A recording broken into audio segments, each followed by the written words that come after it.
Good. Alrighty. Streaming software is connected. Sending out hit tweet. Hopefully people join us. Welcome to BACKSEAT Beatdown. This is like the third or maybe fourth time, depending on how you count it, that we've done this. And today I am joined by a couple of good friends. I've got Pierre-Nicolas Perrin and Shahmir Samee. I don't know if you want to just kick things off by doing a little introduction. Maybe starting with Pierre. You're top middle here on our screen. Yeah. Hey everyone. Well, now in America, but I'm French originally. I got a couple of top 8s recently, and once I put on Twitter that I think Enigma is favored into new, Shahmir took the bait and is now going to lose on stream. So yeah, we're gonna have fun. We're doing this for charity. So my charity is MSK, I believe it's called. That's where my dad was treated for cancer. So it's dear to my heart, and hopefully we get to give some money there today.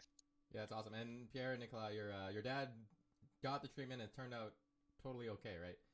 Yeah. Everything's good now. Yeah. Goodness. Thank goodness. Awesome. And Shahmir, over to you. Yeah, hi. For anyone who doesn't know me, I am Shahmir Samee. I'm a Pakistani Flesh and Blood player, but I started playing in the UK, so I guess we're both displaced in our own way, Pierre. I'm probably best known for top 4ing Pro Tour Lille way back in 2022, which feels like a lifetime ago. But we've kept up since then. I'm now part of a pro team that is international, but based in the UK. Team Sigil, look us up. We're doing pretty well these days, so looking forward to sitting across from you. Today, I'm going to be playing New, who is the underdog in this matchup. You know, when I took the bait a little bit and said, you know what?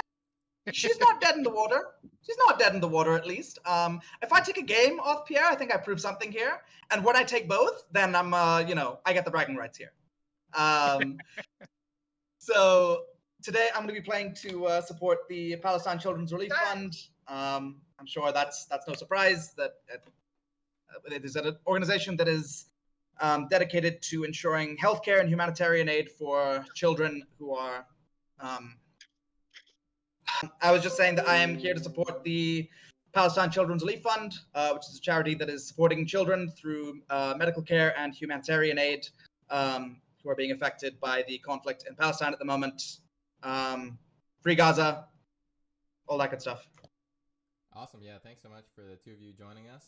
We'll check back in with you after the matches in a minute here. But for now, we'll also do introductions for who's going to be joining me in the casting booth.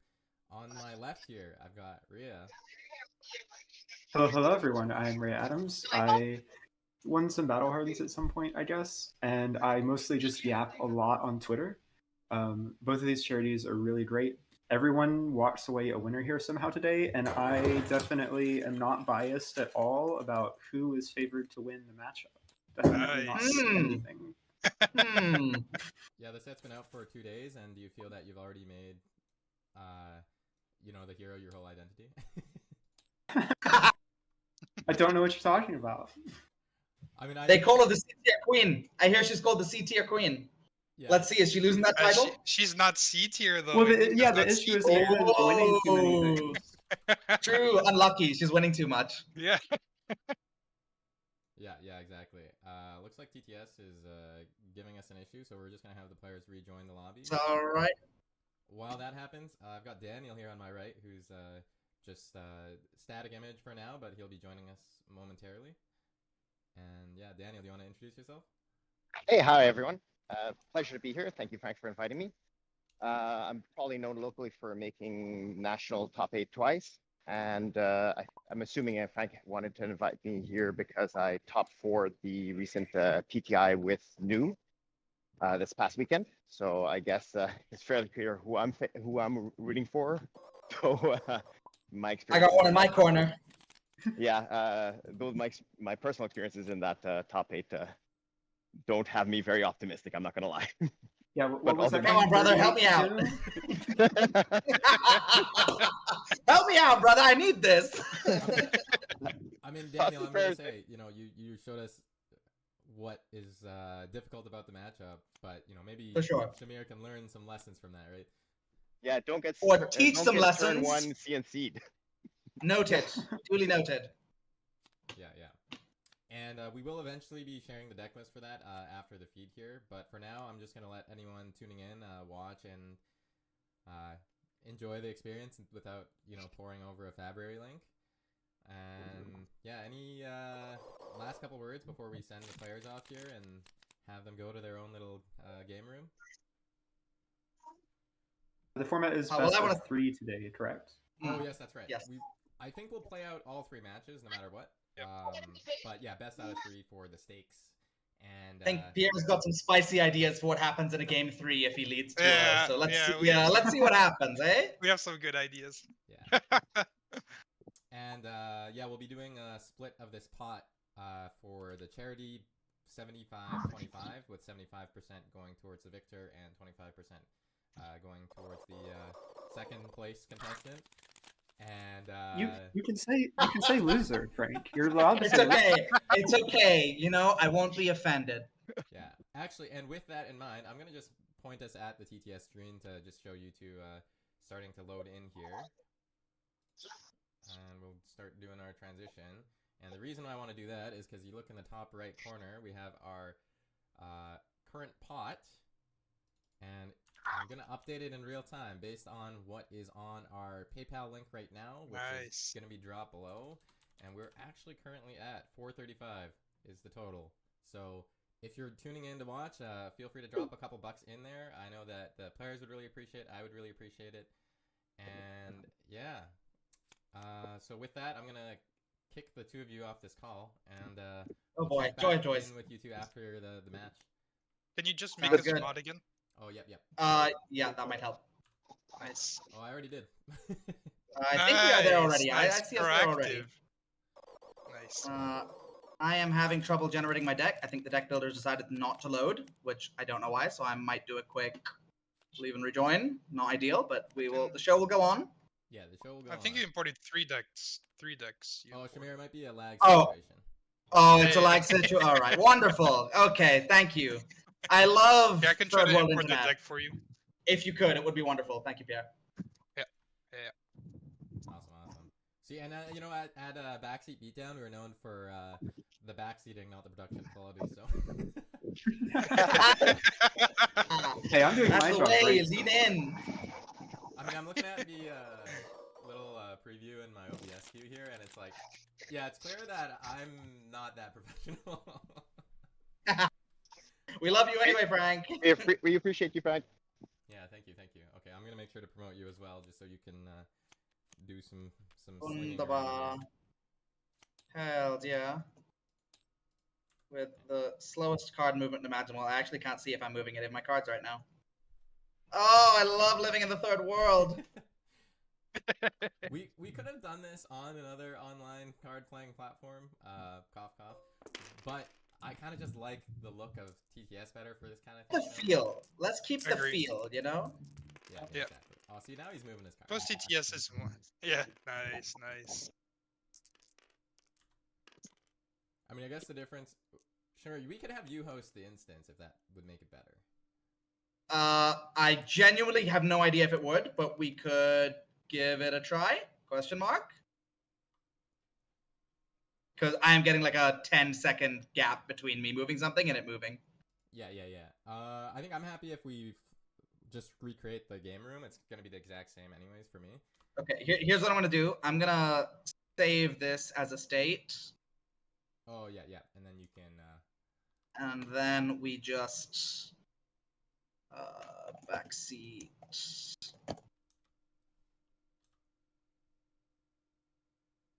Sure, whatever. Just sit it there. Cool. We're at 27 concurrent viewers. I'm sure that's all of my friends and maybe my mom. Hell yeah. Okay. Half of Flesh and Blood Twitter. We're doing great. Name it. Exactly. Oh, you know, I should get the Facts. chat on.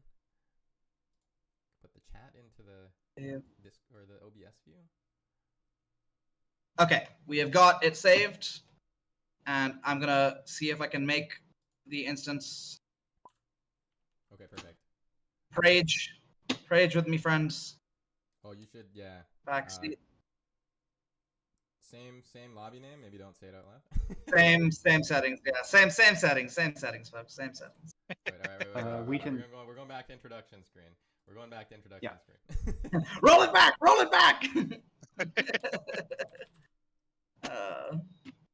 Create. See, now people No, get to don't look at the make it beautiful single. logos for each of your teams, and the little icons for those charities.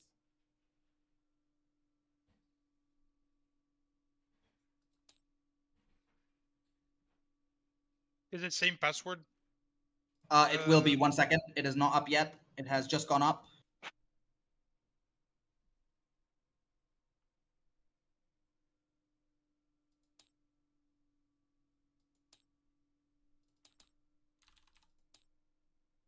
Beautiful. Yeah, we got him. Oh, assign seating. Awesome. I'm not seeing it. I've got Frank in. I will see if I can make something for you. 1 sec.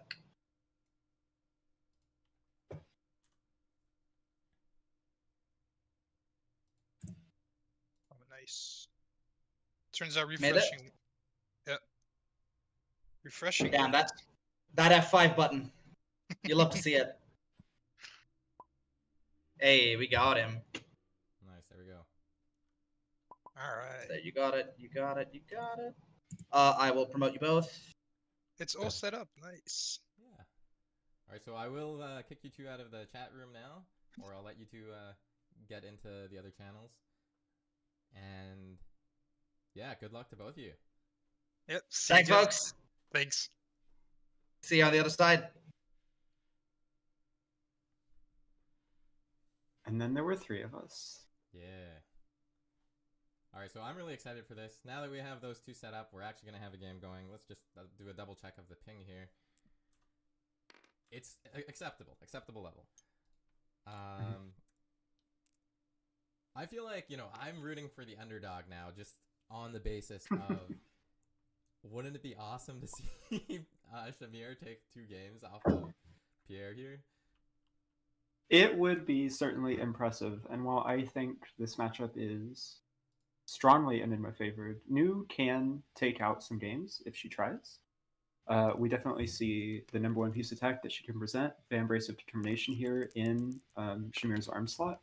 Very important to not just get to free roll those Spectral Shields into the daggers all game.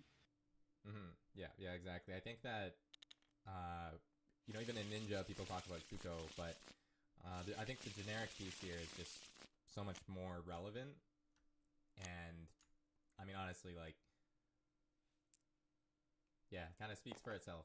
All right, and we do have Jim here, so we can see the cards, by the way. Go ahead, yeah. It's, I think, one of the benefits of Embrace is the fact that it's an attack reaction. You don't have to commit to it until your opponent is exposing their ward. Shuko is very face up, to be honest. Like, it's pretty telegraphed within a chain link or two where it will be. And we're not in a very ninja attack reaction heavy meta, so it's, not trivial, but more simple to block it face up compared to something like the attack reaction on Vambrace. Yeah, exactly. Okay, so it looks like Shahmir's going first here. I'm not actually sure who won the die roll, but maybe we could ask later what they think the priority is. And it looks like he's just getting this looking for a scrap, levels of enlightenment out of the hand. Gonna arsenal the 2 higher priority cards probably after this. Yeah, so we see some key pieces in Pierre's opening hand. Waxing Spectre here, as well as a Command and Conquer. Basically, his goal in this game is just going to be trying to add things to the board and then stopping Shahmir from clearing them, which typically involves attacking Shahmir and incentivizing Shahmir to block. Very important to realize that the more your opponent blocks you as Enigma, the less offensive output they have that turn, and the more likely your ward is going to survive. Yeah, and Pierre running out the... banishes the Restless Coalescence off the top to leave no witnesses. So he kind of just committed there to playing out the Waxing Spectre, and because Shahmir has the 0-cost attack there, he's able to clean that up, chip one over the top. Not the worst trade for Pierre, honestly, but you know, you'd like to be able to keep the Waxing there, or at least keep your opponent off an arsenal. But it's okay because we draw an incredible hand off the top of Waxing Spectre, Phantom Tidemaw, and a Preserved Tradition. Going to be able to transcend and commit 2 board pieces to the turn here, probably. Yeah, and at this point, Shahmir's got a Siren's Call, which is good to be kind of proactive on disruption, but it's not the greatest when you're actually trying to clear the board, right? Maybe we'll throw that onto the screen. Yes, because there's one in hand and one in inherently doesn't deal any damage itself, right? You're trading a resource for a fresh card off the top, although it does make Enigma much worse at blocking on the turn cycle.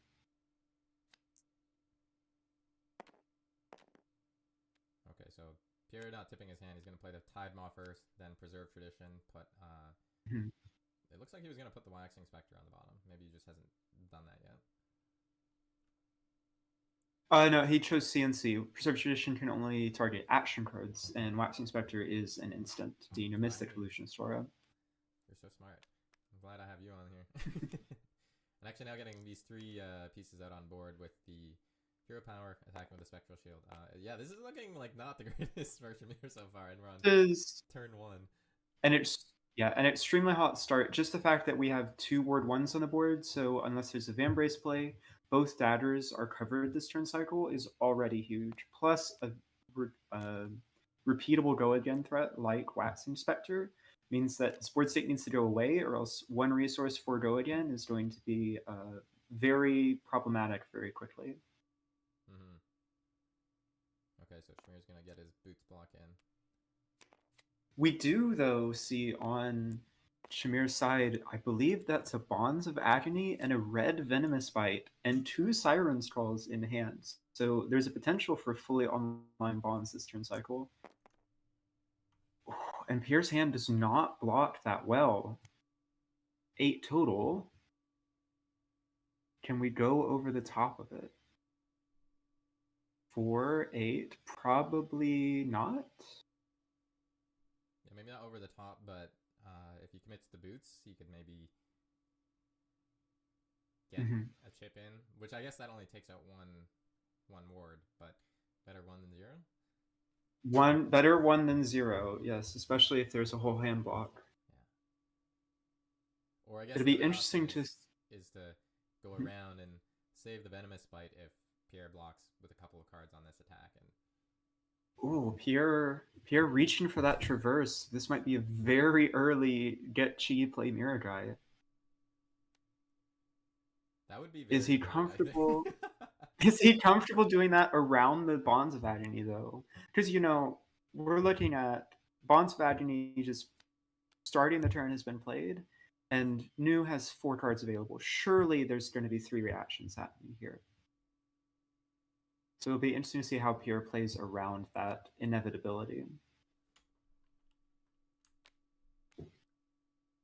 Yeah, because this is going to go up to 7 potentially. Goes up to 4 by itself, and then Venomous Bite could push it 4 more, up to 8.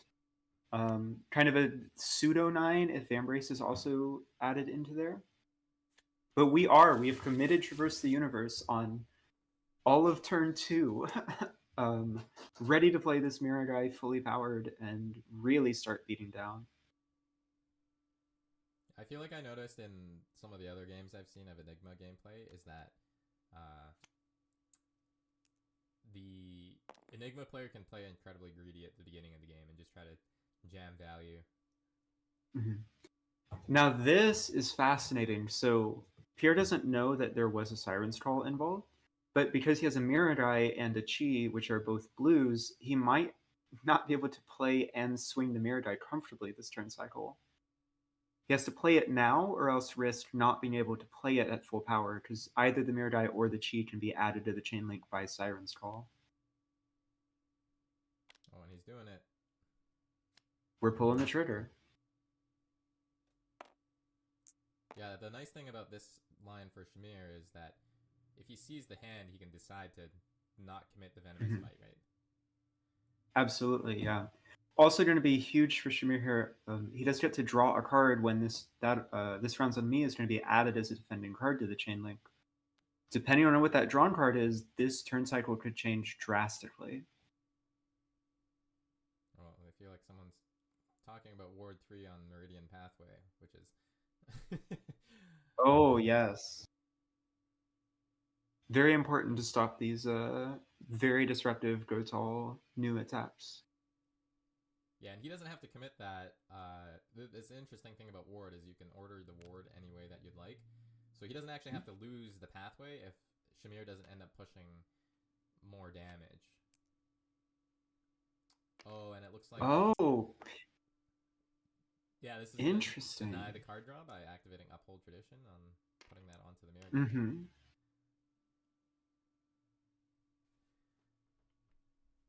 Reveal a hand. It's a red 2 block that needs an empty board. Not exactly what we have going on here right now. So I'm not sure it's the most useful. Spectral Manifestations. Vambrace is activated, so we're going to lose one more board presence. And we're going to see Venomous Bite all the way up to 8 if this hiss is being played.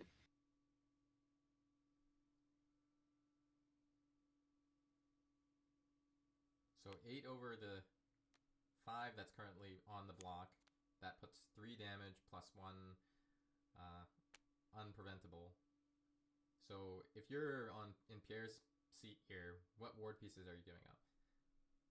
I guess it's the waxing and the extra spectral shield? Surely, right? Oh, and the uphold. Oh, Uphold Tradition is also Ward 1. Waxing or Uphold, you get 2 counters on Phantom Tide Maw. Uphold Tradition is an illusionist card, so I believe Tide Maw sees it, which is wild. Wait, yeah, that's so broken. Yeah, it does. Wow. And so, even through all this, and like, Pierre's committing a lot of resources to this turn, but this mirror guy's gonna swing for 10. He is, but he has, he's still presenting 12 damage this turn between the Spectral Shield and the mirror guy. Oh, but Shahmir draws a very good hand to clear a mirror guy with, I think that's a red double trouble. We can hiss off of the stilettos, pitching the blue hiss in hand, and then follow up with a codex afterwards. There's also a Siren's Call in Arsenal. If we want to stay in this game, this is definitely a hand that does it.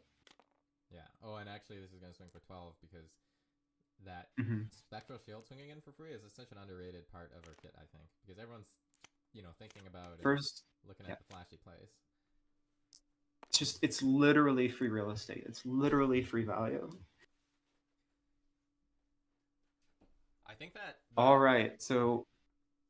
Yeah, like the tongue-in-cheek thing of blocking illusionist is losing is kind of like, okay, but is it really a joke? It's very much not a joke now with this illusionist. So an interesting hand here for Pierre. Kind of missing. We wish we had one more blue here because then we could potentially play Sacred Art with both modes activated and really make this mirror guy offensively powerful. But we do block pretty well between Fate Foreseen and Unraveled Aggression. We will probably be able to defend this all. It depends on how wide Shahmir wants to go here. Yeah, and the other element actually is I don't think that I don't think that Pierre has a card in the graveyard right now, an attack action card, because that CNC went to the bottom of the deck. So this Kodak's not going to force him to discard either of these cards. Yeah, I don't believe so. He has to be careful about blocking with Miraging Metamorph here. If there's another turn cycle, but also, like, are you ever sad to have to Codex back a 1-card Sips off of Tunic? I mean, that's still a pretty good line. It's not terrible, yeah. Yeah, oh, okay. So all right, Double Trouble is pumped here to Sips. Yeah, so it's going to go up to 5 on its own, and then off of this blue hiss, going to go to 6, make the Slither. I thought this was a red hiss for some reason, but it does the job here. Gets over the unravel. It does the job. Probably losing one Spectral Shield unless there's also a Vambrace committed. Well, and having the tuna counter here means you can just flex whether you want to play the Vambrace or whether you want to commit the the agility counter counting as a slither here, I guess, which is pretty funny. Interesting, giving up Phantom Tide Maw, so potentially prioritizing the free Spectral Shield, or just having to lose both of them. Right, yeah, looks like we committed that Vambrace there. Alright, we are on Protect Miragai for this turn cycle. And so this might not shake out that well for Shahmir because he knows about the Fate Foreseen, but does he have a 1-cost attack in his graveyard that goes above Fate Foreseen? Oh yeah. There was a looking for a scrap that was pitched turn 1. I think Leave No Witness is the best thing he has in his graveyard, yeah. Yeah, knowing about this. Unfortunate and... Okay.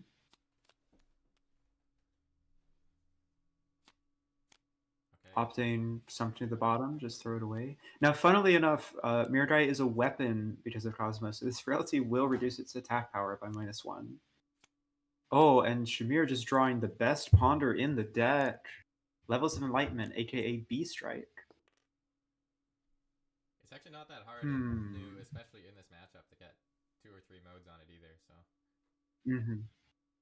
Kind of an awkward hand here for Shahmir, though. We'd have a Justinek, but we have no targets for it, which means that outside of Stilettos and Vambrace Determination, there's no attack reactions this turn cycle.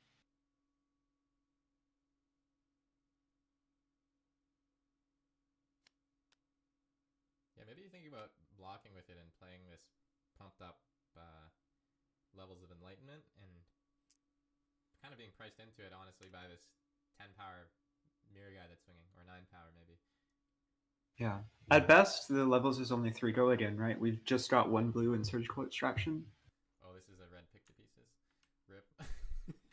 It is a red pick to pieces, yeah. If it was a blue, we'd be talking business with Justinek. Yeah. Oh, yeah, that's right as well. I mean, I don't want to be dismissive of either player's play here, but this start has been so hot from Pierre that it's kind of like... I mean, it's just the dream, yeah. Miragai turn 1. Not to mention the 2 early Waxing Specters. Remember that you can only draw good cards if you only put good cards in your deck. Frank, that's an ingenious idea. I should start doing that, because I usually put bad cards in my deck. Yeah, like, what is this thing? You know, what is this thing? Well, I would be surprised if Mirakai lives this turn, so Spectral Manifestations might be a sick 3-card hand with Mirage and Metamorph, is what it might be. Yeah, and so how do you... How much... From this position, how is Pierre gonna try to play into this, right? Like, is he gonna try to be defensive, or is he gonna just try to close out the game? I think especially when... So the fact that you blocked with Justinek really tells you, like, there are no blue 0-for-1s involved in this turn. Which means that you probably can block out. You might have to give up Tunic.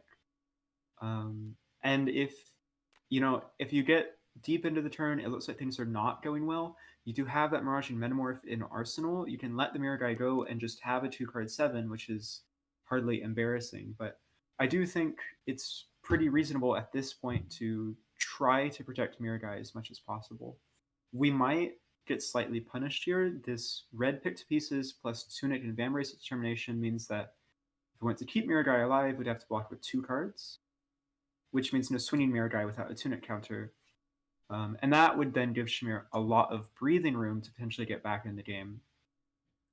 Yeah, and the other angle is if he plays out the pick to pieces and Pierre commits 2 cards to it, he had the option of using the Stilettos to activate, to give go again and then play the Leave No Witnesses, which I think that would have been the more aggressive line, basically. I also think this is a really face-up play for Shahmir here because he's just playing Leave No Witnesses, but he has pitched a blue this turn and he has Tunic and an unknown card in hand. This, as the illusionist player, I'm really scared of Venomous Bite here. Yeah, and it looks like we're just deciding to give up Miragai and not try to get blown out by the attack reaction. This hand. Mm-hmm. I was gonna say this is the first real breathing room he's got in the game, I think.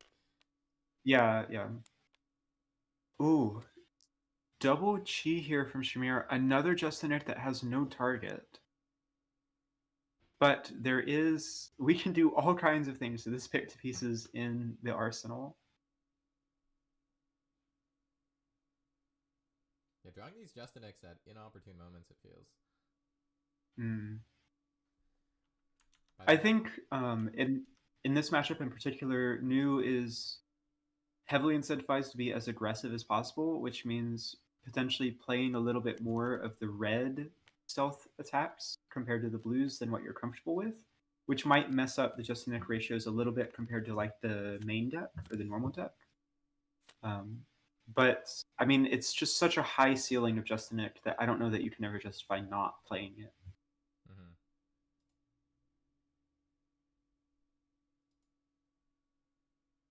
Okay, we've got another Miragai. Audio coming out from one side, which is awkward. Oh. We're just tag teaming one ear and the other ear. Yeah. All right, double transcend from Shahmir. He has the Master of Recurring Nightmares, so we're getting to take a card away no matter what. And this pick to pieces is at 4 unpreventable now. Does Pierre care, though? He has no board state to protect, and so unpreventable damage is kind of not doing much. Yeah, and I don't think there's any blue card. I don't think there's any cards in the banish except for that Restless Coalescence that can't actually be played. Like, this is a turn that would have lined up really well a couple of turns ago, and, you know, if it had gone with some other options here. Yeah. So, interestingly, Pierre has the opportunity, if he wants to just trash in this Miragai now, to banish Sink Below to Mask, and then play Miragai, attack with it for 4, and then follow up with Miraging Metamorph, which is one of the stronger plays, because if it's popped, you get a second Miragai, and we all know how powerful that is. Interesting, trying to sink into... Oh my gosh. Surely he just runs the whole dilemma here to make this Miragai bigger, right? Surely. Well, it's interesting. If we do that... Yeah, if we do that, we can't swing on our turn. Tunic won't be up. Now, we know that... Oh, the Massive Recurring Manifestations trigger is still on the stat. Interesting, yeah. That means that we can't play it and transcend and play Miragai before damage, which means that we would be getting 0 value out of Miragai, actually. And then I think the pitch here is just a Vambrace to get that chi out of hand so that Shahmir isn't stuck with it for the next turn. Well, he did have the action point because it was a path well traveled that was used to transcend, but... Oh, he does have Go again, that's right. Yeah. But I think yeah, it looks like they're ending the turn, so maybe he's just activated New's hero ability. That's why they were looking at the top card there. That makes more sense, yeah. Well, you hate to see the chi go away, but 7 is never bad for a 2-card hand. Gets the pop in while he knows that there's no aura coming out at instant here. Yeah. Which is also so awkward because your turn is a couple of blues, right? Ooh, yeah. Interesting.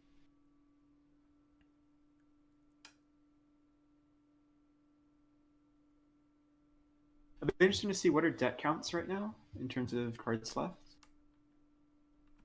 Let's see. 42 on Shahmir's side, 40 on Pierre's side. So... 40, okay.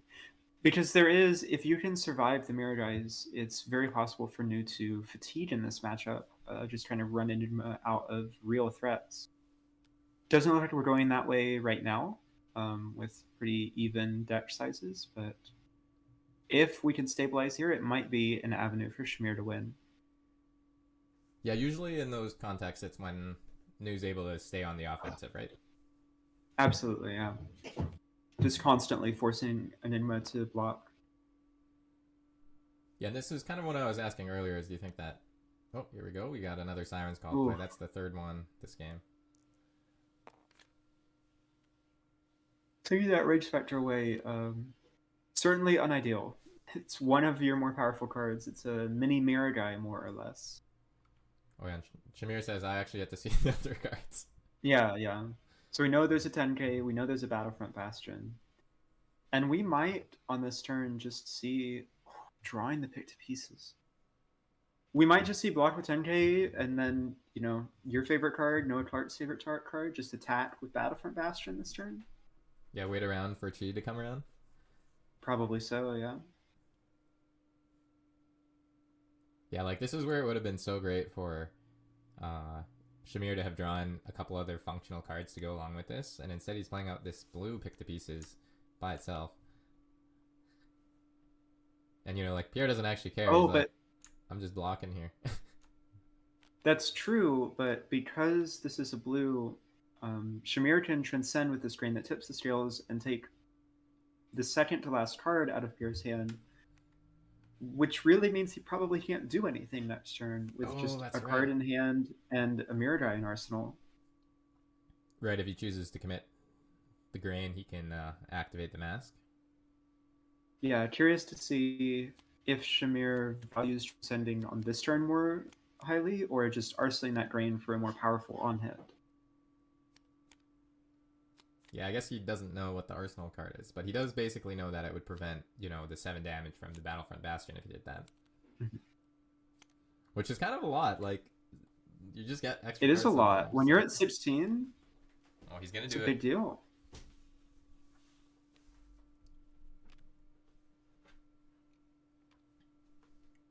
Love that somebody has coded this in TTS. Get the cards flipped over properly. Yeah, and that beautiful Marvel Chi on the backside as well. I love seeing all these fancy versions of the cards. Now, the last card that Pierre kept was a Warmongers, which isn't amazing in the matchup, but it does shut down some Codex plays. Yeah, so it specifically stops Codex of Frailty. Ironically, it stops... Oh, interesting. We're playing a small Mirror Guy and attacking on it with Tunic. I was going to say, Diplomacy can actually be a double-edged sword because it stops you from playing your own Rage Specters, which can be very relevant, as well as Spectral Manifestations. Mini Mirror Guy for 4 here, just kind of saying, hey, listen, you're at 16. I'm going to start pressuring your life total, especially right now while you don't have a 5-card hand. Very reasonable play. Oh, going through the bin. Trying to see how many threats are left, maybe. Or maybe it was cards. We have been running through a lot of our power cards. Yeah, the one card that we haven't seen a lot of is maybe the Restless Coalescence. We've just banished the one earlier in the game. Yeah. There's been 2 Spectral Manifestations that have been blocked with, correct? Pitched. Because that's kind of your wombo combo right there, is red Spectral Manifestations into Restless Coalescence is the 3-card hand that you're trying to assemble. It makes you very robust to daggers because there's like 3 Spectral Shields involved. Mm-hmm. Yeah, exactly. Yeah, we've already gotten rid of 2 of those. I think one might have been pitched, or maybe I'm misremembering. I mean, he's sitting at a pretty healthy 39, but he does have to kill his opponent. Yeah. Now, Shahmir has a very good hand to clear this Mirror Guy. We've got a Looking for a Scrap and a Surgical Extraction and plenty of blues to play those cards. Yeah, and he can get to this pick to pieces as well later on in the chain link if you'd like. Or in the combat chain. He can activate it off of Embrace or stilettos and just hold on to the hiss depending on how the rest of his turn plays out. Oh, he's not going to play the pick the pieces. Okay. Not playing the pit, using it as a resource card. Now this one damage prevention here is really dangerous because if Shahmir decides to Vambrace, then Surgical Extraction will be for 5, which is in the end the same level of difficulty to block for Pierre between the Rage Spectre and the Hold the Line. We're losing the Mirror Guy to the Vambrace.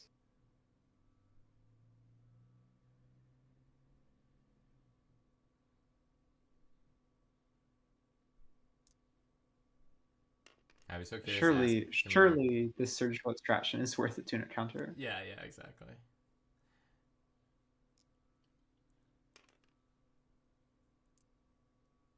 Right, and just to remind myself, this is a dense blue mist here, I think. So that is a non-blocking card. It is a non-blocking card. It costs 1.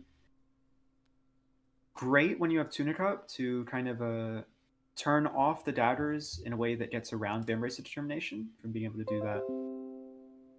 We might see this dense blue mist just arsenaled after Surgical takes the Hold the Line, or just block with the Hold the Line.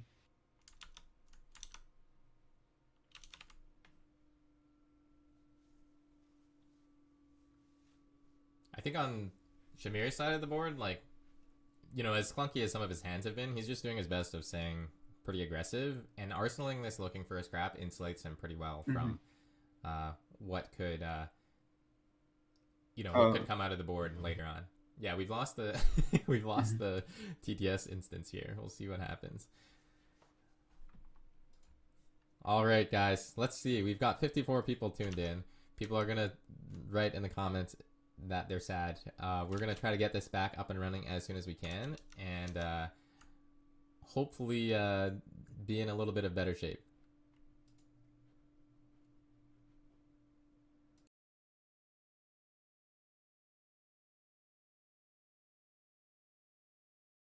Just reading through some of the chat. Shizuka Mira, why didn't the Enigma do anything for Codex Frailty? So there were no attack actions, so there were no lethal targets, which meant that Enigma didn't need to discard anything.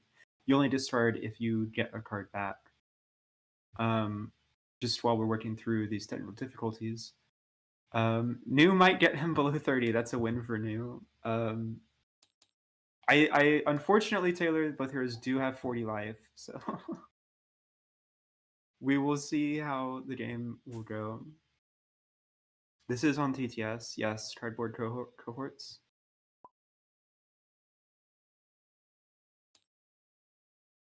Seems like we're back in the game. Perfect. Yeah, it looks like I was the only one that disconnected there, actually. So very convenient. We didn't lose everything. Oh, that's the best outcome, yes. Yeah. You know what? That's probably why it was good that I was not hosting, actually. Yeah. Yeah, so they went through the remainder of that last turn. Oh, wait. Is this Tunic actually missing, though? I believe he blocked with Tunic, is what it looks like, yeah. Okay, yeah. On the Surgical Extraction, he got to keep the Rage Spectre and attack with it? What did we miss? I think, you know what? They probably looked at the damage prevention clause on this thing. But look at Shahmir's hand here. There's a blue hiss, a blue double trouble, a red double trouble, and a sacred art. What's in Arsenal right now? That's the looking for a scrap from earlier. That's the looking for a scrap. This might be a very wide turn from Shahmir.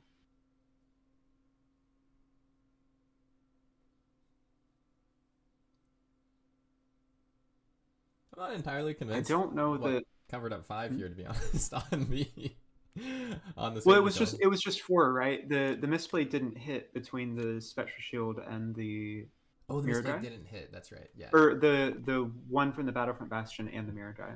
Yeah, that's right. Yeah, there was 2 sources of ward. Okay, gotcha. Yeah, so he gave up the Tunic to resolve the Rage Spectre. Oni's pitching here. He blocked with that double trouble, eh?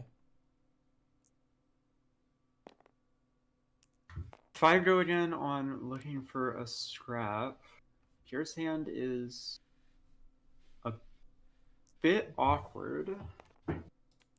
No real way to play this drop in the ocean without another blue instant. There's a Restless Coalescence. I wonder if we see that arsenal and then wait for the last Spectral Manifestations to try to combo those together and close this game out. Yeah, you mentioned fatigue earlier. If Pierre runs out of these cards but has like a 20 life lead, you know, can he still close out the game with just the random assortment of stuff left in the deck and just chip away with Spectral Shields? Yeah, I mean, it's a challenge when they have Embrace Determination. Once you get down to being out of real threats in Enigma, your turn cycles essentially just become pitch a chi on your turn, create a shield with a +1 power counter, pitch a chi on my turn, create a shield with +1 power counter, attack for 2. So it's like a 2-card 4 without spending any cards from deck. Not the strongest, but it is an option to like chip down your opponent without having to do anything in terms of fatiguing yourself. Sacred Art going to the bottom. There's a hiss on this red Double Trouble, but we've already given up Rage Spectre. Just deciding to take 2 cards off the top. I wonder, are we going to play Haste Bending and Restless Coalescence and Arsenal drop in the ocean? Alternatively, we can Haste Bend. No, we can't Transcend with drop when there's no attack target. Yep. Right, so Restless Coalescence just being Ward 2 instant here. Oh, and there's the But last sometimes mirror guy. that's all you need. There's the last mirror guy. We have Chi and Arsenal, and we have something to enable the Transcend with Phantom Tidemaw. This might be how Pierre closes the game. Also, Shahmir gets him down to 32. So, we're almost at 30. We're going to do it. We're almost at the fabled 30, Taylor. We're so close. I would not be surprised if Pierre wants to no-block this turn.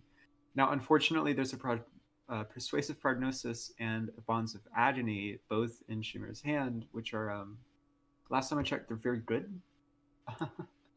And they kind of punish you if you don't want to block. But the ideal here is play Phantom Tidemaw, drop in the ocean something, play Mirror Die off the Chi, and then pitch this blue Essence of Ancestry Mind to attack with Mirror Die, and then attack with Command and Conqueror. Well, now that just sounds gross when your opponent's on 9 life. It's pretty rude. Also, the Haze Bending is going to give a Spectral Shield when this Restless Coalescence goes down, right? Yes, it will. Restless Coalescence is a non-token ward permanent. So we do have 1 spare Spectral Shield there.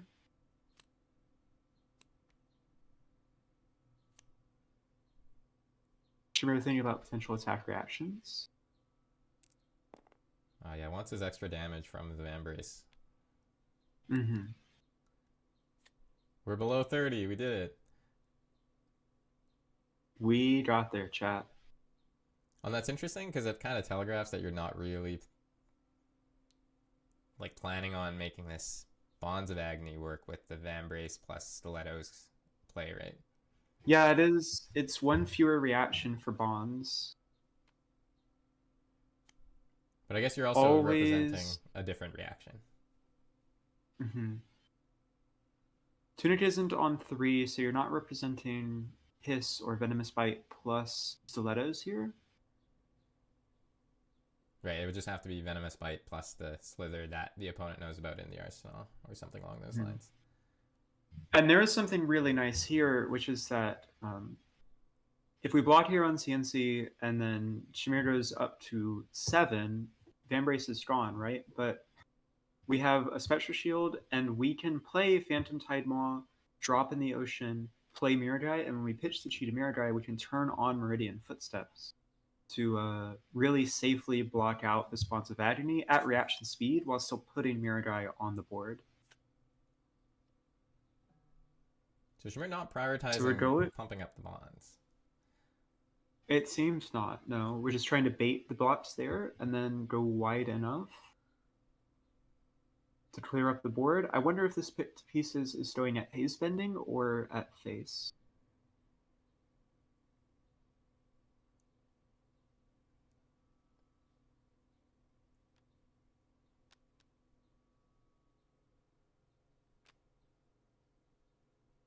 Okay. Pierre potentially asking the same question, and so he wants to drop in the ocean while he still can, before the chain is closed due to Spectra. Mm-hmm. Right, and if you're on Shahmir's side of the board here, I think that maybe makes you think you need to go face here. Yeah, we don't know that there's a mirror guy involved from Shahmir's side, but we do know that there is a chi. Shahmir does have one floating. It'll be interesting to see if he commits stilettos. Yeah, so we just have Arsenal the Hiss for a later go wide turn, and pump the Spic pieces to 4, which takes care of all of the ward on the board. Unfortunately, we have a mirror guy. Yeah, and there should be a spectral shield from that Tide Mog going down as well, right? No, haze bending only works once per turn, and we had already lost the Restless Coalescence. Oh, that's right, yeah. Oh, these turns are so long. They are. It's very technical in terms of playing the matchup. Yeah, also this is an 8 damage mirror guy when you're at 9, which is not a great place to be. But it's not lethal, and Enigma doesn't have any arcane damage, so it is scary, but technically safe. Oh, now blocking with the Still red committing ones. the block regardless. This one is a red one. Yes. Well, we already have a Slither in Arsenal, so the Red Hiss is a +3 reaction, but it's not representing any additional go again on the turn.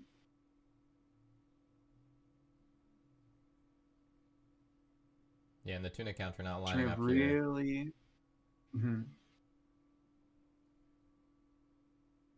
Oh, 2 dense blue mists and a haze bending in Pierre's hand. This might be a very ugly surgical extraction.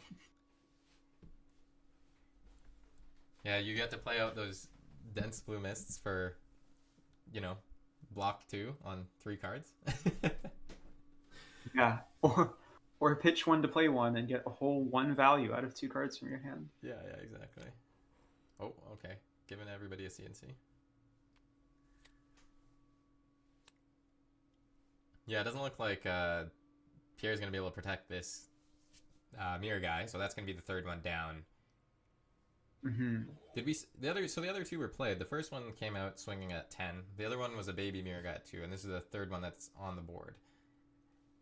And then for threats that were pitched, I think we haven't seen anything else. No, we have lost a couple of Rage Specters at this point, which is the second best card we can be committing in terms of like a big ward threat.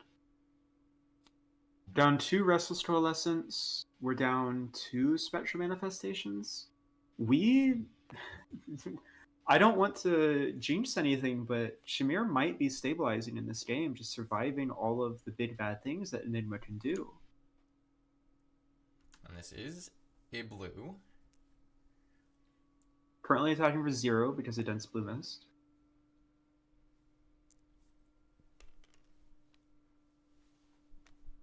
Oh my gosh, is Mirror Guy gonna get to live?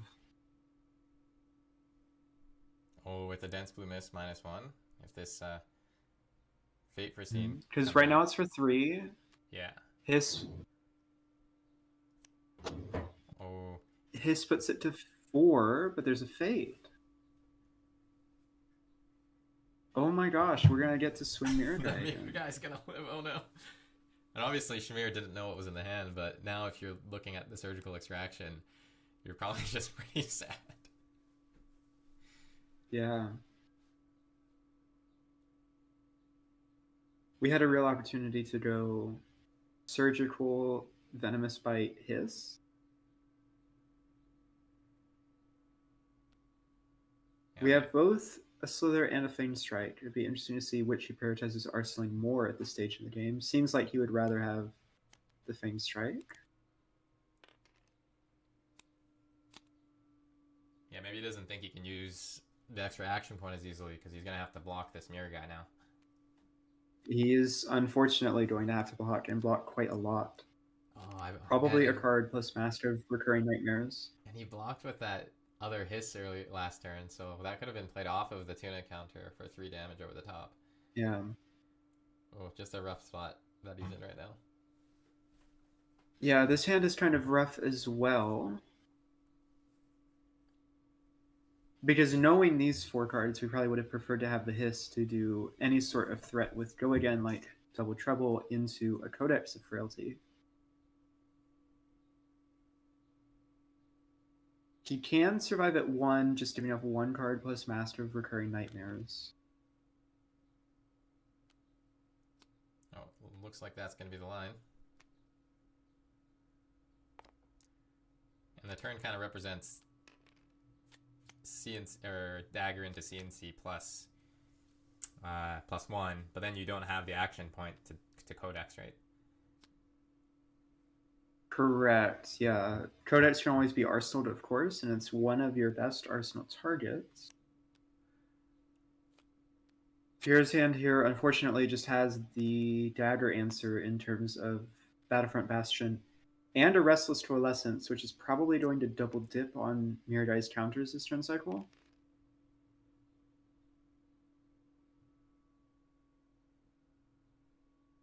Yeah, how does that resolution step for damage work if damage gets through the mirror guy and you're in that phase? Are you still able to play the Restless Coalescence and get the 4 counters on it? So, unfortunately not. Ward is well, probably fortunately, otherwise the game would be terribly broken. Ward is a damage replacement effect, so while you are taking damage during the damage step where no one has priority, the ward is destroyed at that point. Then in resolution step where on hits are processed, you have priority, but anything that's damage from ward is already gone. Right. You don't quite get to double dip to that extreme. Mm-hmm. So yeah, the mirror guy is likely going to go down here then. Mirror guy is probably done for, yes. Kind of awkward because if you strip counters off of Mirror Guy to put them onto your Restless Coalescence, it's also decreasing Mirror Guy's ward value.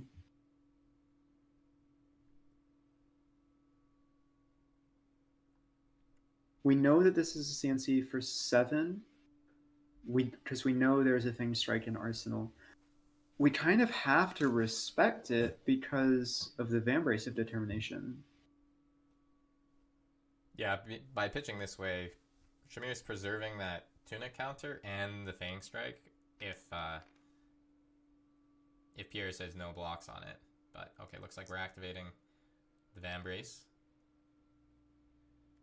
Yeah, so it prioritizes those 2 assets more than having a Codex in the arsenal. Oh, and we're spitting out a... Yeah, and it is kind of it's a very heads-up play to threaten the things right there without having to actually commit it, because we just got value out of a card that we didn't play and still have in our arsenal, simply because our opponent knew about it and wanted to play around it.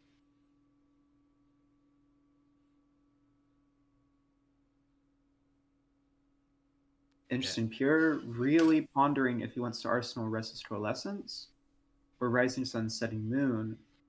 I don't know that we have many premium cheap payoffs left in the deck, but we do have, those Meridian Pathways sitting on the board waiting to block 3 with their ward. Shahmir's going to block 7 here, but give up the Vambrace. That's giving up blocked Vambrace. With all 3 Justin X in this game. I feel like that's such a big difference maker in terms of available threats, right? Also feels like a bit of an outlier. There's the last Spectral Manifestations. We have the double transcend into a Command and Conquer. I think this game is locked up, to be quite honest. I like how we waited till Shahmir got the one line. No. There's a haze bending on the field. Spectral Manifestations will not get +1 power counters, and the Spectral Shield will not have Go Again. Oh. We have a Restless Coalescence in Arsenal, but we're not double dipping on the Tidemaw counters to give it Go Again. Interesting. What's the play here? Now the haze bending goes down, but it leaves behind the Spectral. Oh, but Shahmir gives it to us by killing the haze bending. Let me just read the text on this thing. You need to control no other auras. So we're not there yet. We have this one Spectral Shield. But we can play out Double Transcend, Arsenal Manifestations, I mean, throw even the CNC now. if he's doing this on Shahmir's turn, even just being able to make two Spectral Shields with Go Again is super hard for him to deal with. Yeah. Sinking the Manifestations because we found something that does have Go Again in this Waxing Spectre. And starting our turn with 5 cards in our hand.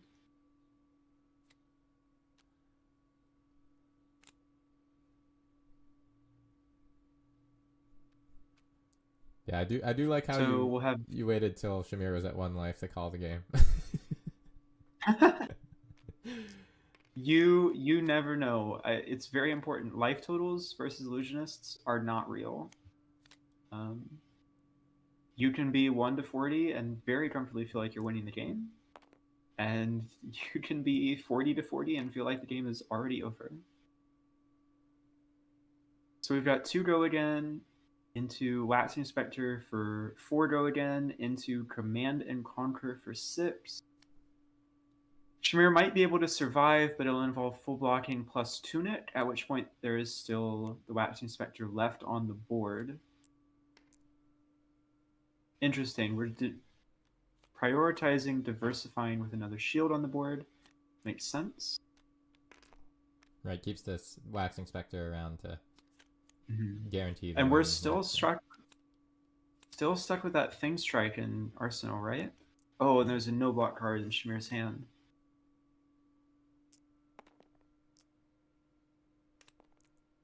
Just that free 0 for 2 Go Again.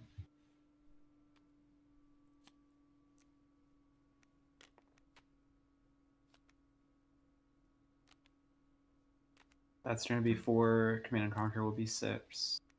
And that's game. Alrighty, wow. Okay, Game 1, 19 life. That's like Shahmir won the game twice, essentially, right? I believe that's how chat qualified who the winner is. That, you know what, as much of a kind of snowball that was, I think Shahmir was actually really close to stabilizing, like you said at the end there. And yeah, he absolutely. had some very unfortunate draws at like the opportune moment for Pierre to not be able to put pressure on when there was board on the board, or when he already had a 4 or 5 card grip just to draw a pretty clunky hand and have to block with some premium pieces. Pierre also just finding the absolute gas turn 1 went a long way in terms of setting the pace of that game. New, I think, tends to prefer for the games to be a bit slower, where she has a bit more breathing room. Yeah. And exactly. this is a friendly reminder to all of our viewers, just as we see our players here doing, don't forget to DG after every game. Also, don't forget, top right corner, we have to update our pot here. We made another $20 in the last couple minutes. So hell yeah. Thank you, everyone, for supporting either of these fantastic charities. Although it looks like the Cancer Foundation might be winning out. We've got 2 more games to go, but I believe in the Dragon. Cancer Foundation in the lead. It's just a funny way to talk about this. Do we have the link? Maybe I'll throw the link in the YouTube chat for everybody. Yeah, I think so. There's a PayPal donation wallet, which you can see right there in the chat now. If you donate to that, then I believe this is being managed by Philip, the owner and, as far as I know, like the sole developer of Fabrary. Wonderful guy, and he is making sure that the money goes to its rightful places at the end of this weekend. Yeah, all right, so as we get into game 2 here, let's check in with Daniel and see if he wants to hop in here on the mic.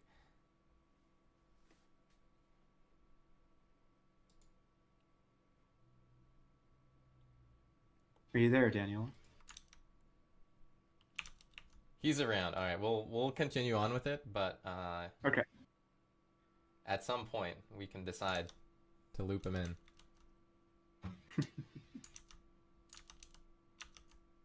All right. Are we going to begin game 2 of 3 then? Yeah, and I would imagine that maybe Shahmir is gonna get the play draw on game 2 of this set. Yes, surely, right, as being down 0-1, he gets to choose. We don't know who won the die roll in game 1, so it'll be interesting to see if that choice is different here. And Stefano, just looking in the chat, if you sent the donation directly to Frank, Frank is also a donation co-manager for this event, so you're all good. Hello, everyone. Hello. Oh, hello, and welcome back to the game room here. The gamer cave. Let him game. All right, so I think we were happy for you guys to continue on with the next game. Do you want to talk about game 1 first, or do you want to do that at the end? Mind a debrief in between, whatever you think is better for the pacing. I know Pierre mentioned he needed to just run to the bathroom in between these games, so maybe a little debrief would help. Yeah, sure. So you get some time for that. Pierre, why don't you take your break, and then we'll talk to Shahmir about having to block with 3 Justinicks in that game. Yeah, that one fucking hurt. Let me tell you. Don't worry, we noticed. All right, I'll run. So much for a power card. Well, and it seems so important. Like, it's really, really relevant on the really powerful blue attacks. But every time you drew it, you had, like, you know, leave no witnesses, looking for a scrap or CNC in hand with it, and it was kind of like, this is what I have to block with, kind of thing, right? This is kind of one of the struggles with deck building in New right now, and I think it's a very difficult one to solve, and it's almost impossible to solve in your hard matchups. I think when you are going up against something where you don't need the damage output of just a Nick quite so much, like, you don't have to play all 3, but every point of damage matters in the Enigma matchup, and it's greedy, but the only way you're going to have a chance in the game, I think, is if you just load your deck full of damage output. And so I've got to play all 3 Nicks. If they don't line up, you just gotta do the best you can with them. So also walk us through that later turn where you had the choice between the surgical extraction with the red hiss, which you ended up blocking with the red hiss, and sending the essence of ancestry mind, I think. Yes. So I had a choice there between I'd kept 3 cards in hand. I had a choice between either sending a dagger into the Art of Desire of Mind with a react up, or I could have gone just surgical with the same react up. My decision there was mostly to not play around Dense Blue Mist, which I had seen pitched earlier in the game. And it's one of the things that really punishes you trying to go for this kind of dagger control game plan, where the moment you block daggers against New, it's a very losing proposition unless you are keeping some kind of board state. Now, obviously, keeping a mirror guy here is a very big deal, but by blocking daggers, like, ordinarily, it means you open up the way for your attack action to go and punch through the mirror guy and actually get some damage to the face. But when Dense Blue Mist comes around and it kind of invalidates the play that you made and debuffs your next attack to boot, it's kind of like, the line really, really hurts. So I was choosing not to play around it there, considering I'd seen them at the bottom of the deck. However, they were shuffled. The deck was shuffled after that Traverse the Universe block, and they came up a little sooner than I expected, and that's kind of what got me there. Yeah, and I think on that particular turn as well, at minimum, you actually save yourself the life of the mirror guy swing if, you know, he doesn't have exactly the Fate Foreseen to cover up the attack, right? Yeah, I was kind of looking for a line where I could at least just, like, pop the mirror guy, right? That's the number one thing. When there's a mirror guy on the board, you simply have to get it off or you will never win the game. Seeing one so early from Pierre was pretty brutal. I was, on the one hand, happy to see Traverse kind of cashed in so early, but cashing it in on a Manifestations of Mirror Guy is the best target you can cash it in on. So it was kind of like, and it did not work out very well for me in the game. Yeah, so getting to hold that on board, what can you do? That's the high roll. Yeah, and also it was a kind of a sneaky play from Pierre as well. I didn't notice it initially, but using the Uphold tradition to get rid of the blue card in hand and preventing the draw from Siren's Call, like, that's pretty sneaky. It's pretty significant. It is pretty significant. On the one hand, it means that you kind of, like, waste the Uphold, but he didn't actually waste it there because he still got the ward 1 out of it that he wanted and got to preserve a board state. it's very important to know like when. I'm sure Pierre, you can elaborate on this, but it's really important to know like when you have to deny plays like that to sacrifice your onboard resources, and when you just have to say like, no, this is fine. I can deal with that. And I think that was a moment where it was totally worth pitching the blue away for seemingly not a lot of value, but as you say, it prevents the card draw. So in actuality, it's quite a lot. Yeah, okay. Now that we have Pierre back with us, why don't we hop directly into game 2? Check in with Daniel when he has a moment. I think he's having some connection issues. But Rhea and I will stay on the mics for this game, and yeah, we'll go from there. Sure. Yep, sounds good. All right. Good luck to both of you in game 2. Alrighty, Pierre. Let's go back at it. I'm gonna take the mirror guy off and try to not manifest turn 1 mirror guy again. Please don't do that to me. Please. All right, let's jump back in. Cool. Can you hear me okay? Oh, yeah, perfect. Yeah, we do have Daniel. Yes, we can. We can. Wonderful. So good luck, everyone. Yeah, okay. Maybe Rhea will kick you off for this one, and me and Daniel will talk about this a bit more from the assassin point of view. And the assassin point of view is in a fetal position, crying, sadly, rocking back and forth. Okay, so I was trying to be optimistic in that previous game, and I'm sure you were just having PTSD flashbacks, right? A little bit, yeah. The problem is, it really is such an unfavored matchup from my perspective, and it seems to be everyone's perspective as well, is that if you cannot afford to get a clunky hand once, and you have to also catch them with clunky hands. So like things have to always go your way, and sometimes not go their way in terms of draws. Right. So basically, the onus is on you to play a perfect game, both exactly gameplay wise and sequence wise from the cards you see. And it's funny because generally assassin is the one that likes, especially new, is the one that likes to be in the perspective of like, okay, I'm going to give you decision points and you're going to make the wrong decision eventually, and I'm going to become favored because of it, or I'm going to put myself in good board state because of it. But in this matchup, it kind of feels like the exact opposite. Like the information that you don't have is all their instant speed tricks, all their D-reacts and everything. And if you end up making the wrong choice, like in the last game we saw when he sent the blue 1 power attack instead of the surgical, it based on the hand that Pierre had, it was just unfortunately the wrong move, and you get so severely punished for it. Not that the game wasn't spiraling out of control already, but that was sort of the nail in the coffin.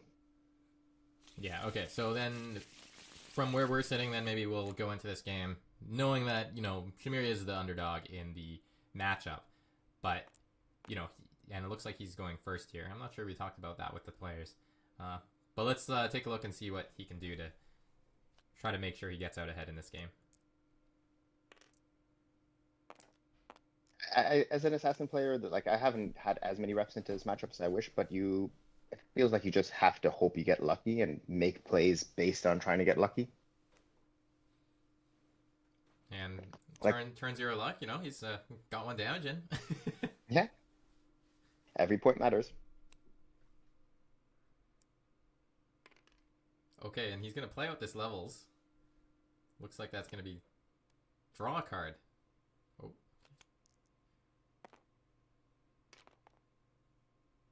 How do you feel about draw a card here on...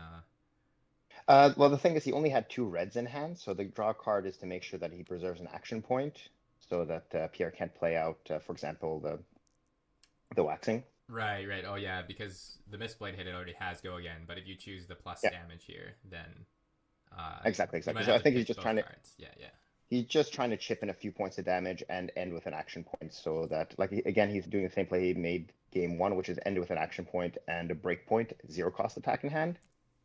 In this case, he has a break point, 1 floating, and a buff should he need it. It's obviously not ideal to give up your arsenal, but should he need it, let's say Pierre had the waxing, a blue, and a D-react, you're going to have to make that play, right? Yeah, and in this case, you would be able to keep the Fang. True. Yeah, the Fang Strike. Which is better than nothing. Okay, so do you think Pierre has learned his lesson from the last game, or is he just going to run out this Waxing Spectre? I don't think there's a reason he has to. He lost 3 life turn 0. That's fine. He doesn't care. He had 20 life to spare last game, right? Oh, he's doing it. I'm correct. I love how gritty he can play in these, because it's kind of like maybe he feels like so exactly. ahead that it's like, oh yeah, like I'm just gonna. Oh yep. And he gets to keep that. So he's gonna create a shield. Hmm. Yeah. I Now this think we're goes in a up to position 7. where, This yeah, clears the board and exactly. preserves the It Fang does. Strike. Yeah, and he has to do that. You can't let him have any auras left on board. It looks like 1 damage will get over the top. Banish your card. Ooh, 36. We're off to the Oh, races. there's the other Waxing Spectre. Wow, this game is going a lot better for Shahmir, even just based off this turn 0. I agree, though, that what's really going to be the telltale sign is Pierre's first opening hand. Because this Arsenal target is not exactly the most powerful card. So Shahmir draws into not much pressure, and Pierre creates a big board state right away. Oh, Spectral Manifestations. That's not good. Yeah, that is a big board state to start. And there's a looking for the scrap in his hand, but he doesn't actually have a 0 cost, 1 power attack in the graveyard right now, I think. Not yet, no. Although, I mean, at the end of the day, he can always just go dagger, dagger, breakpoint, and arsenal his codex. Could be worse. And the good thing about this initial board state is at least it's not not much ward, right? It's a lot of damage. It's something you have to deal with, but it's not very hard to get to ping 1 damage through to clear this board.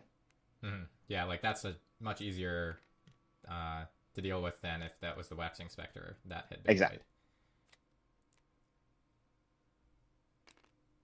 played.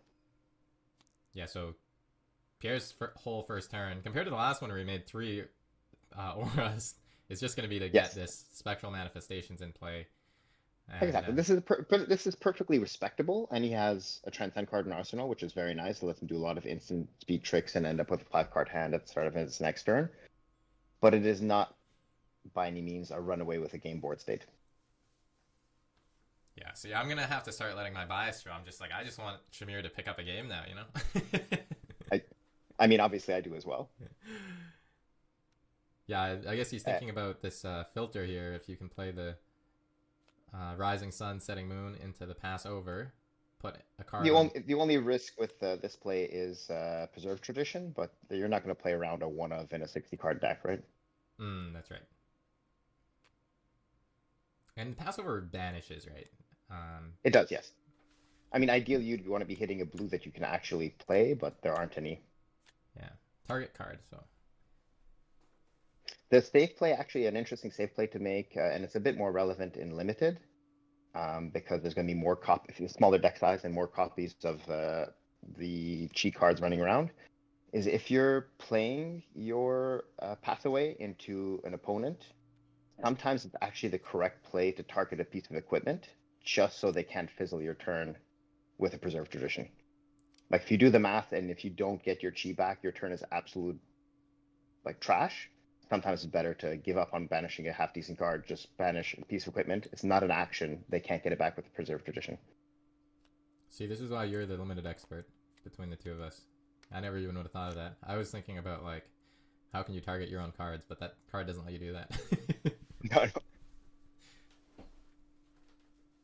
Well, it hasn't come up yet, but maybe it will one day. Yeah, so without the tuna counter here, it looks like Shahmir can go dagger dagger into this surgical and hold up the reaction that Pierre knows is in the arsenal, which is still pretty respectable. It's not too bad. Like, you're presenting a breakpoint and a breakpoint on top of a D-react, so that's not the worst. And and the other important thing is it is a relevant on hit, because that's the problem with, as a new player, when you don't draw a hand that can pressure relevant on hits when they don't have a board, then they're just gonna be like, cool, I'll take 7, I don't care. Mm-hmm. Oh yeah, now he's thinking about whether. Okay. Actually, the codex. Okay, so he's valuing taking a card from hand with the Nightmare. Fair enough. Just looking at Mask of Recurring Nightmares. Is there an argument there for him to use Mask of Recurring Nightmares on the dagger swing? There absolutely is, yes.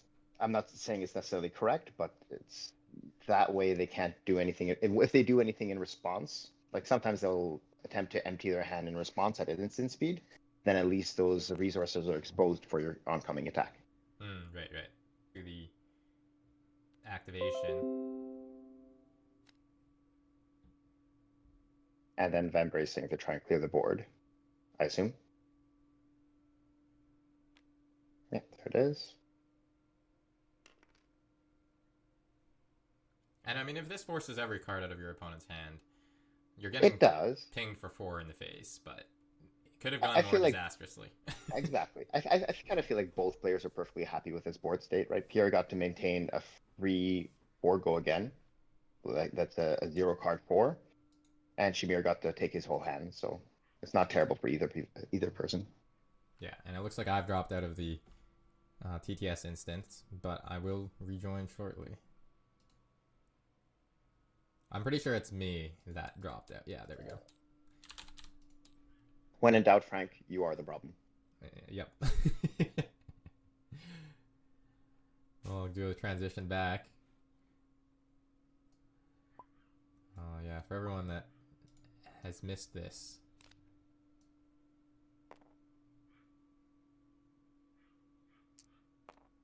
Yeah, so it looks like Pierre did commit that sink below to make sure that the Spectral Shield sticks around, and Shahmir now going to block with the boots, get the 1 defense out of them. Yeah, that makes sense. I mean, this is still going much better than last game. Yeah, for sure. Like, Shahmir getting to play out a 5-card hand, even on a bit more of an awkward context, being at 33 instead of 15 is, you know, pretty comfortable. And again, he's managed to be able to draw relevant on hits when there's not a big board to pressure, because that's the worst, is when you can pressure the board with raw damage or dagger attacks, or a combination of like wide or tall, so to speak. But when they don't have a board that they really care about protecting, and then you don't have any relevant on hits, you have you know, pick to piece and stuff like that, and they're like, well, this is damage, I don't care. That always feels extremely awkward. A red pick to pieces here. Pretty good spot to have that. Mm-hmm. And because he has the tunic here, he could play, or he could activate the stilettos here pretty smoothly and then play the venomous bite as well. So he could play out both these attacks or commit the blue card to the other dagger, depending on the blocks here. And if he doesn't block the, like he happens to have a dense blue mist, but if he doesn't have that, if he doesn't block here, he can Van Brace so that the dagger hits, so that he then has a persuasive that has 2 go again. Right. Which is also very interesting. 2 go again with 1 floating or tunic floating to represent 6. But unfortunately, the mist is going to put an end to that plan. But at least he's having to pitch a card to it, so that never feels as bad. Mm-hmm. And this is that stir the pot from earlier. So now that's live if Pierre wants to pull that out of the arsenal. Transcend. Maybe he won't commit to it this early in the turn, but, you know, if his whole turn becomes make the chi, then at least he can get the Mirkai on the board after damage goes through and whatnot on Shahmir's side. Oh, and would be able to swing it, actually, with the tunic counter. So maybe this turn is kind of turning into a bit of a sleeper from Pierre. He's not going to be able to block very much, but could do some work offensively, depending on how the on-hits pan out. And Persuasive Prognosis, now this is one that actually can disrupt his turn. I guess the disastrous state here for Shahmir is if he hits a red off the top or something. Or maybe that's not going to be an issue because it's going to get blocked out.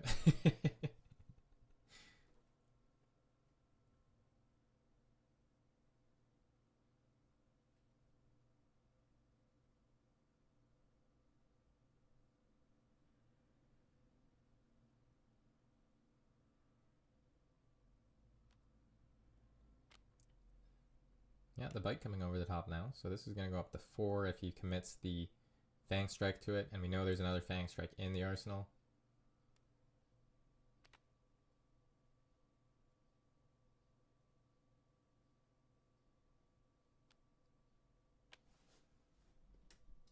Up to 5 now, plays both Fang Strikes.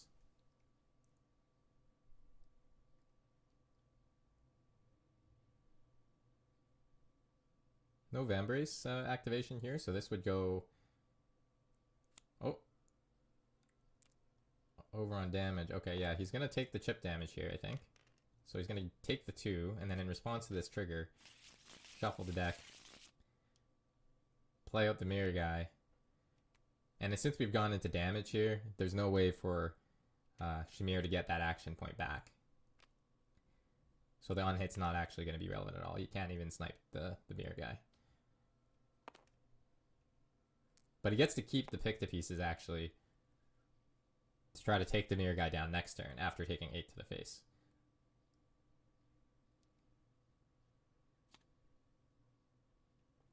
And it is a blue.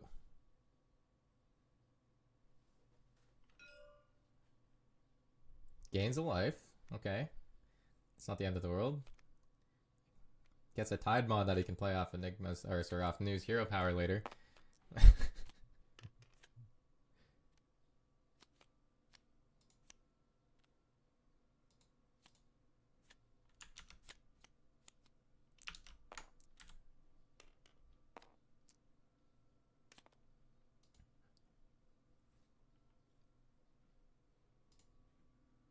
Alright, so now this mirror guy coming in for 8.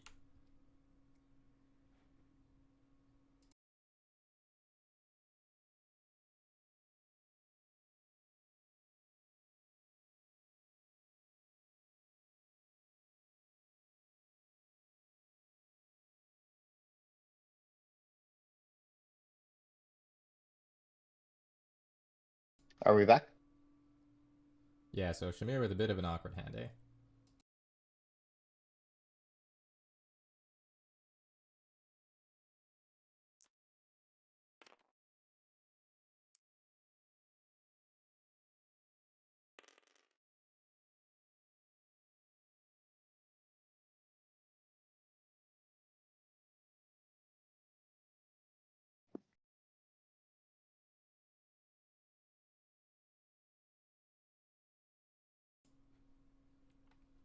Alrighty, Shahmir thinking about his blocks. We've got our casters back. Yeah, There's no problem. Yeah, it seems like the play that was made was flipping a chi, using the tunic, using that chi to play the big mirror guy, and then using the tunic to attack. So if you're looking at Shahmir's hand here, you've seen one dense blue mist. You got a couple of blues in hand to go along with the pick to pieces that's in the arsenal. It seems like he might be able to just take some of this damage. I don't know, how much do you prioritize the extra dagger here? I prioritize it very heavily when there's a large mirror guy to get rid of. Like, your life total is high enough at this point that you can just take 8 and you have to clear this board. Like the oh well, I stand corrected.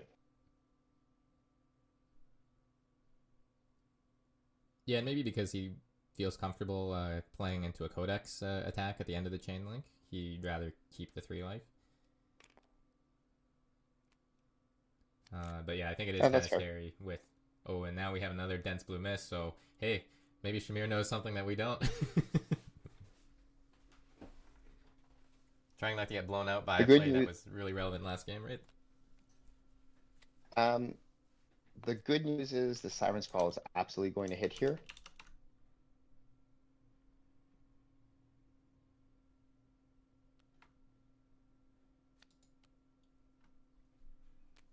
Oh, and he doesn't. Because the worst is in those pivot.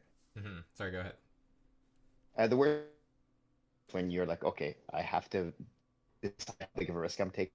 Play my Siren's Call, you take the gamble, and then they're able to instant speed response, like in last game, and you don't get any value off your Siren's Call, then you feel very punished. Yeah, exactly. Like, he wants to be able to draw the card. I mean, in this case, the dense blue mist actually is gonna prevent him from... Off of it. Yeah. I don't want to say you lose the game on the spot, but things are already not going your way by having been matched into an Enigma, so things really need to go your way in the game. Now, the cheese count as blue cards, right? Yes, absolutely.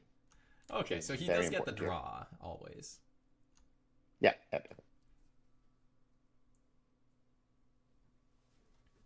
Yeah, off the top of my head, there's no combination that Pierre could do to deny him a draw here. I guess you could pitch into Meridian Pathway and Hero Power, and then pitch the Dense Blue Mist, or sorry, pitch the this rat's on me to Dense Blue Mist, but then he gets eaten up by the next attack, so that seems counterproductive to the goal of not exactly. letting him banish.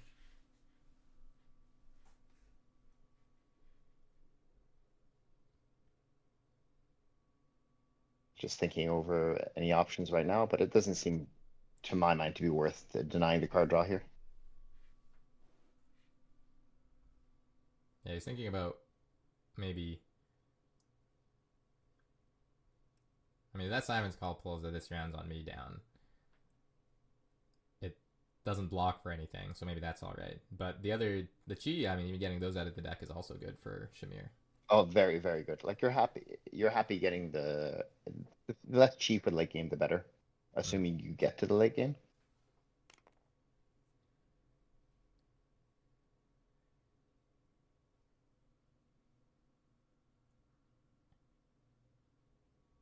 It's actually not a terrible spot for Shahmir to be in terms of, yes, there's a big mirror guy, but because Pierre drew a bit of an awkward hand defensively, and because you have a Siren's Call that's guaranteed to get you card draw, you're definitely going to be able to clear that board.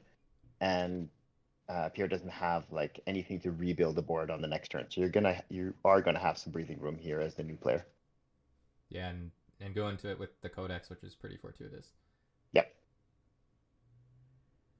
And now at this point, with the pick the pieces that he's blocked with, he does have a 1 power attack to turn on those looking for scraps as well. Or maybe there was a Persuasive Prognosis played earlier, but same difference.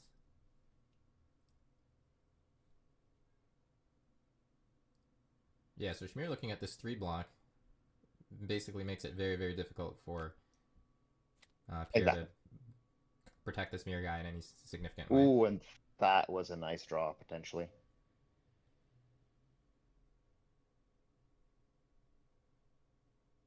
Yeah, very interesting here. If he plays that out, do you think that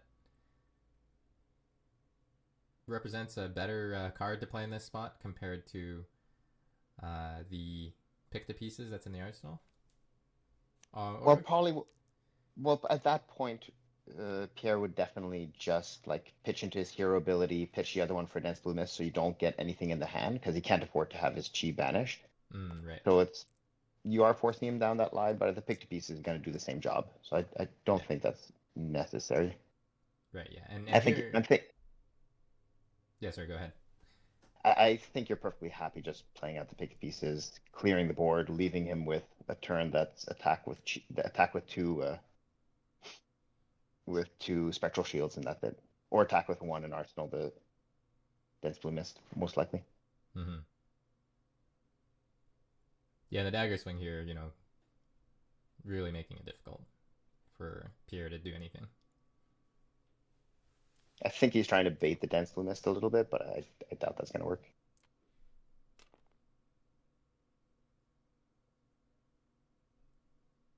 Maybe he's thinking about getting a Spectral Shield on defense.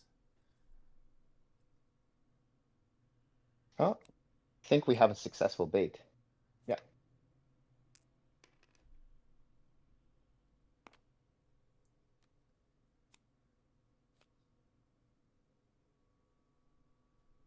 Yeah, and this turn's going exactly Shahmir's way, which is perfect. Yeah, for once. For once. And more importantly, like he's managed to more or less keep the game pace somewhat even, while his life total, he hasn't had to sacrifice his life total too badly to do it. Because the worst is when you're like what happened the last game, where you're working hard to even out the tempo of the game, but meanwhile your life total, you're having to take hits to do it, and your life total is slowly dropping. And then when you could maybe get to a state where you could grind it out, you're in mid-teens or something. You're just never going to have the life total to be able to win by fatigue or grind it out. Mm-hmm. All right, so the Van Brace is gonna give us that full damage on the pick the pieces, or not full damage, I guess. The 1 extra damage. Yep. Yes. So he gets to clear the board, arsenal the codex, and he knows that the clapback is just going to be a spectral shield in an arsenal. So like things didn't go terribly for Pierre. He's still going to get a good arsenal target, get a shield down, get some free value in, but there's no big threat on the table, which is what's important for sure. Yeah, and the value of Dense Blue Mist Canvas as is well not... it's much higher when you don't know it's there. Yes, exactly. And this is not a terrible hand to pressure back with. Yeah, a lot of face-up Like you damage. can definitely do... Exactly, you can do something along the lines of dagger to try and potentially bait out the mist. Then looking for scrap to help clear the board, finishing with a bonds representing 3 attack reactions with boots and vampires or something like that. Yeah, and you can always end on a 0-cost codex on that line as well, depending on, you know, what Exactly. the opponent does. If you do give... Exactly, depending on how much how many resources they commit to nullifying the bonds, you always have the codex finish potentially. Why don't we just take a quick look in the graveyard here? There is an attack action in the graveyard. That's perfect, exactly. And it's one that you don't necessarily, like it's not a CNC or something that you're very upset for them to get back. Mm-hmm.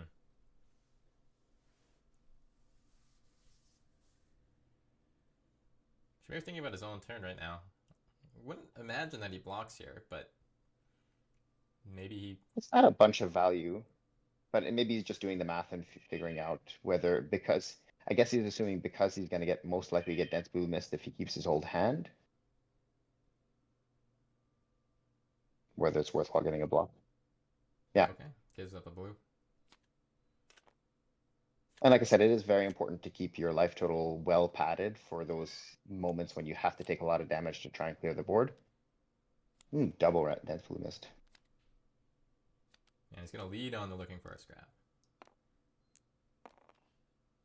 You know, this makes sense in the other context, is if he wants to attack with the Mist Blade and get the extra point of damage and go again on a blue attack from it. Yep. So it's just representing a few different lines on the defending player side that you have to be wary of, but can't really plan around everything.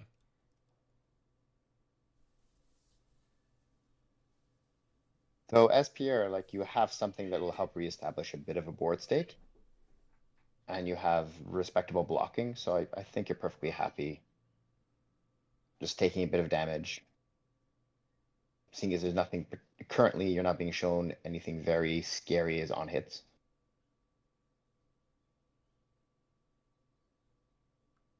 Yeah, this game has turned very grindy compared to the previous one, and yeah, you know, exactly. That is kind of, and it's in that kind of state where it can still go both people's way. Whereas just from the way the last game started, it really felt like Shahmir had to get extremely lucky to claw back into that game. Mm-hmm. All right, somebody in the chat reminding me that I haven't actually updated the scoreboard. So just do that right now. Maybe we don't count that first one, you know. That's what you'd like in your tournaments in Gem. You just ignore that first loss. Yeah, exactly. Okay, so he's pitching the red here because the Spider's Bite is going to threaten the Spectral Shield anyways. Hopefully draw out some more blocks. And that would let him play out whatever is... I guess he's going to go for Codex and to leave no witness. Mm-hmm. Because now if he does that, then the Dense Blue Mist that is an Arsenal can get played out, but it has absolutely no value. Yeah, plus pondering, always a good thing.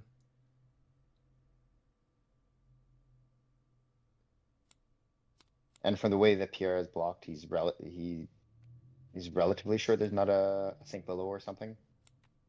thing is, he knows what the arsenal is, and Pierre would have probably blocked the way he did if he had a threat to play out on his turn.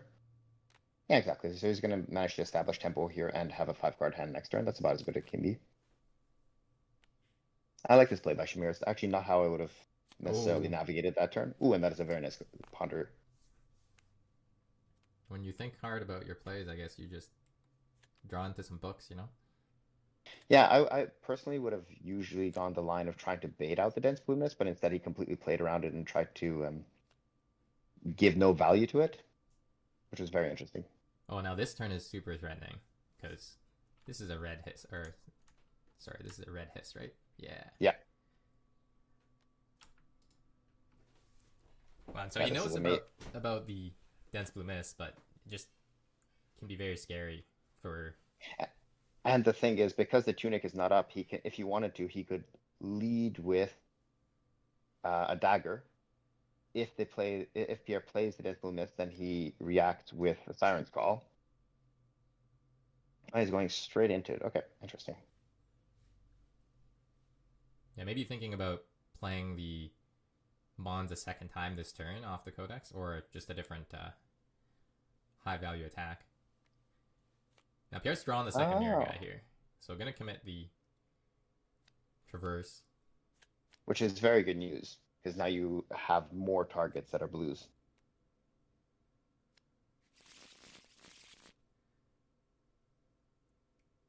Like Pierre will be able to deny the card draw if he wanted to, but he has to commit everything to the board to do it.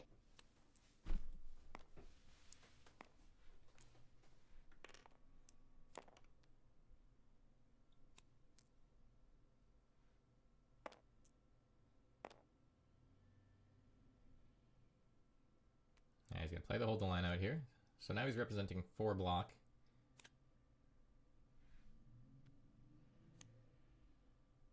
Right, so in order to, if he plays the hiss, then in order to stay above the spawns, he's gonna tank as well. Meaning the Codex will actually represent killing that mirror guy. Oh, but the Meridian Pathway is gonna get indicated here. This does have Ward 3 on this turn. Okay, so that's 8. We're at 7. So he's playing around the Vambrans.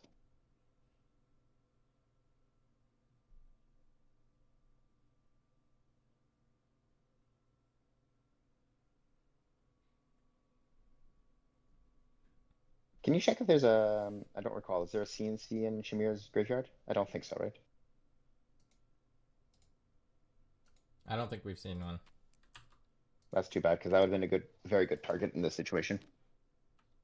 Yeah, no, he's got a surgical, but not quite the same thing, right? No.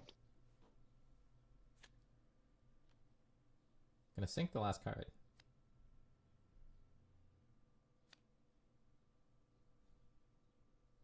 Draws a CNC. Okay, so I suppose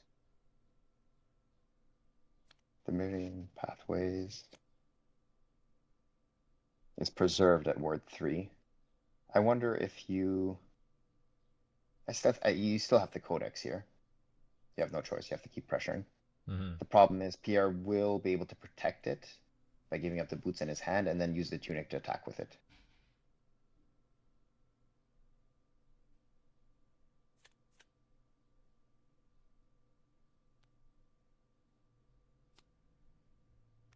Yeah, it turns out that okay, he's choosing the pick to pieces.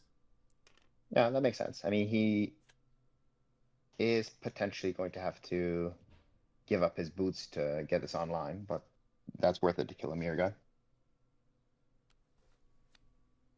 Great, and he can decide when he looks at the ponder draw whether he actually wants to arsenal that or just wants to put the Slither into the arsenal. Mm-hmm. Okay, Tunic coming out to preserve the Meridian Pathway. But the good news is at least you're not eating a mirror guy to the face next turn. Yeah, that's right. It actually doesn't have to commit the boots or the Tunic counter on your side. Yeah. Oh, thinking about This is actually not too bad for Shahmir because, like, yes, the board state is still there, but you strip Pierre of a lot of resources, and you're gonna have another 5-card hand to try and deal with his board state after. Oh, and that was a good hit off the ponder as well. I didn't actually notice what was the ponder. This guy. Nice. A little bit awkward with the actual hand. Very awkward with the actual hand. This is what I was saying earlier about this matchup where things can be going your way and then you're just going to draw an awkward hand and you can sort of lose tempo on just one awkward hand. But you really have to have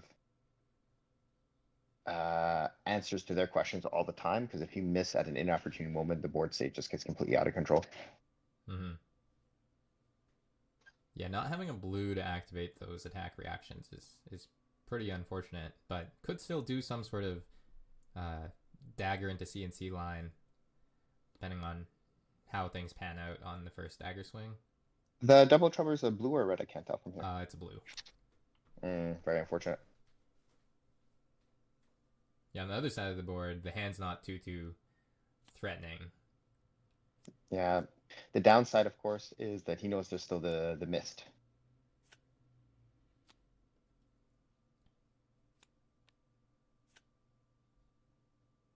Yeah, so the dense blue mist gets baited out here on a pretty nothing turn from Shahmir. So maybe he's just happy to pitch both these reds to play out the CNC.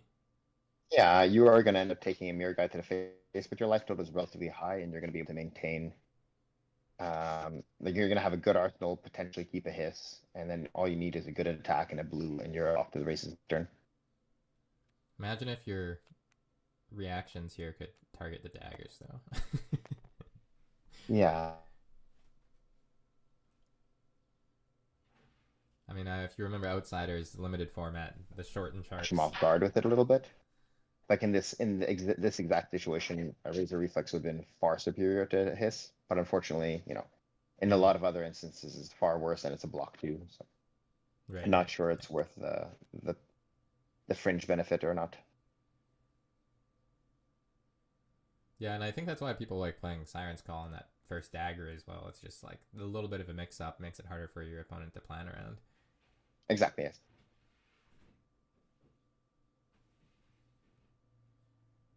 I think Pierre is happy enough here to block with 6, just preserve his mirror guy. Yeah, and he can transcend off this homage and just swing the mirror guy for 8.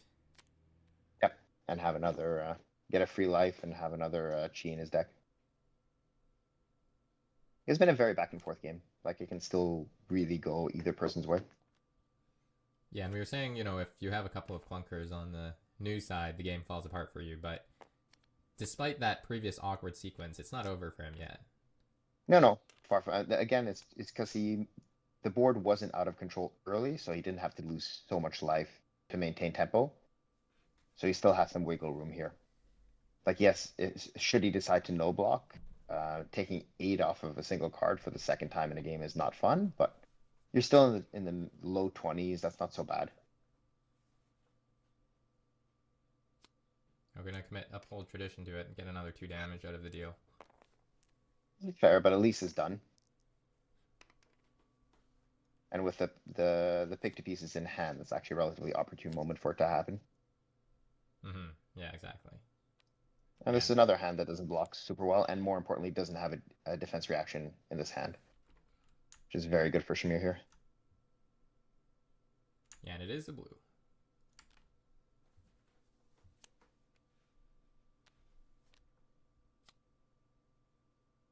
So he's going to be able to probably use the Nightmare Mask to strip another card from hand.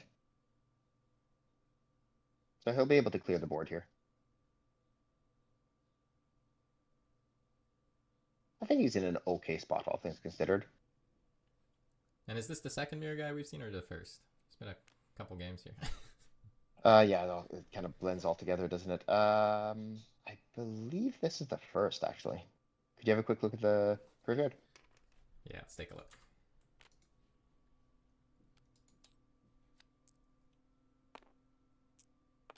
Oh, there was one other mirror guy. Okay, that's pretty good then. If you're managing to deal with the second one, there's only one left in deck. Yeah, and you're at 19, which is, you know, not the worst spot to be. So you're gonna play the bite. He's got the Fang Strike in hand. Hasn't committed the Slither yet. You kind of have to, because you don't want to get stuck with that in hand when you already have other cards you're going to arsenal. So now he's just waiting to see if there's a defense reaction. There isn't, which is great news for him. Oh, he's still playing that. Interesting.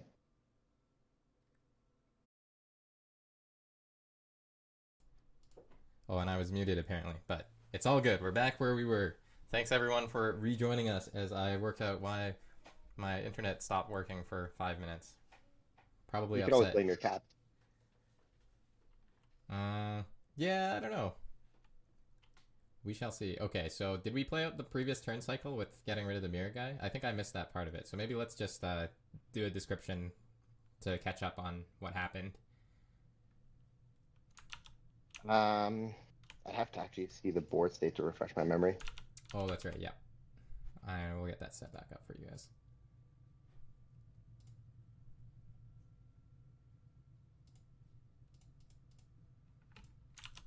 Probably.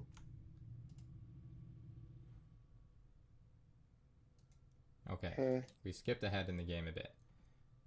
There's the mirror guy. There's an uphold tradition there.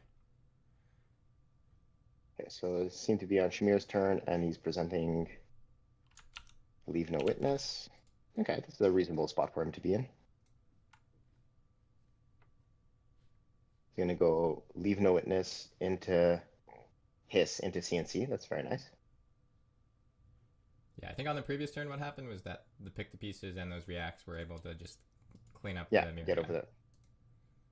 Because the blocking hand was a little bit awkward. Yeah, we don't need to search that. We just... Yeah, that's right. And again, he's managed to keep the board state even. He's managed to more or less present on-hit triggers that are semi-relevant on the turns when there hasn't been a board. The life total is not hugely discrepant, so this is a game that could actually go in his favor. Many things can still go wrong, but this is more or less where you want to be as a new player into Enigma. You're actually able to apply some form of pressure, and you're not having to take huge hits to do it.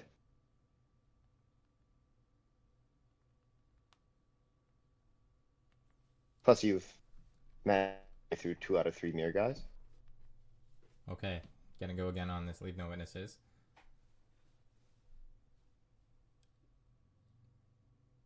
That's a pass over. It looks like he's just gonna play it out. A no value passover. We take that. Yeah, 4 damage. That's pretty good. And Pierre not having instant speed blue to play in this situation to really get blown out for targeting the arsenal is fantastic. Yeah, he might end up having to play out these Restless Coalescences for just 2 ward. Well, the thing is, right now, Shahmir his other follow-up to this is a CNC, but he no longer has an arsenal. So I think he's okay just blocking for 6 from hand, playing out a Coalescence and arsenaling another one. Like, he's going to take a little bit of damage and lose a card off the top of his deck, but that's not so bad.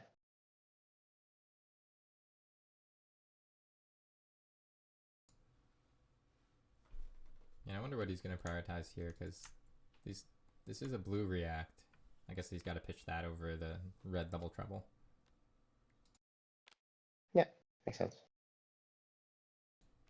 And the double trouble will be nice for just trying to go over the top, right? Exactly. And seeing as that these games can come down to fatigue, the on-hit of banishing 2 cards is not irrelevant. Like, it doesn't always make a difference, but it can.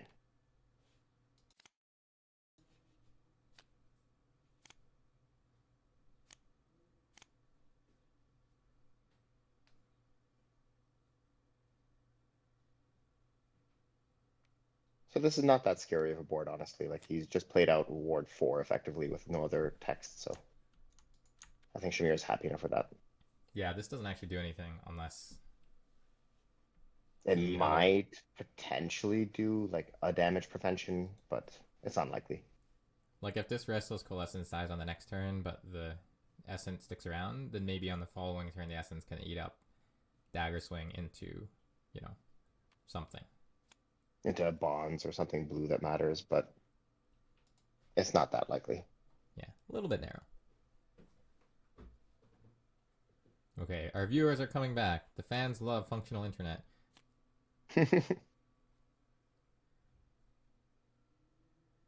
Alright, sitting through this fairly grindy game.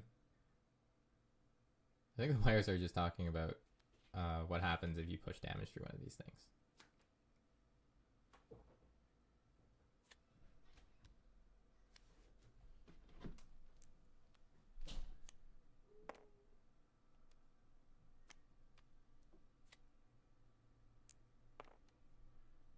Okay, now we get to see the hand, which is classic TTS. The cards don't... Oh, he ate a silver to draw a card. Okay, interesting. And draws into another blue strike. That's actually fantastic.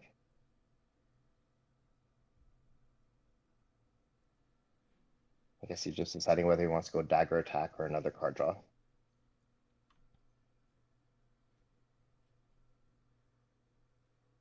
Just gonna fix our problem here. There we go.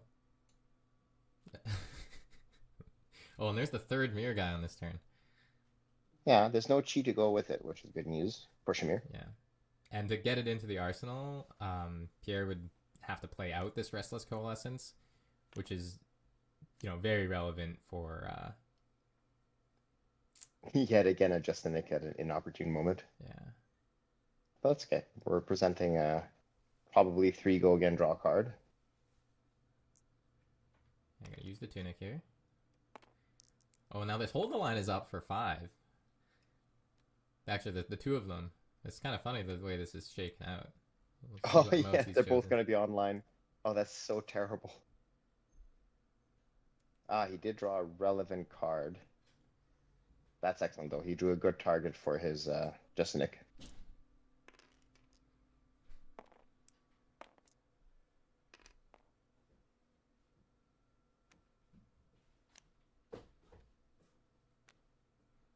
And so this is going to cover up the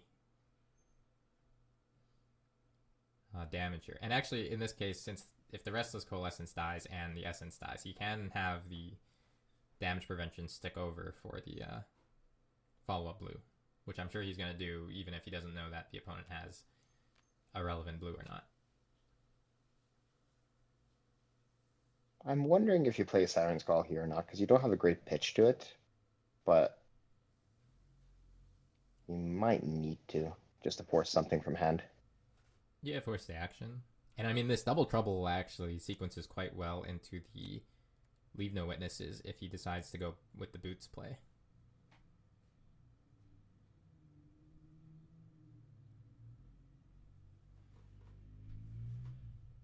Or he could target either of those cards with just a nick for kind of like a no value kind of thing.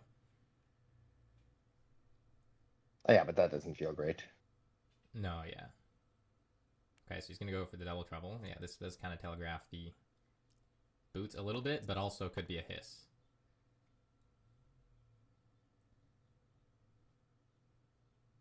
And again, the game is grindy enough that banishing 2 cards from deck is not irrelevant at this point. Yeah, if we just check in on the deck totals, there's only 24 cards left in the Enigma's deck to 30 from Shahmir. So actually, this game is going towards fatigue at this point. Yeah, absolutely. Okay, boots. Very nice. Unfortunately, this is going to get covered up by Hold the Line, which is very, very sad. That's not a thing I would have played around by using the second silver either, but it is going to be quite punishing here. Oh, he's taking it. Really? Wow, okay. Hits 2 D-reacts on that, okay. That's good news.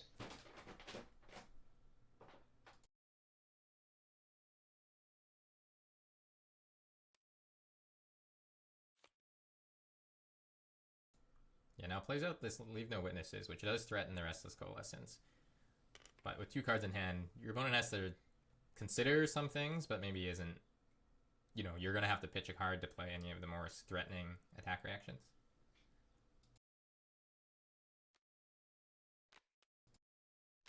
Yeah, Okay. having to pitch that just Nick to play it is annoying, but at least you are going to draw a card, most likely. Yeah, now we've seen Siren's Call Or sorry, now we've seen Justinik be blocked with 3 times, pitched a couple of times. Yeah, I know we haven't actually played it once. Yeah, the mirror guy's going to come in Okay. with 2 counters. So none of the damage gets through, and there's no card draw on the Siren's Call, but no swing either from the mirror guy. Yeah, you're happy enough with this as Shahmir. You're not gonna have a 5-card hand. You're gonna have a 4-card hand, but also, I guess he's making the play because having tokens on the mirror guy is so worth it because of the coalescence in Arsenal. You can definitely start to go super wide with spectral shields.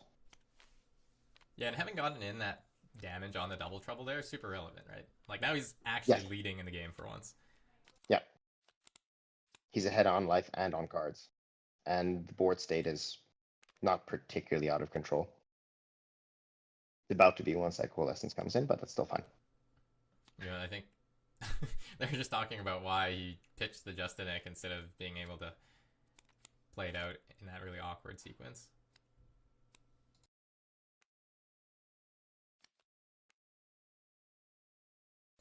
Just making sure he orders his pitch correctly since there are so many cards in there.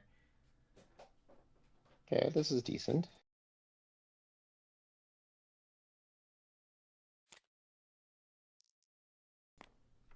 That is a red double trouble, correct? Yeah, that's right. So again, actually, it's a slightly awkward hand for Shahmir.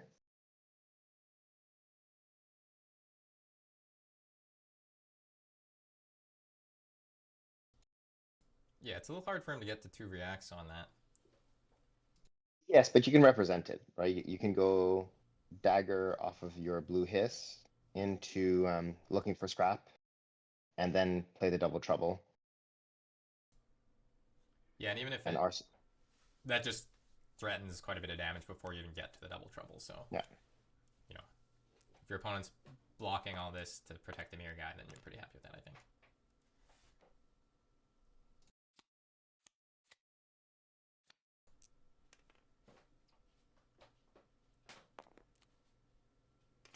But the Vanguards actually makes this a little bit awkward here.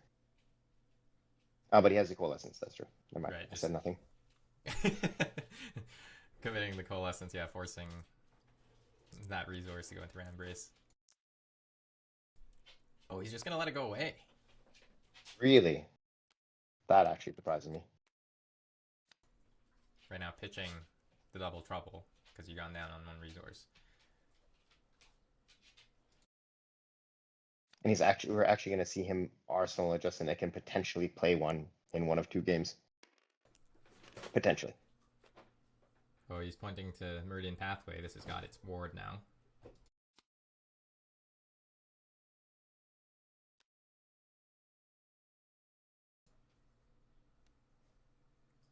You know, you say that he could be playing it, but also he could get CNC'd here. Yes, for sure. In fact, he most likely will be. Yeah, the way this is panning out.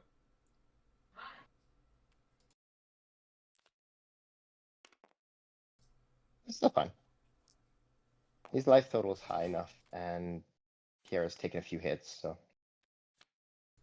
you are going to get CNC'd, but if you draw a decent blue, you don't mind keeping a 2-card hand plus just Nick and Arsenal. And blocking with 2 cards. Never mind, I said nothing. Yeah, this is a little bit awkward. I guess you have to give up the other Justinik now, right? Yeah, you kind of have to. I think you're just going to have to block with Surgical and just a Nick and send CNC holding up Vambrance. Which is okay. Or he's going to keep the Surgical instead. Okay. Wow, really interesting the way this sequence has played out for him. I mean, it's obviously just the cards that you draw, but now we've seen as Justinik pitched, 1 in the arsenal, 1 blocked with this game. I suppose the reason he's keeping the Surgical is because he's going to have 1 floating in a card in Arsenal, so he's going to get to represent a Venomous or a Hiss. Oh, and you can't do that on CNC. Yep, that's right. Yeah, you can play the Fang Strikes and the Slithers, but not the actual Mystic attack reactions. Yeah.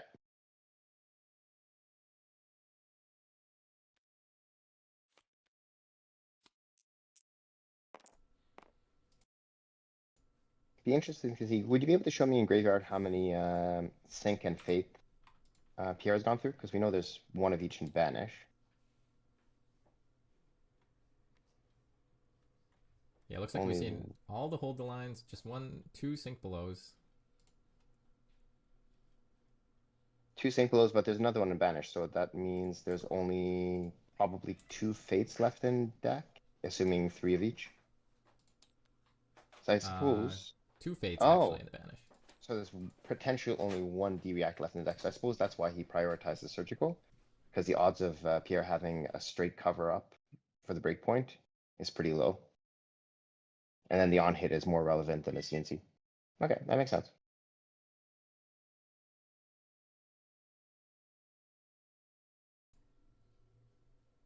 Yeah, this here threatening to just eat up a couple of cards in hand. You can't actually get rid of these cards in the resolution step.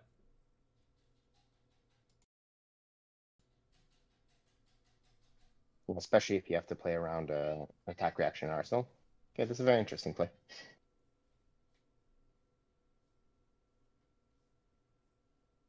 And you also represent Van Brent's worst comes to worst.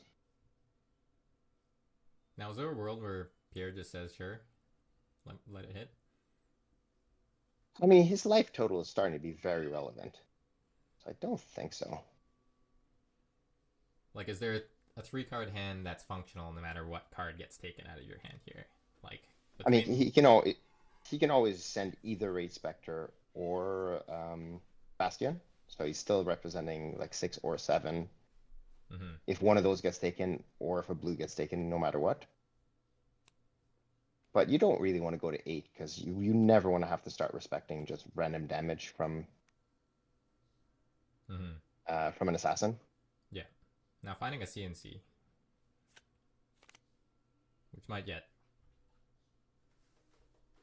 just straight block work. All right, I guess he's doing this in the later step. Has the option to block with stuff still. I would be excited to see a Rage Spectre played by Shahmir, but I don't know if that's gonna happen. You know. Well, I mean, at the end of the day, if it gets played by Shahmir, it's legitimately just Ward 1, right? It's not that exciting. Yeah, that's true. Oh, and maybe giving up the Meridian Pathway here to throw a CNC? Yeah, I can see that. Also protects the Spectre shield. Yes. And he could also... So he can go 2 go again, and then it's followed by CNC. That's pretty relevant. You can actually go 2 go again, 3 go again with that Restless Coalescence in the arsenal, and then CNC. True. And we've seen Shahmir save life total on some of these chip damage attacks. He could get kind of blown out by CNC if, the cards don't line up well for him. Yeah. Yep. We might not ever get to see that just Nick played. No, it's so good though. Gosh, I can't believe it. Apparently, it is a block 3 and a pitch for 1 card so far. Yeah, exactly. By the way, thanks for everyone that's tuning in. We're back up to 40 viewers after everyone left because the stream crashed. So thanks for sticking around.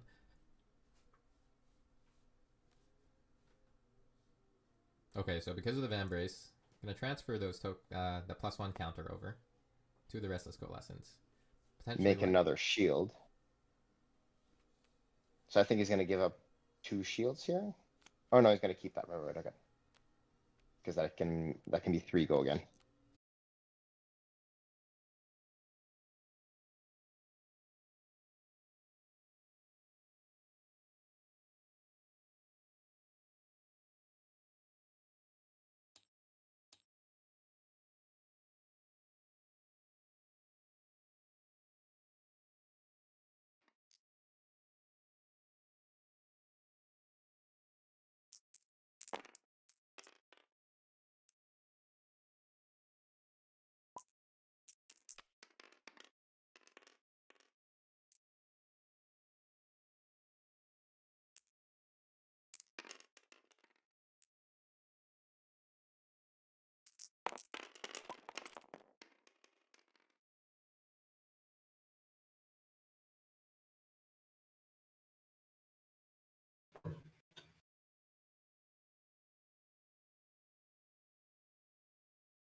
All right, players are just getting themselves situated. I've asked them to start from blocks on the previous turn, just so we could see how we got to this point. I think we cut off at a pretty critical moment. And most importantly, the moment when we were finally going to see our first Just a Nick played. Yeah, that's right. By the way, I watched back the stream of the Battle Hardened, and I did notice that, you know, I said, that's right, like probably 80 times. Potential cash phrase in the making. By the way, I see a Tunic and a Mask missing here. I think maybe there was a CNC blocked, right? I'm not seeing anything yet.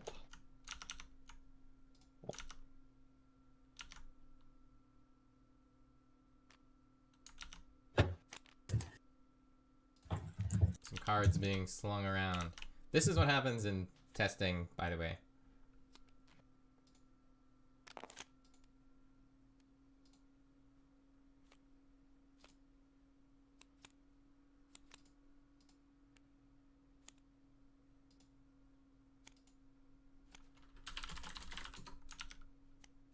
Okay, the players are gonna just...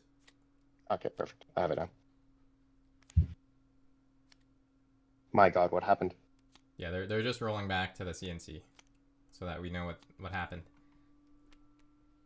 Yeah, so on the previous turn, Shahmir was able to clear the board and go into that turn with Pierre keeping 2 cards, which were the CNC and the blue. And the Coalescence was played, or was it killed by something? Oh, it was still in play. Okay. Okay, right. So we're on Pierre's turn. He's going attack for 3, go again into CNC.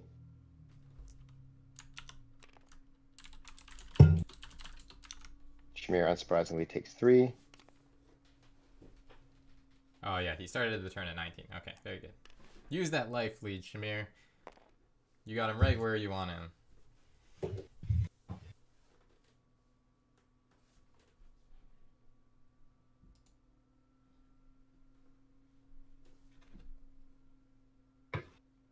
Talking about that hand is very interesting. Yeah, very interesting.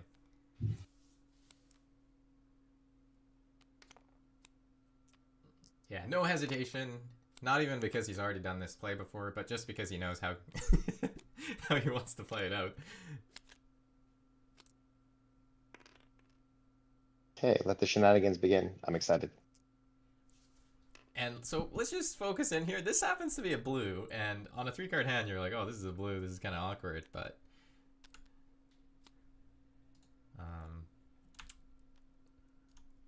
yeah, I guess to play the Stir the Pot. Gonna get the Transcend.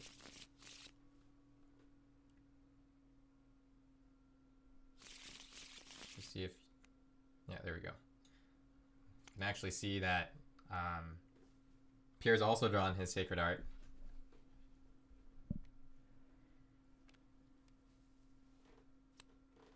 Okay, very nice. Banishing some stuff. I don't think there's much useful things. Oh, he's banishing 2 mirror guys. Fair enough. Just 4 free life the next time you activate.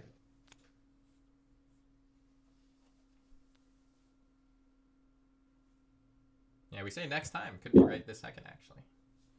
Gonna get this Possibly. Might and Agility token to represent the Fang Strike and the Go Again. The Slither. I know what cards are called. And now finally getting to play out Just the Nick. Banishing the top card of the deck. Banishing the Art of Desire ability. And actually going to draw two cards here, I believe. Yeah, and gain 2 life. Oh, those are good those draws. Those are excellent cards to draw right here. Wow. Oh my God, he's going to get to activate new and then draw a card off. That, which tenant of Chi is that? The one that draws you a card when you play blue? It's first tenant of Chi, yeah. Moon. Yeah, that is some cards drawn this turn.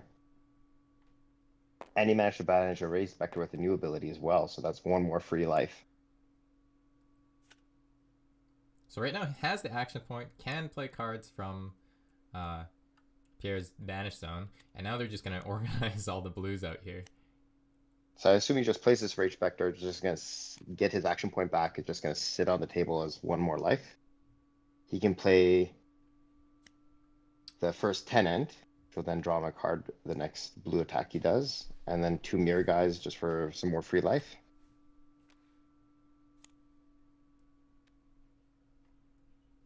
Yeah, and while we were on break, quotes on break, Pierre did say that he was feeling very bad in this game so far about the amount of disruption that Shahmir's been able to offer and the pressure that's been able to be put on him.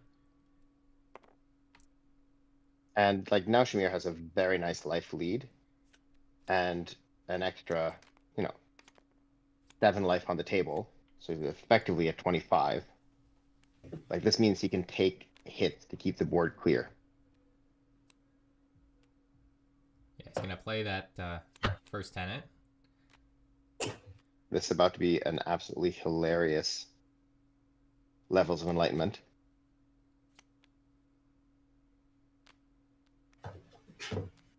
Yeah, and just flung our double trouble off to the side. Gonna let Shahmir go and retrieve that one.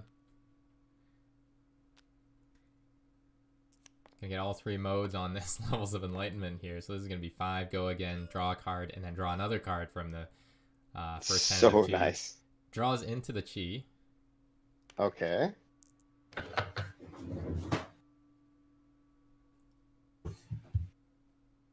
Not sure the Chi does a lot for him right here, actually. The double trouble's not really live, is it? No, there's no way to turn that on that I can see. Okay, gonna get rid of that damage prevention.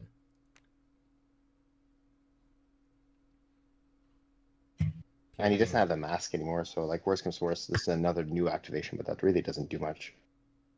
Probably just going to dagger again.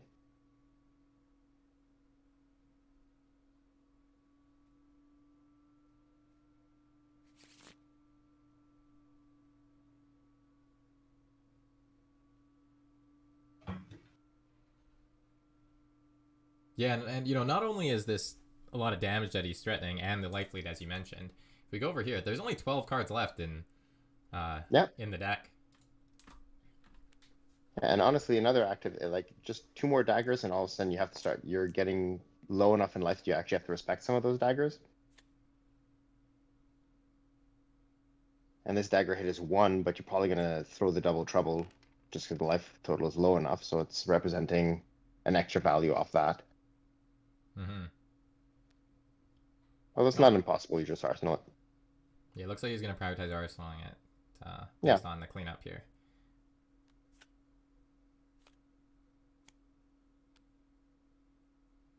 I mean, that was quite a turn from Shahmir. And honestly, like, he drew so many cards there, but it's not like he even got that. Oh, and he gets to play the haze. I think that's amazing. That's actually a lot of life he has on the table now, depending on how he spaces it out.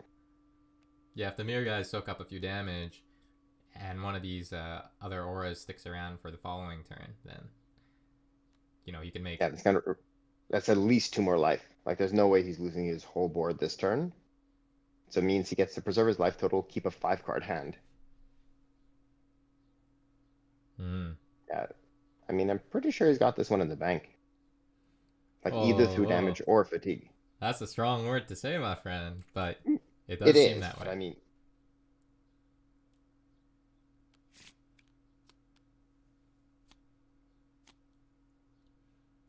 now she's gonna be this waxing specter coming in for 4. I mean, in this case, you're probably perfectly happy to just let 2 mirror guys die, which will in turn create another spectral shield for you.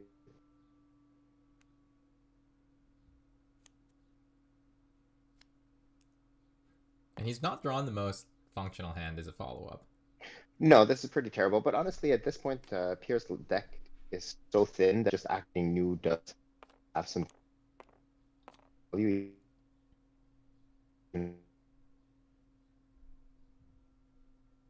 But it is a very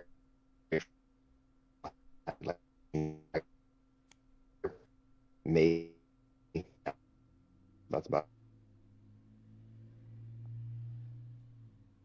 How do you feel about this waxing specter being played out? Like, Pierre obviously just needing to do something with his cards, but I think this is the last Waxing Spectre, you know. Does he have enough threat density to even win this game? I don't think so, no. But he doesn't really have a choice here, right? Yeah, that's right. Like, and he also doesn't know that Shahmir's hand is kind of clunky, to say the least.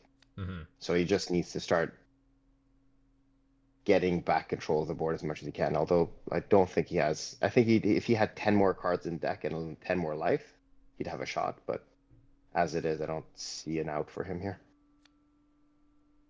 Yeah, things can change really quickly, because I think even 2 or 3 turns ago, when we were seeing that big play with the Restless Coalescence going down, oh, and these Tide Moths get +1. They can't attack. Not that does anything. No. It's more just the moral victory. Yeah, exactly. It's too bad the Restless Coalescence can't be played by New. But, you know, Blue Restless Coalescence might be a bit busted. Potentially. Although, honestly, speaking as a new main, I would rather it be blue. Oh, yeah, just be able to banish it. And yeah, just being able to banish it, and actually in a board state like this, not that this kind of board state happens particularly often, but the fact that you could actually, you know, build your own army of spectral shields. Mm-hmm. Yeah.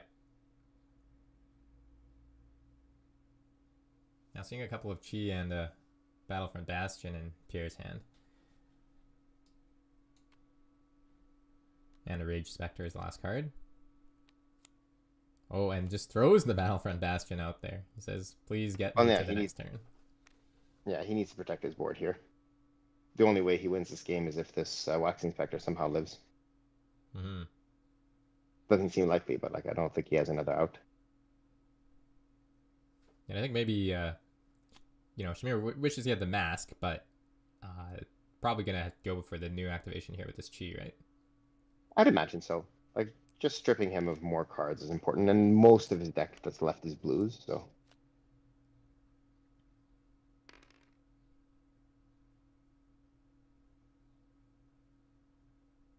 I think the Vambrace is going to go towards leaking through this damage prevention.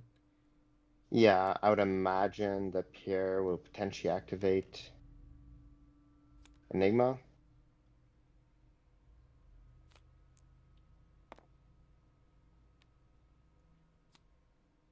Oh, you know what? He's saving the Vambrace for the pick to pieces, actually. That's Right. silly comment for me to make, because +1 is better than +0, I guess. I guess it's kind of +1 there as well, but... Yeah, and this is going to wipe the board.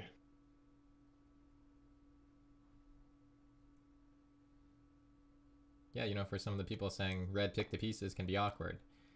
Also necessary. Yeah, it is. It unfortunately, it's the moments when it's not good, it's terrible, but you just have to have it in the sideboard also. Yeah, now we're making Pierre suffer by having to do this board state cleanup.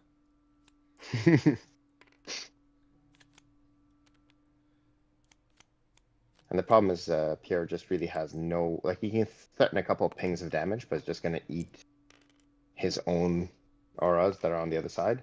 And he has no way to deny Shahmir a 5-card hand. Which is not where you want to be when you're at 2 life and single-digit cards left in the deck. Oh, and then this is going to be the turn that lets Shahmir close it out. Yeah. Plus he has a double trouble in Arsenal as well, so the double attack reaction on that hit will get the job done. Mm-hmm, yeah.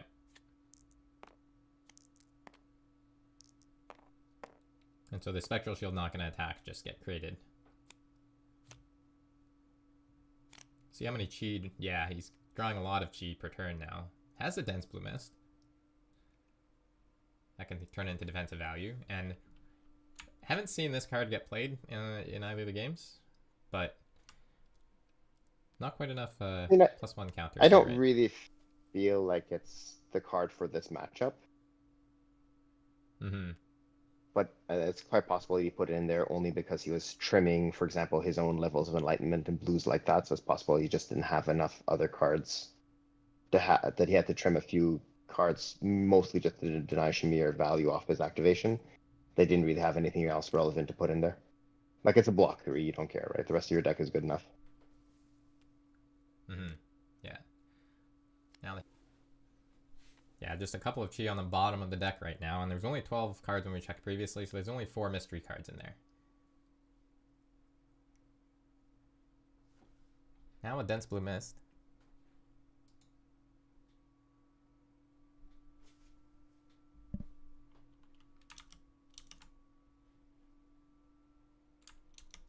Uh-oh, and I suspiciously...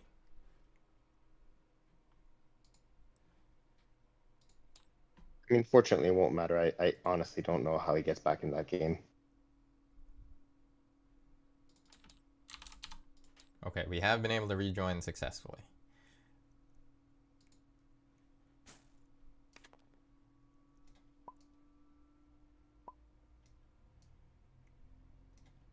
Yeah, so pitches the chi to play out the dense blue mist, and then pitches the other chi to make a spectral shield.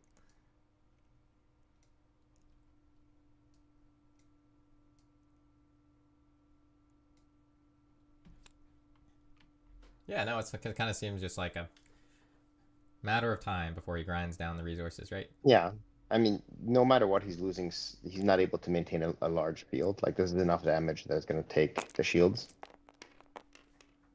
And then there's no out after that.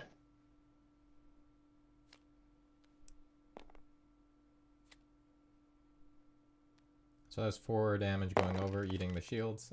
A couple of dice getting rolled around. A vague sense of frustration in the way he's cleaning up his board.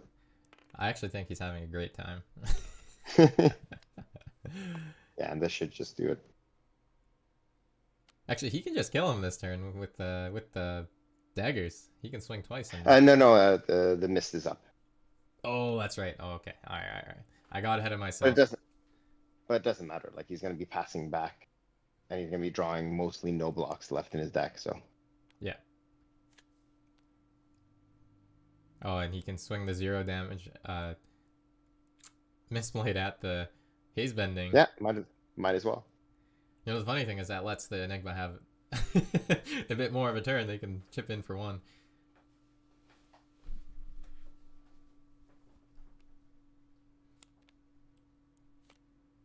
at that board state cleanup.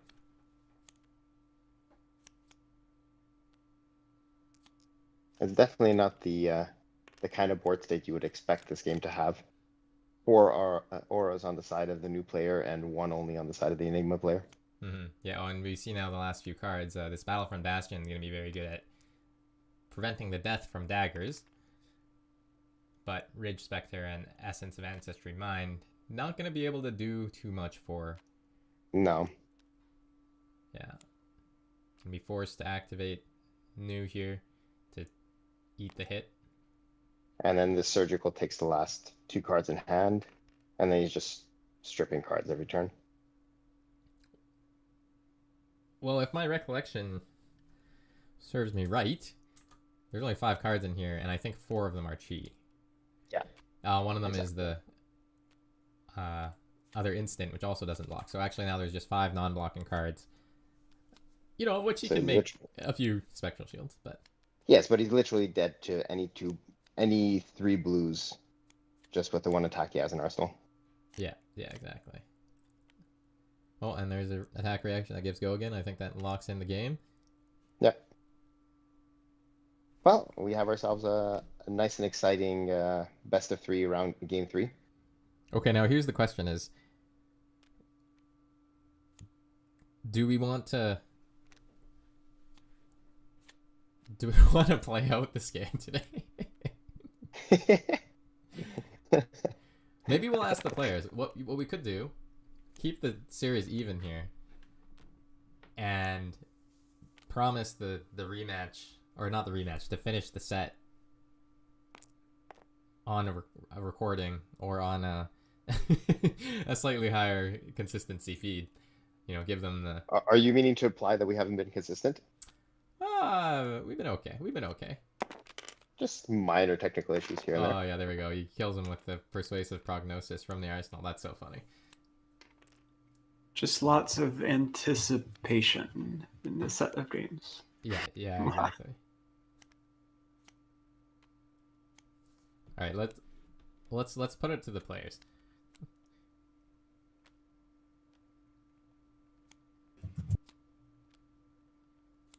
Well, that was a very, very fun game to watch. It was Yeah. extremely back and forth. Chat definitely has their opinions. We riot if no game 3 now. Oh wow. Okay. All right. Well, it sounds like these people have spoken. Right. Okay. All right. Okay. We'll go back to our OBS. We'll update the tracker for sure.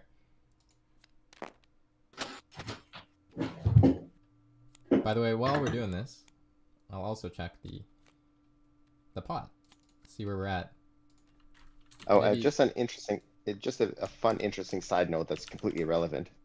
But if Shahmir could have ended that game with a bombs trigger, then not only would he have killed him by reducing his life below 0, he would have also banished every card left in his hand and deck and graveyard. That's awesome. Because there's only chi left.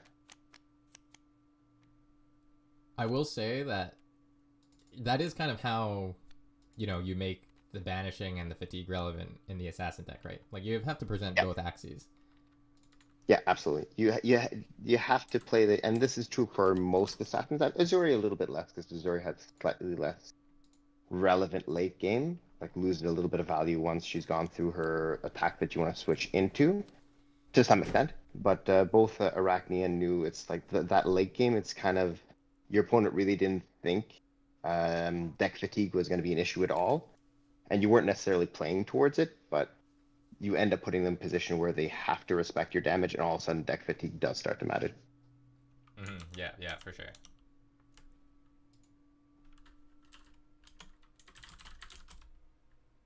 Maybe we'll just let them know they can start whenever.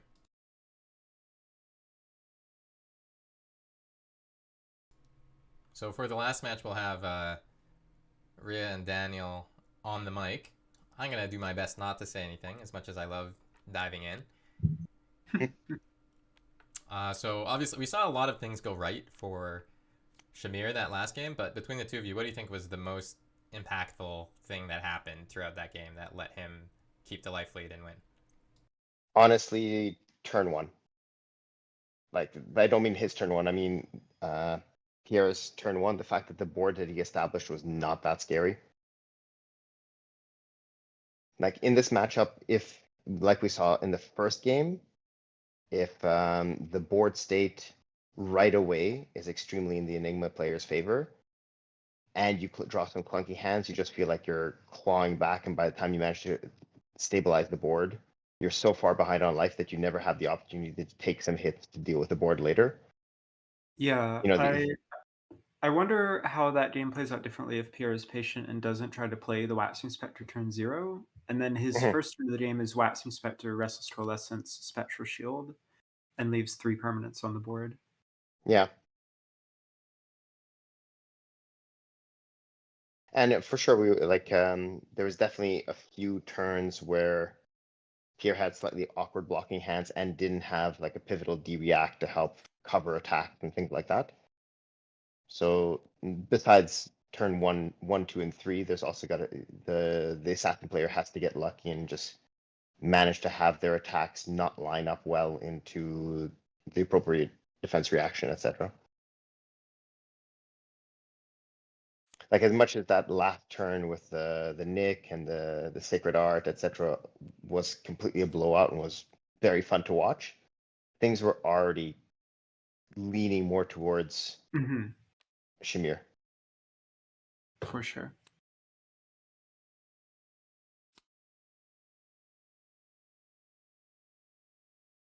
Okay, well, game 3 to decide everything. Players are just about ready to go, except that some of the cheese have been swapped back and forth between them. Oh no! That's gonna be such a disaster. Purely uniquely TTS issues. In paper, Yeah. they would hopefully have different color card sleeves. Imagine if you run into the mirror match and you both have the same color sleeves. That would be a nightmare. Oh, just an absolute disaster. Yeah. That's actually one of the reasons I've avoided sleeving my new deck in the new art sleeves. Mhm. Just because that's what a lot of other new players are doing. I'm like, I don't want to get into that situation. No, thank Yeah, you. for sure. I personally, I'm going with custom sleeves for Nats just so that like I know no one else has these. Yep, that's fair.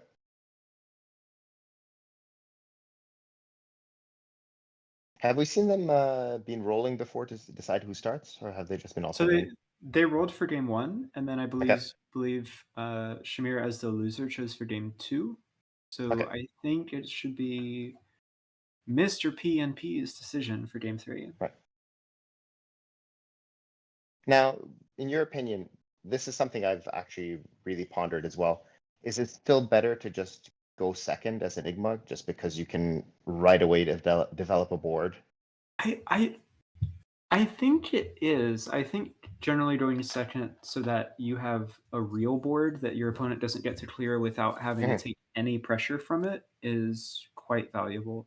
Because if you play things on turn 0, your opponent will always have a 4-card hand to try to kill it. Whereas if you play Exactly. stuff on turn 1 and attack with it, they're having to make meaningful decisions not blocking the things you're attacking with Exactly, yeah. in order to try to clear them. Yeah, that was my feeling as well. It just, with these new heroes, it's a little hard to be sure exactly what's the correct decision for player draw. For sure.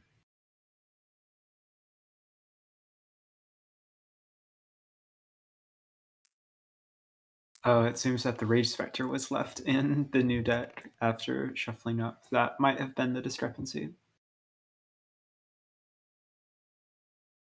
I mean, it's a blue, it blocks 3. Could be worse. It has functional go again when it's the only illusionist aura in your deck, Exactly. too. It's technically better than the majority of the Nicks that we've seen Shahmir draw. Because it is a blue Objectively, elite. yes. But when it did happen, wow, was it cool. Yes. No, that was the best case scenario. Getting to draw 2 cards off that attack and gain 2 life was absolutely hilarious. And getting lucky enough to draw into a Levels of Enlightenment in that moment.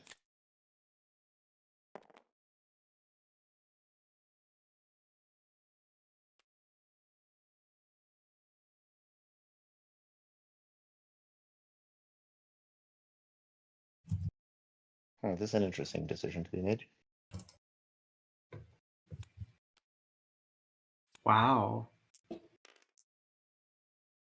Turn 0 Mirror Guy not off of Chi. Interesting. I mean, he has a good defensive hand between the Mist and a D-React. It's just, you are giving up a lot of your firepower for the mid to late game. Yeah, I'm very hesitant to ever resolve a Mirror Guy that is not on Chi. It just halves its offensive power. Yeah, that's very understandable. I suppose we're probably going to see a dagger into a Sirens. Hoping to draw another blue to be able to send a CNC and then Arsenal to Venomous. This would be an incredible early Sirens call. Taking the Ancestry Mind would leave Pierre with 1 card that blocks in hand.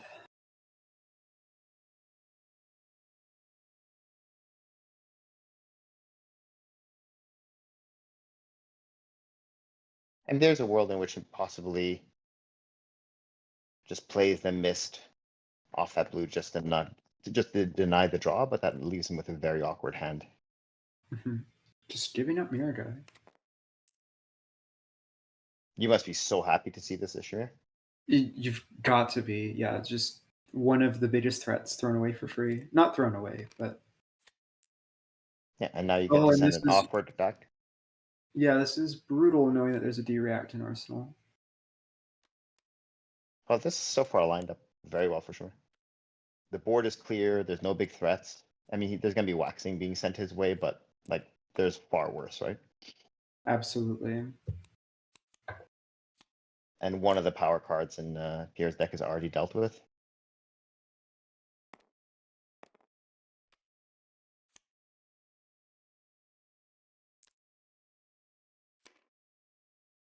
Probably the easiest 4 damage of his life. Especially considering the hand composition here. Wow. Yeah. Oh, this is going to be gross. Yeah. I assume you lead with pick to pieces here and hiss it, just to force cards from hand right away. Really, you don't think that double trouble with the double react into pick to pieces with Vambrace is better? Potentially. Yeah, no, you might be right.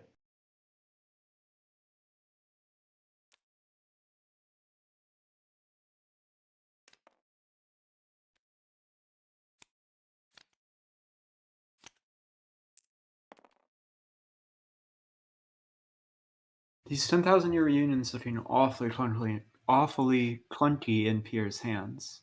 Yeah, they have. They look a lot like Justin Nips, actually. Very similar. I'm kind of curious as to why he had them in. Like, it must just be the fact that he's cutting relevant blues. Mm-hmm. So that New can't steal them. Yeah. Exactly. Like any game I've had as New into an Enigma that has even a single blue attack in their deck has felt noticeably different to the ones where they had absolutely zero.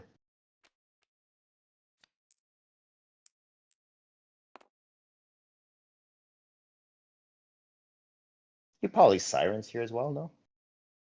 Just try and force more cards from hand. We're thinking about it.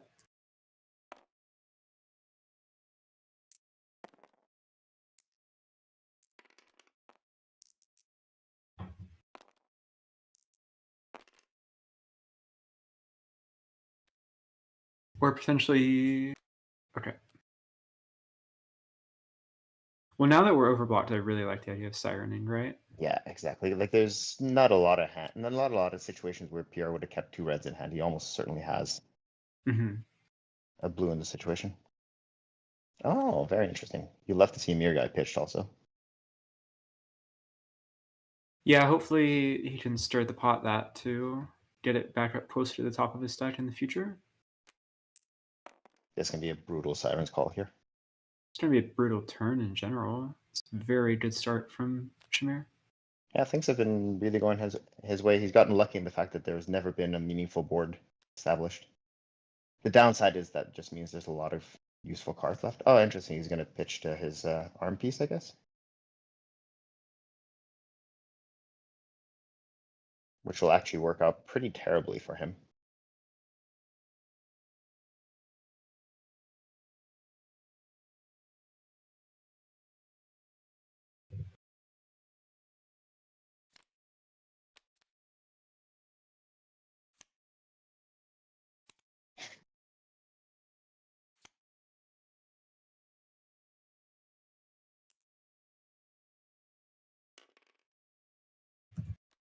I mean, denying the card draw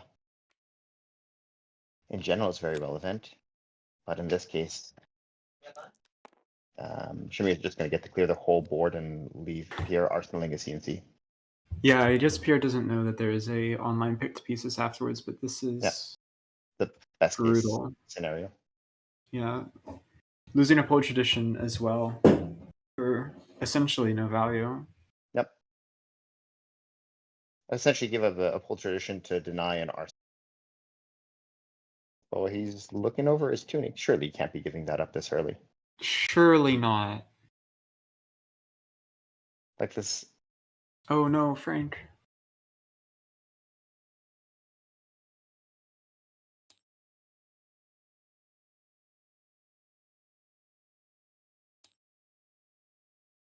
Okay.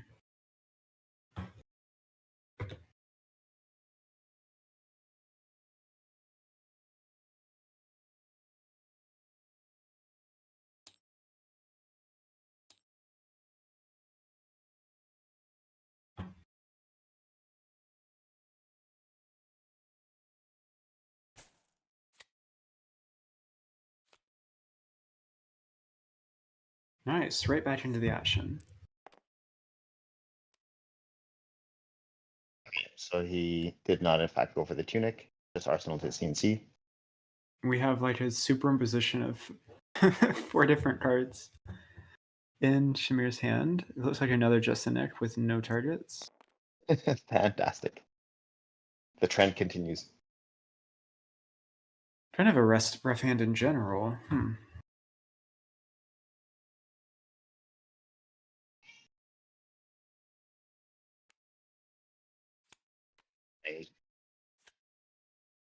Oh, we're holding the Just the Nick. We really want to resolve it. I wonder if he's biased from how it did from last game. I mean, yeah, it's easy to get tunnel visioned on its highs because wow, the highs are high.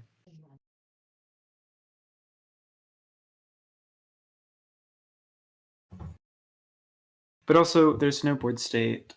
There's several major threats down already from Enigma. You might be able to be more patient here, or we're throwing it away with Embrace. That also makes sense. Well, the good news is he managed to take the arsenal, and there's going to be a Rage Spectre coming back.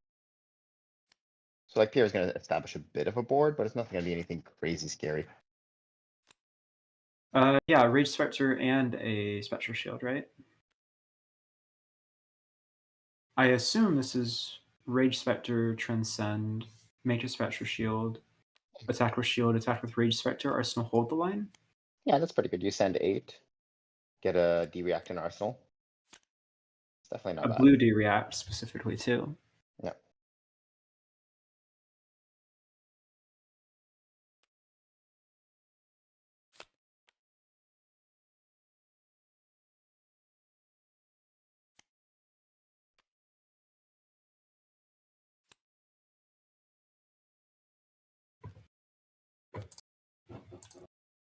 Shahmir's hand is not seeming.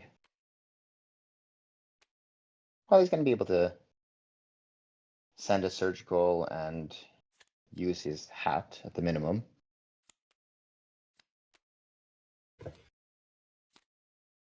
Master Recurring Nightmare is definitely a nuisance when you're trying to protect a board state.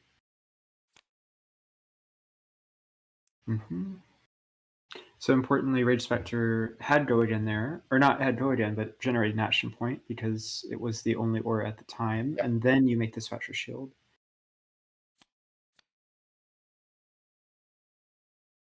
Interesting. Lock one, take one. Is this the Stiletto turn? Might be, because this is a board state that you don't mind sending pick pieces into. And just a surgical and a hat is not going to clear this board state, so it might be worth giving up the boots to really try and deal with that Rage Spectre.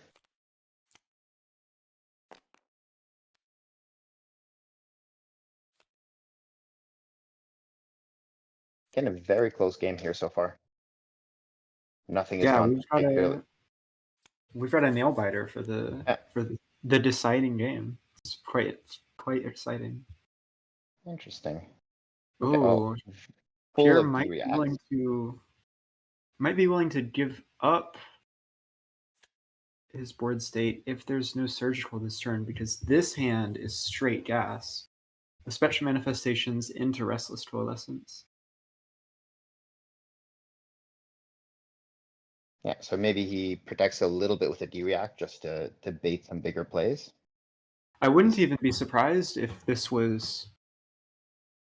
Well, it would be a very aggressive traverse, but getting a Chi here so that you can safely turn on Meridian Footsteps and play around the surgical abstraction would be very useful.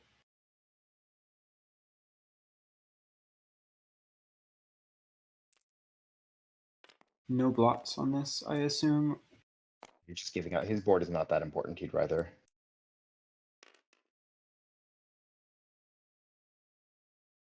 I don't think he bothers to play the Fate Foreseen here, does he? I don't think so.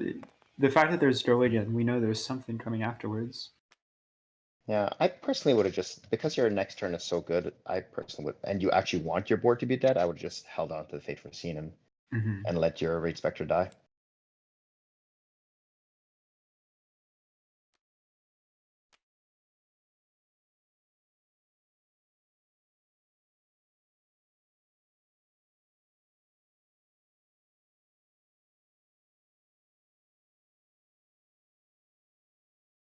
I wonder what he's contemplating here.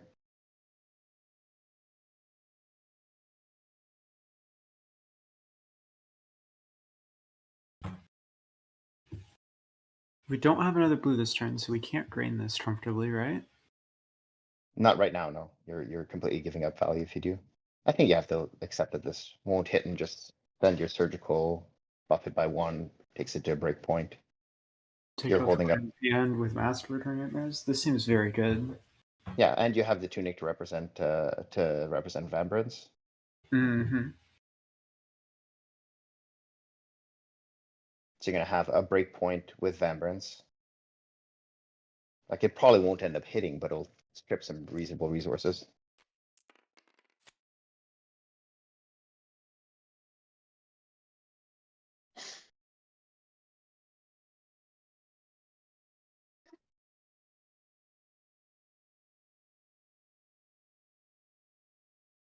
And more importantly, you have a tunic up and a unknown card in hand with a blue and pitch, so this can represent up to 4 more damage if it's venomous.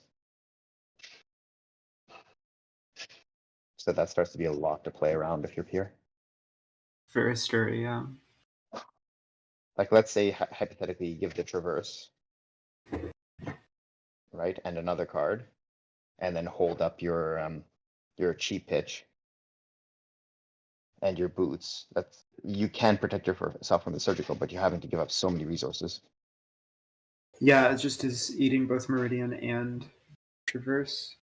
And more importantly, you're giving up the future traverse into getting a cheap, playing a mirror guy and attacking with it, which is Mirror kind of Guy, like yeah, your bread and butter offensive turn. absolutely.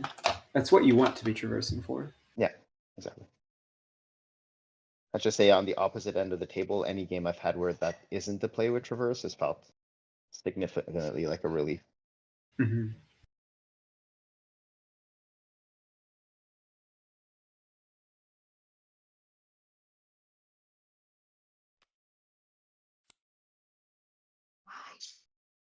Now there is the option to block 8 on this. Traverse plus Meridian is 5, plus the Spectral Shield from Enigma is 6, plus the Hold the Line in Arsenal is 8. Potentially losing your Spectral Shield. Yeah, so you get to keep a Rage Spectre. But I mean, honestly, at this point, don't you want to give up your board state just to be able to play out your next hand? I think so, but it's difficult to block in such a way that you lose your board, but don't get hit by the surgical. Okay, he is giving this up. Interesting. Oh, and blocking with manifestations.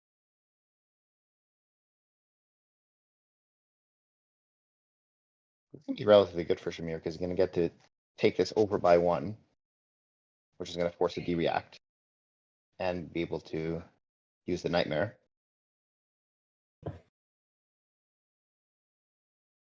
But Pierre will be able to save his Rage Spectre, but he won't have much of a turn besides that.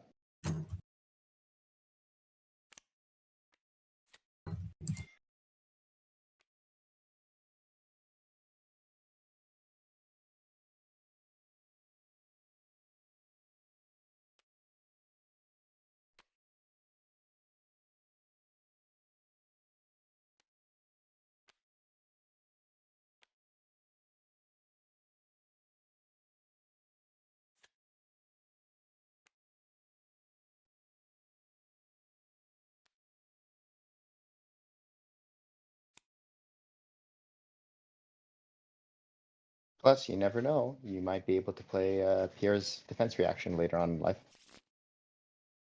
Can be very relevant. If you draw a chi and you're staring down a mirror guy and you really just need it to block, it can be very relevant.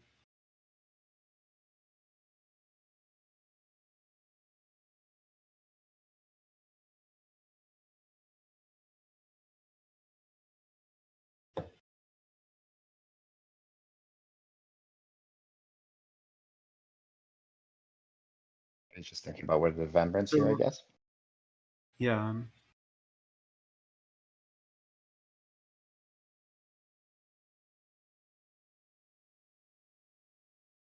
Like if I was Shahmir here, I would assume that the 2 cards left in the hand are the chi that you just went to get and a mirror guy. Is that the worst case, right? Yes. So interestingly, Tyr can play the Restless Coalescence, eat the +1 power counter. Oh, instead we are just holding the line. Okay, no board state loss. And we are about to go very wide next turn, although it cost us Traverse the Universe. Again, it's one of those situations where neither player is like particularly unhappy with how things are going. But I think, this is going to sound silly, but I think generally if neither player is unhappy, the Enigma should be unhappy. Because you'd have to do I see what you crazy mean. things to win this game. Otherwise, Nu is very good at playing the slow game.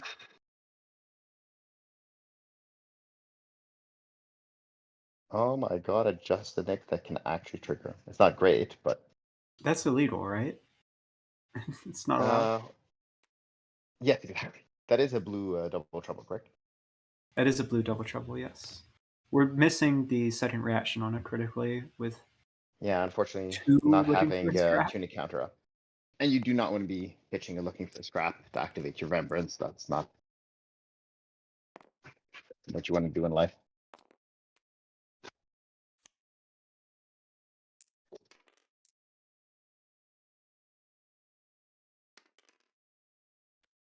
With 2 floating, we can also Rage Spectre after this, which is quite Yeah. good. Yeah, it's going to end up being a pretty decent amount of damage. Like Shahmir has to be careful if he goes down to 17 after all of this. That starts being the kind of situation where you can't take too many other hits to help clear the board.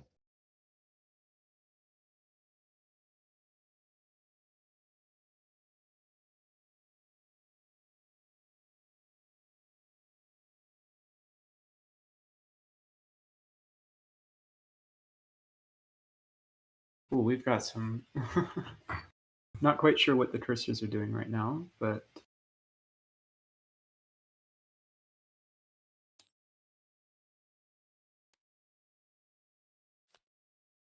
Blocking with the double trouble. Interesting. What is... Did he not she have other playing? blues to target for his looking for scrap? I don't remember what his graveyard was like. I guess not. Brutal.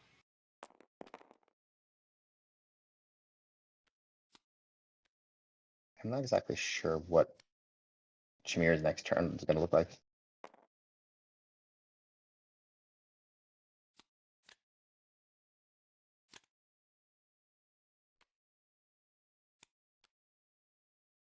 Oh, that never feels good.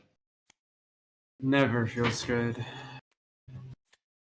Is there something that he can nick in Arsenal? Okay. Really? I mean, he is sending a 5 and a 4, so some decent breakpoints. And then arsenaling adjust the nick, but with the board state the way it is, that's not fantastic.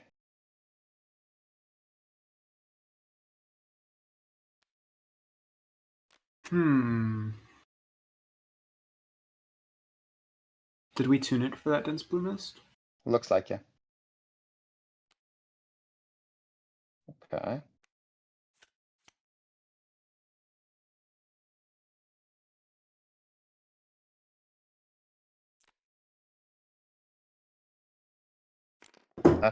Not having another 3 block in hand is a little annoying.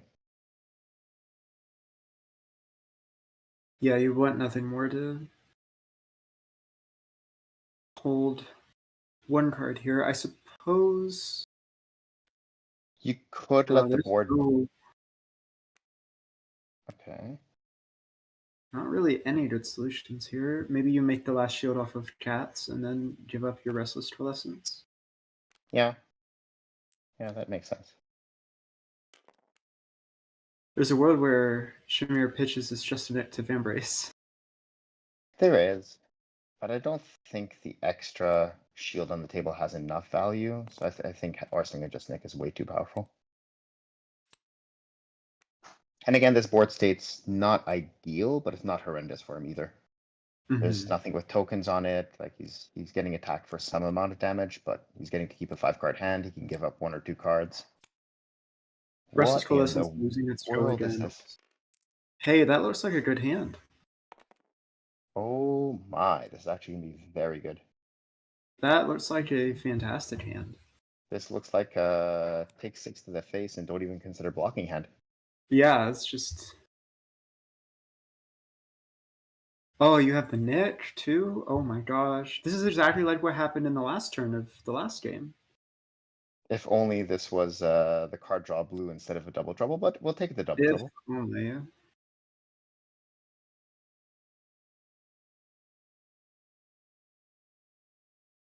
The only shame is Tunic isn't up to play the hiss for free.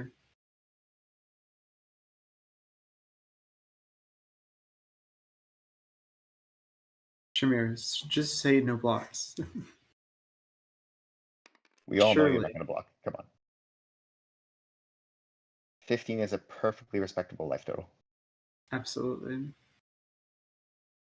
15 to 30, like I said. Life totals don't matter versus illusionist. When it's not 15 to 40, you usually feel okay-ish as an assassin. Mhm.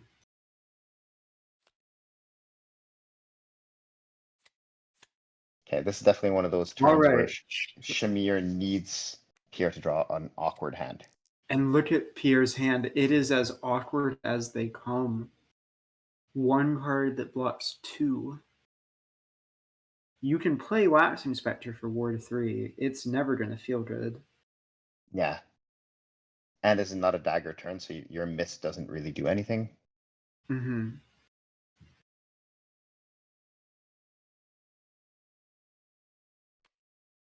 Now, you're the assassin expert here. Are you playing Undercurrent Desires, or are you just I think I'm playing it. playing Hiss? Okay. There's a mirror guy you can banish, which is like 2 free life the next time you activate. I'm not sure you activate here though. There's not a Rage Spectre yet. No, yeah, he can steal the Rage Spectre as well. Yeah, so that's 3 life. That's not nothing.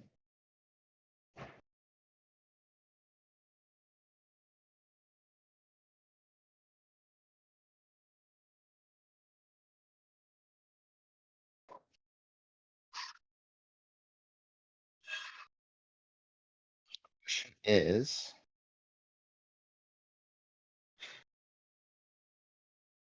do you in turn actually activate your hat, or do you just pitch the resources to play the hiss, and then you have a dagger follow-up later? 2 resources per dagger follow-up should you need it. So to be quite honest, I think Pierre's best course of action here is to say no blocks. If he lets his board be cleared, he can go red Spectral Manifestations into red Waxing Spectre and present 8 on offense and have Another board. two board pieces. Yeah.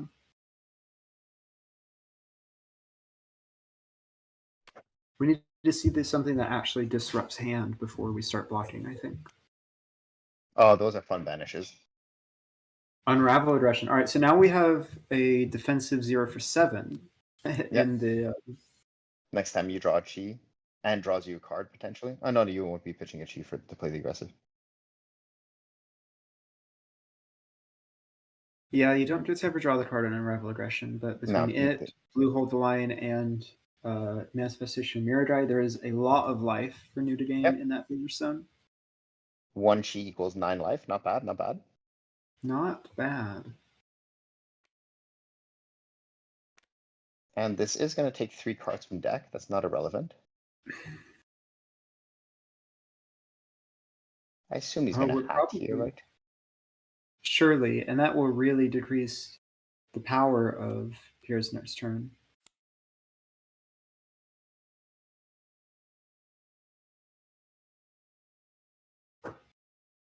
As Pierre, what do you banish here? I think you're meant to give up the Deep Blue Mist. Dense Blue Mist. I always get that card name wrong. Makes sense. Just then have a turn of Spectral Manifestations and arsenaling the Waxing Spectre. Mm-hmm. Yeah, that feels reasonable. Oh, giving up the Spectral Manifestations. So he's instead prioritizing arsenaling the Dense Blue Mist or the Chi card? I think the Chi card is a bit more valuable, no? In Arsenal? Yeah, arsenaling the Chi card when... If Tunic was going to 3, I think the other way might be better. It's also valuable having Chi and Arsenal on demand for when we do draw our third mirror guy. Yeah. And also, if you get CNC'd or even Sirens called or something like that, you can, you have more outs to being able to double Chi. Oh dear. Those are some decent 2 hits. Rage Spectres and a Sacred Art lost off the top. Those are very big hits. And also, yet again, we have a defensive play of pitching a Chi that's going to gain you some more Spectral Shields. Yeah. Shahmir can now potentially gain effectively 9 life off of 1 Chi on defense. 11. Unravel Oh. Aggression. Oh, the mirror guy, yes. Hold the line, and the mirror guy, and the Sacred Art. That's a pretty good 1 card. And you have to be happy enough here only having 1 mildly annoying board piece come up and being able to hold on to Yeah.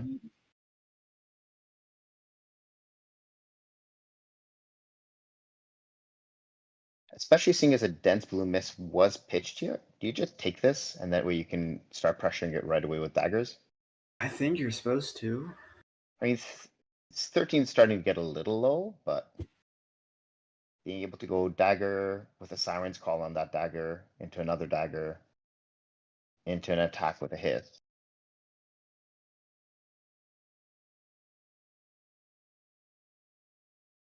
Right, there is a hiss in Arsenal, right? Yes.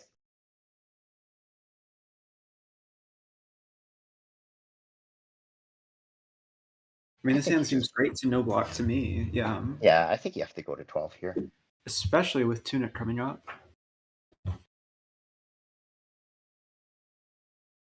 And the nice thing is it's not impossible that you actually get a defensive card. Okay, interesting. Valuing keeping his life total high. I do get that though, because the thing is, if you start going super low, you're never going to be able to take damage to push back later in life. Yeah, we still have a mirror guy left, and I think Yeah. Shahmir wants to be able to say no blocks on that mirror guy turn. Yeah. He is kind of putting himself in a position where if he doesn't draw a card off the Siren's Call, it's pretty punishing.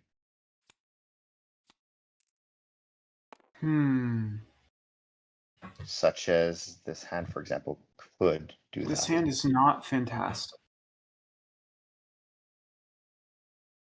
The good news is Shahmir having the Siren Call probably means that Pierre has to commit this mirror guy or let him draw a card. Yeah. Which is very good news. This is also our last mirror guy, right? Yeah.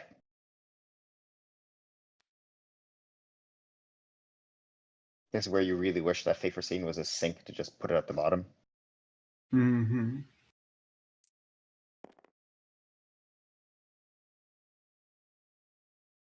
The fact that you can play Siren's Call on daggers makes it so much more of a versatile card.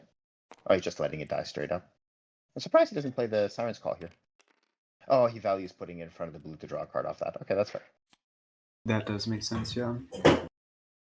Incredible combo there.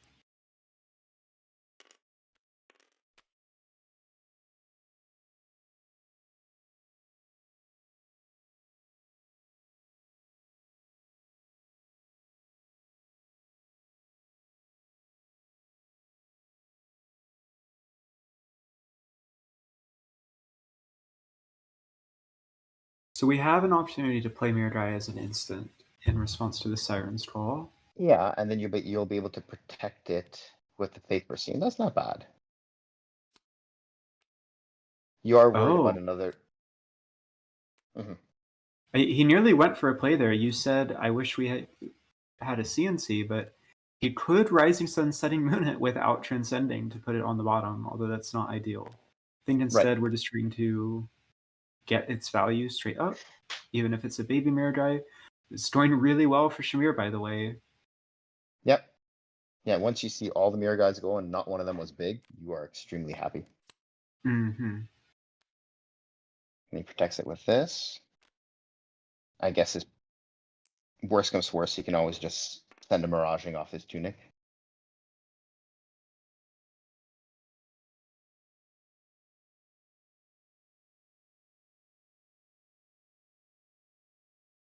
I think you play the hiss here, right? Because you're relatively likely to actually Get over the top.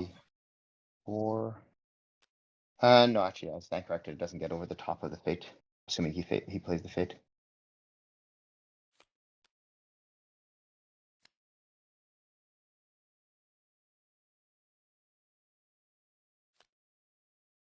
Important to do this after you've technically resolved Siren's Call, but this is quite strong. We got a chi back in hand. That chi can pay into Meridian Pathways.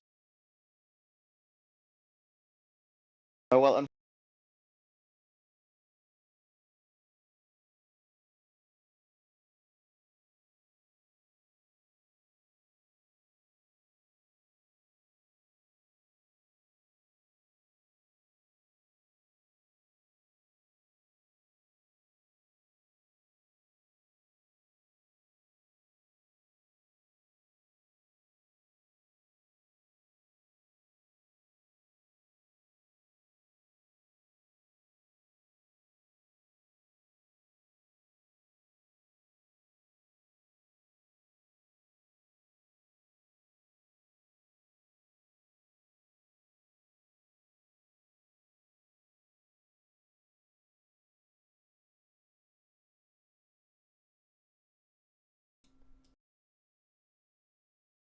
Okay, we will be coming back in a second. Just got to rejoin the TTS instance.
Okay, we're back. On the same turn. No one will even notice when we do the VOD. No Okay, one so will he's ever notice. So he's played So the we have hiss. committed to Hiss here. Bottom Fate for Sing, yeah. Vulnerable. We're not vulnerable to Vambrace. There's no resources in hand. Interesting.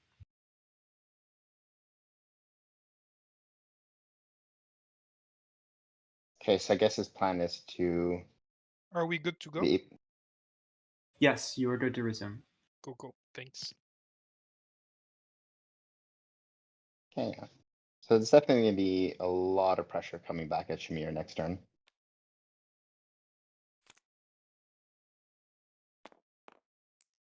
Mirror Die for 4 into Miraging Metamorph for 7, and really a Miraging that you can't afford to pop.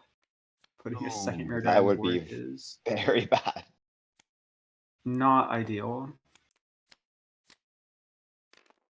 Seems like news are relatively low on poppers. It's just been Command and Conquer, right? Or this Sometimes version run of already Shahmir's list, dead. at least. Yeah, some lists have already dead, mostly for the warrior matchup to threaten the dynamo. Makes sense. There's like in my list, I was running a 1 of Death Touch just to have more decent targets for Codex. But yeah, I think the most you're ever gonna see is probably 7, like absolute max. But that's the thing, it's like unless you run into a prism, into Enigma, it's generally pretty bad popping. There's just not a lot to pop, yeah. Yeah, and the one thing, like in this situation, the one thing that you could pop is potentially very bad. Like imagine the way the blocks line up, you have to block with a CNC. You're like, no.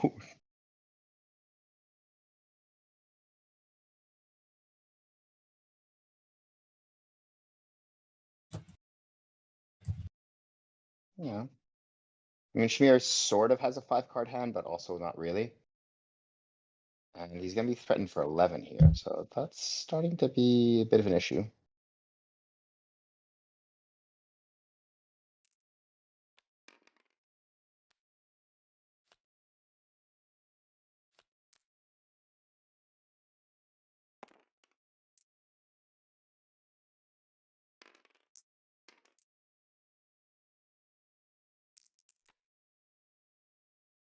Shahmir's deciding to throw away his hero out of frustration.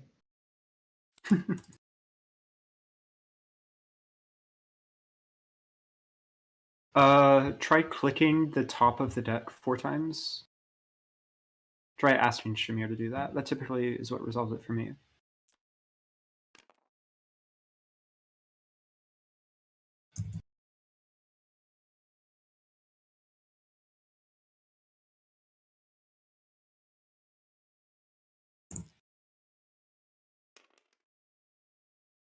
Oh, interesting. Okay, his Gotta hand is love probably Tabletop Simulator. his hand is probably so powerful that there's no way he blocks anyway, so it won't matter. Right, Shahmir? Right? Buddy, please. We're so close.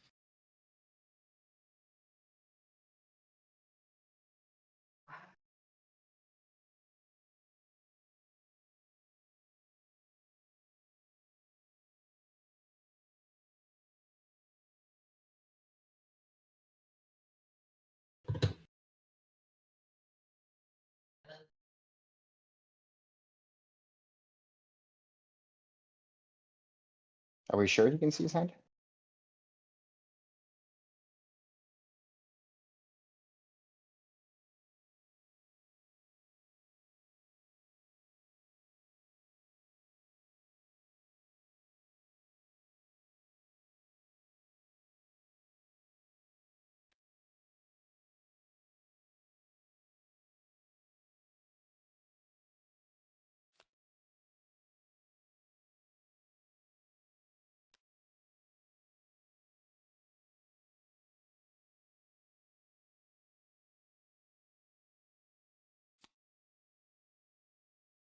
Ah, there you Hey, go. we're back. Okay, this is actually a respectable-ish hand. Hmm.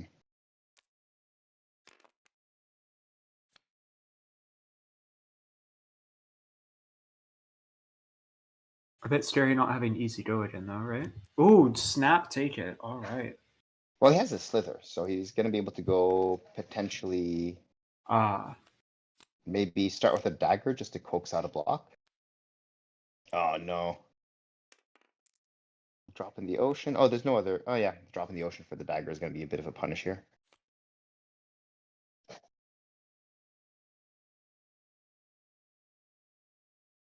but is playing Phantom Tide Maw that good right now?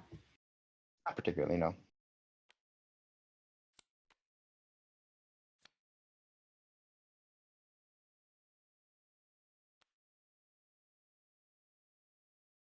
Still, he's so ahead on life. Like, he can, worst comes to worst, just let his board die, send back 7 Arsenal, a Miraging or something. That's Arsenal still Miraging. worst case, right?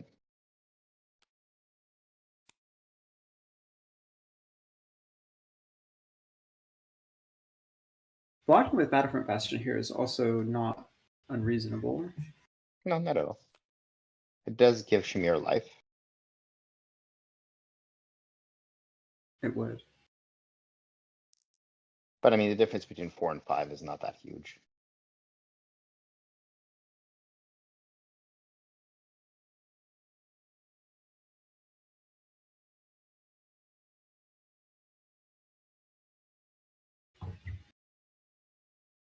This hand needs like 1 D-react so that you're comfortable against any potential venomous bites here, and then we're really talking. I mean, you have enough of a life lead that I think you're honestly, even if you let your board die here, aren't you just fine sending 2 card 7? So yes, I'm just very greedy and I want this mirror guy to live. Okay. Okay, that's fair enough.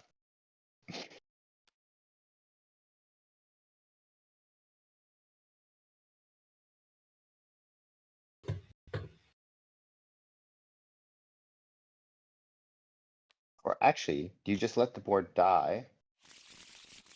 Use Enigma, go for 2, go again, and then send in a Miraging pitching your Battlefront Bastion?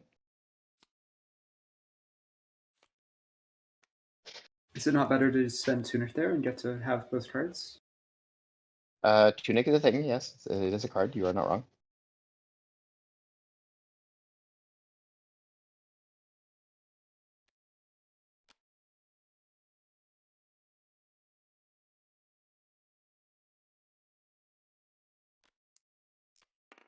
This is reasonable here. That's the Calgary guy at least.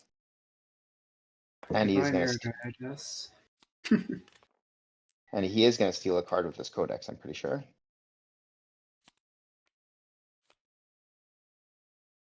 Yeah, he might just ruin the turn with his codex. Yeah. He's been doing a respectable-ish job of making things awkward for Pierre. It's just his life total's too far behind. Like, I would be happy enough in this game as a new player if I was maybe at 14 in this situation. 4 is just a bit too low. Yeah. Interestingly, choosing to discard Chi here, it looks like, so that we can still Tunic Metamorph from hand. And then keep the other Metamorph for later. He understands that Do he we just needs know? pressure. Do we know if all 3 Command and Conquerors are in the graveyard? For Shahmir? For Shahmir. I don't think he's gone through all 3 now. Well, there's just some risk associated with keeping this, then. There's one more. One more. Okay.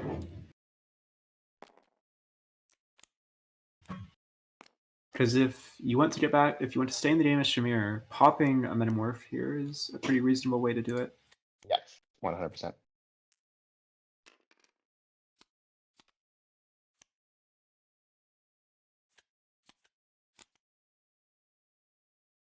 No such luck.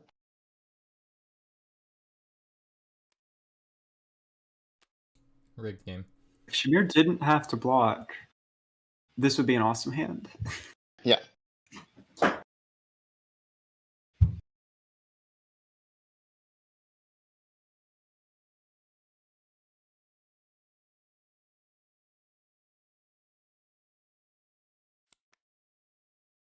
Oh, he's gonna do it. The defensive 1 card a million? Let's go.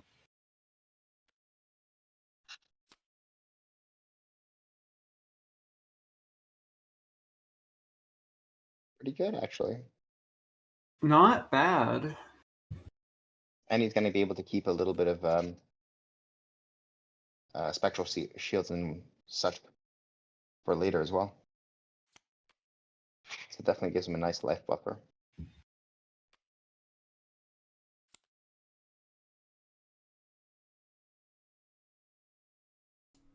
Okay, I know I said I was gonna let you guys talk, but Shahmir just throwing away the value, not putting the +1 counters on these spectral shields.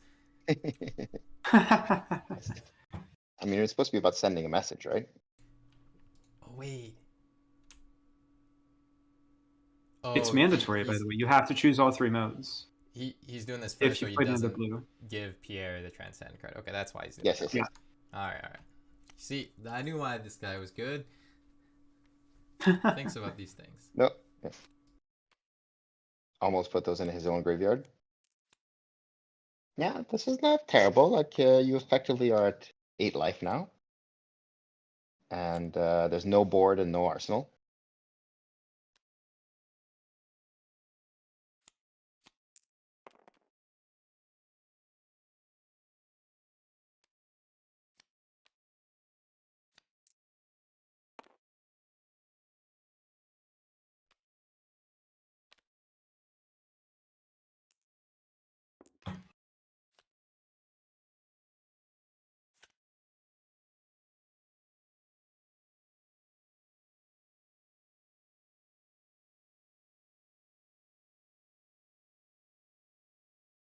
So wrong to see all these illusionist cards on the assassin side of the battlefield.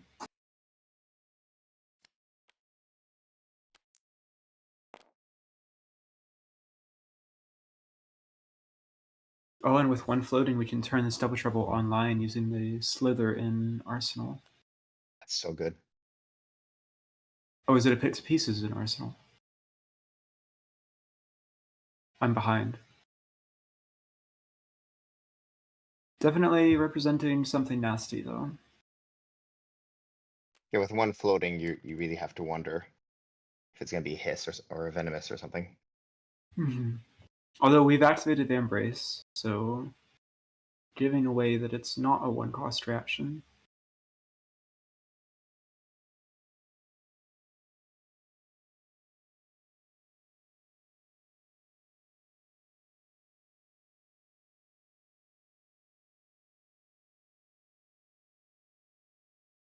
I mean, as Pierre, I think you still just take all this. Like your life total is high enough, you can still stand back some decent pressure. Yeah, I still And get to attack for 7, play a Tide Maw and Arsenal Async below. Yeah, that's still a very respectable position to be in. Is there ever a world where you this round on me to turn off the daggers? It's probably too greedy. Oh, and what a hand for Shahmir. He doesn't even have to block because of all of the ward that Shahmir has. I mean, going to 1 is very scary with that many, with Pierre still at 15. I wonder if you give a card here. So pick to pieces does nothing really.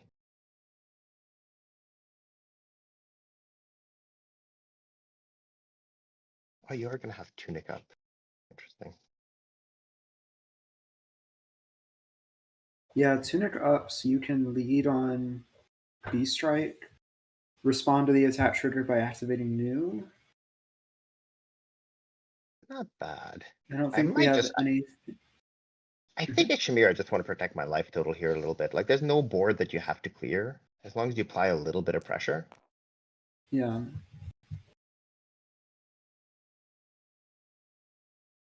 I think he's contemplating attack, blocking with the Nick and the persuasive.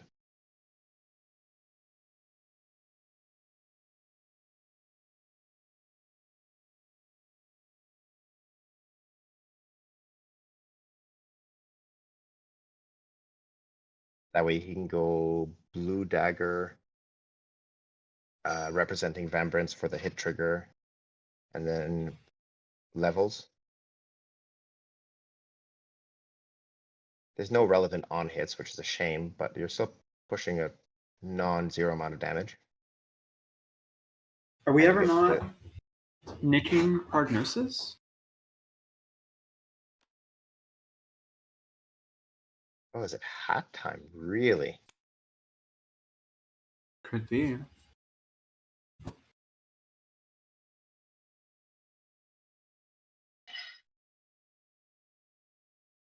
Isn't it, like, at that point, isn't it better just to go to 1 and keep the hat so you can potentially still do something with the chi you draw later?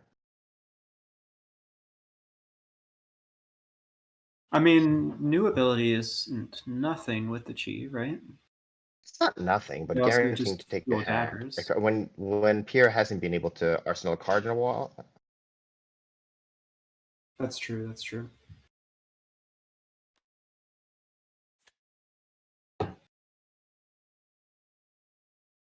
Definitely a very interesting position to be in as Shahmir. Like, how greedy can you be? Because you can definitely have a fairly decent pushback. Like you can Yeah, it seems like go, this is.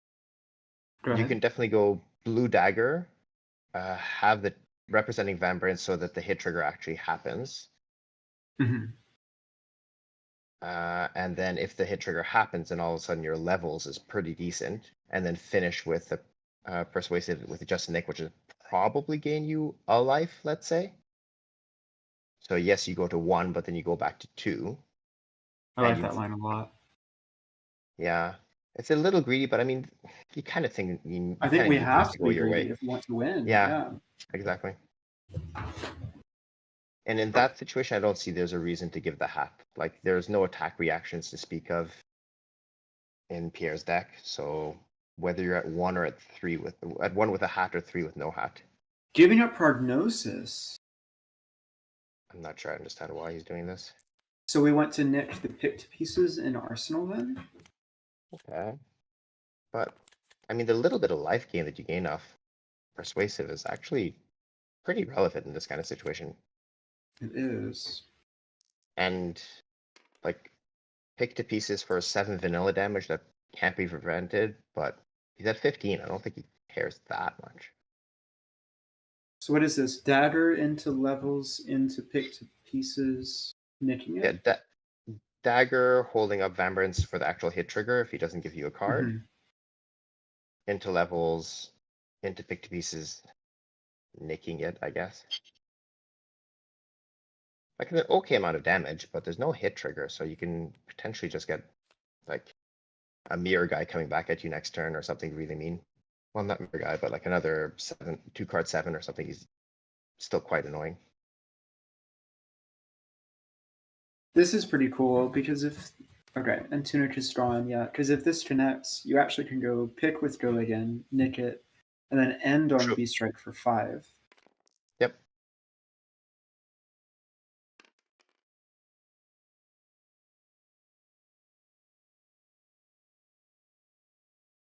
This way, with the dagger hitting though, you need to go 3 go again on this B strike, I assume. Mm-hmm.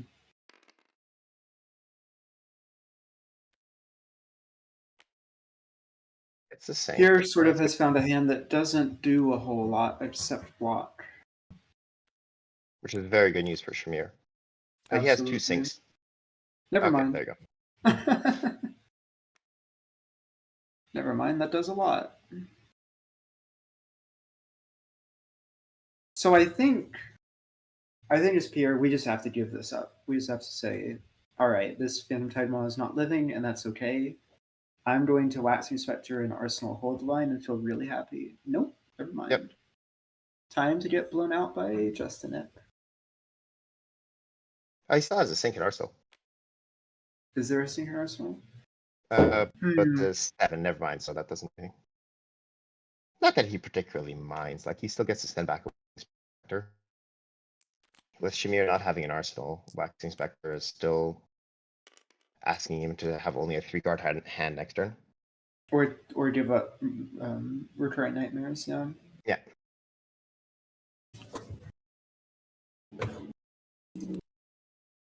I gotta say, I kind of would have preferred him to keep Persuasive and go to 1. I think so as well. It's 100% more greedy. I get it. But I feel like this game is a little bit getting away from you, and being able to keep a Justin Nick in Arsenal and send the Persuasive to potentially mess hand. Well then, I think we're blocking with massive Recurring Nightmares here. What is it? Both red Venomous Bite? I believe those are both red venomous bites. They are. So this is a hand that represents 10, 8 of which is at reaction speed. Oh, there's a world where Pure dice is turn cycle.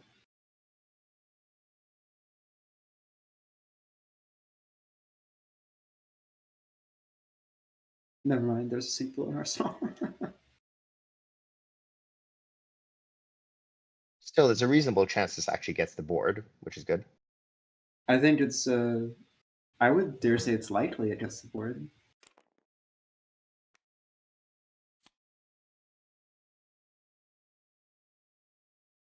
Not sure what the decision is here from Shahmir. Potentially, like if he wants to tunic block with You can Vambrace? potentially even, seeing as you don't care about Vambrace, there's Mhm. actually a world in which you can start with a dagger Do we not care about and Vambrace? then finish with tunic and both might pull a card if he's trying to protect this wax. Yeah, that's an excellent point. And there's probably a chance you're blocking with tunic in the near future, so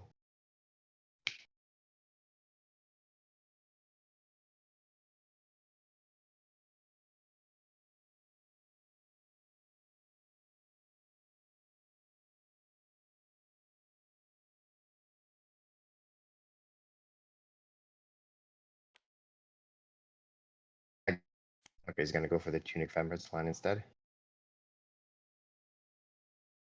I don't know, I feel like not being able to start with a dagger is a pretty big deal. Yeah, using tunic resource just to block one is kind of underwhelming, I feel.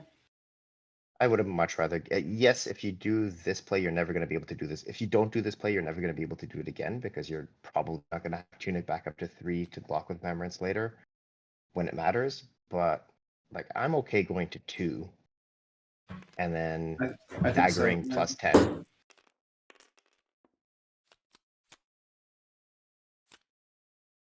All right, defensive block with Vambrace. We still have the recurring nightmares.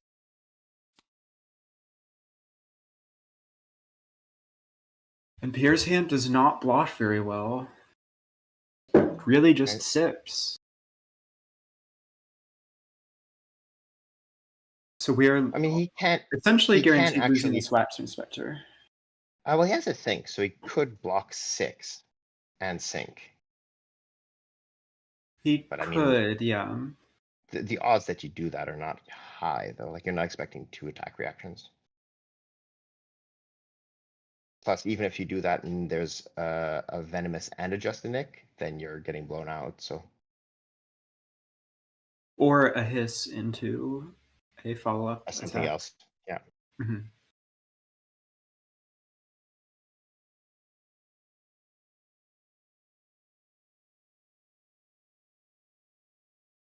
Problem is, I think Pierre is going to get away with this game just based on creating spectral shields and swinging with it. I think just that value alone probably will be enough. Oh, he is doing it. Okay. This is pretty bad news for Shahmir then. Yeah, smelling that is not ideal. Yeah, so in this situation, I think having the dagger first would have been vastly better. Yeah.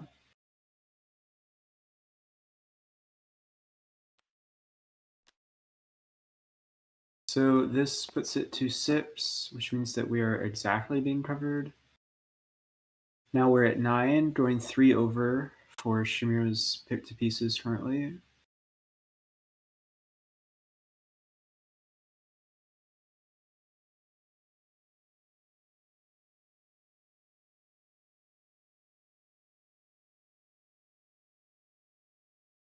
I don't think Pierre even wants to sink a card when he does play this.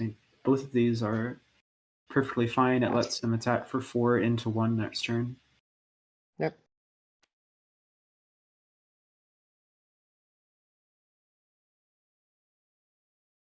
He's thinking about it, though. I'm not sure how many red threats are left in this deck that he could draw into. We've gone through most of them, I think. Okay. Interesting. Sinking the Tidemont. Wow, and rewarded off the top with something that is definitely much better than a Phantom Tidemont in this scenario. This is probably spelling disaster for Shahmir.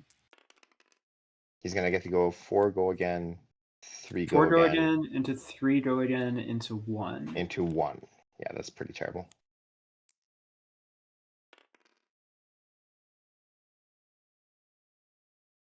Do we have any more defensive cards in Banish? We do. Actually, the Dense Blue Mists here will, in Pierre's Banish, could represent a lot of life gain for Shahmir. Is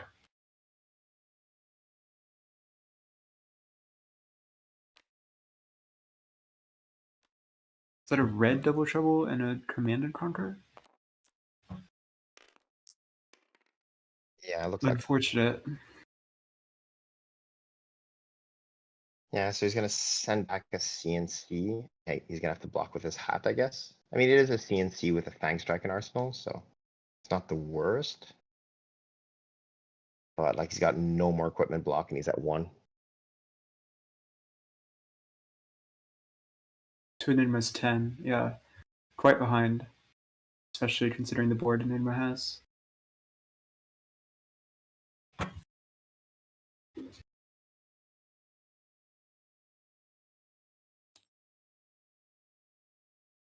It is Rage Spectre. It's just Dense Blue Mist in terms of a defensive card in Yeah, that's Pierre's not gonna cut it Banished. here. It would have been good on the first chain link because it meant you could have one card blocked the Waxing Spectre and then put Mask in front of. Yep. Then you could have kept your Tunic, but then you're not sending anything back, right? You could have kept Tunic in 2 cards. You would have had Hiss and Command and Conquer still, right? But importantly, it leaves you with Tunic. Yeah. It's a blue Hiss, no? I can't tell from here. Oh yeah, fair enough. Yeah, that would have worked.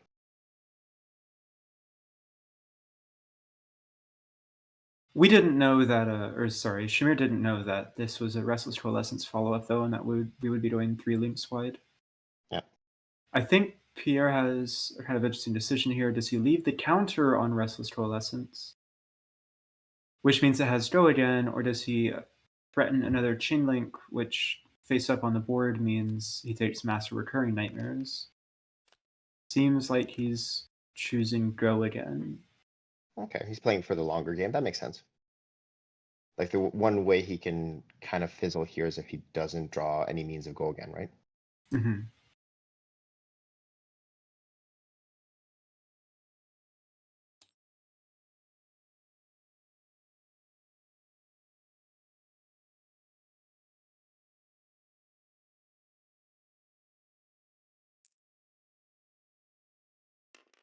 No, we're going for it. Trading Master Recurring Nightmares for a Spectral Shield. Importantly, that Spectral Shield is going to come in handy against the CNC for 7. Mm-hmm.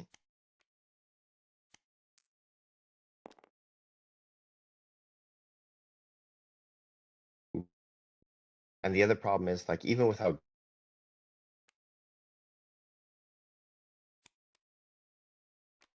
Oh, interesting.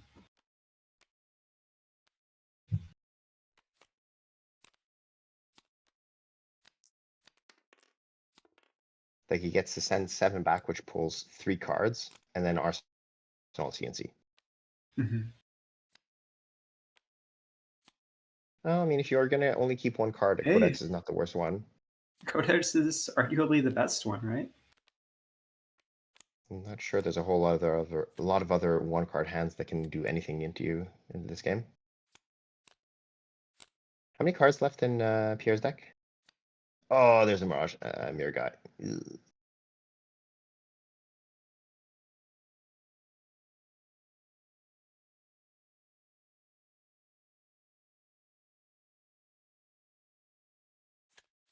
Yeah, I think with this Leave No Witness, it's going to be Seek the Bastion, try to draw a blue off the top, and if you do, it's Mirror Guy for 4 go again into Command and Conquer.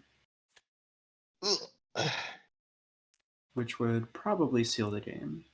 Yeah, as one of my favorite quotes goes, the curtains gently wafting lacy curtains.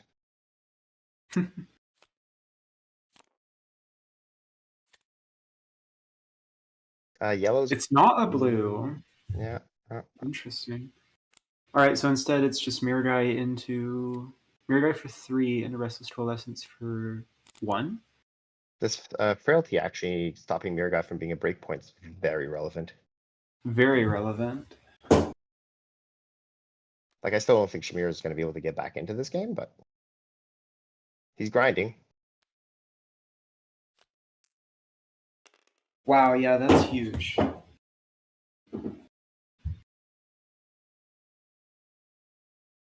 I wonder if you ever actually swing the Mirror Die on this turn cycle, or is it just play Mirror Die, play Command and Conquer for 5? Interesting decision. No, I think I would go 3 and 1. Like, send your auras.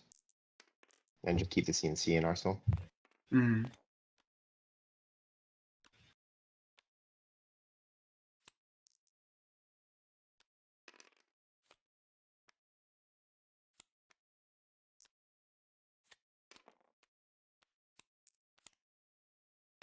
Well, remind me what Shahmir's Arsenal was off the ponder. Ooh, Looking for a scrap. that's a Looking for pretty a scrap respectable into 3-card surgical. hand. It's You're not going to very get good much better 3-card than hand. that. Yeah. Oof, and That is a Pierre's hand terrible does blocking not hand. block well.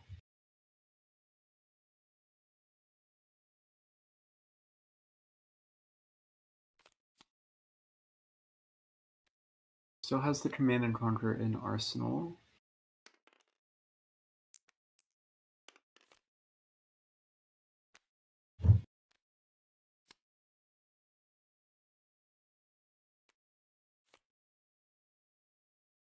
Okay, so Pierre's turn here is pitch a chi to Enigma. Attack with Special Shield for 2, attack with Command and Conquer for 6, which has no on hit with no arsenal, but 6 damage is a lot when your opponent is at 1 life. Well, it has the best on hit, which is on hit death. On hit death, yeah. With 2 no blocks. Oh no. Well, that's all, folks. It's well, it's not necessarily. Passover can banish something from Pierre's yard. Oh, a Mirror Guy. You can. Yeah, that's true. You can Mirror transcend Guy both, plus Dense Blue activate Mist. new. Yeah, Mirror Guy plus Dense Blue Mist is functionally blocking 4 on the turn. And then you can Rising Sun, Setting Moon to try to sink the second chi and draw a real card. Alright, maybe Shimmer's not dead. Just delaying the inevitable. Yes.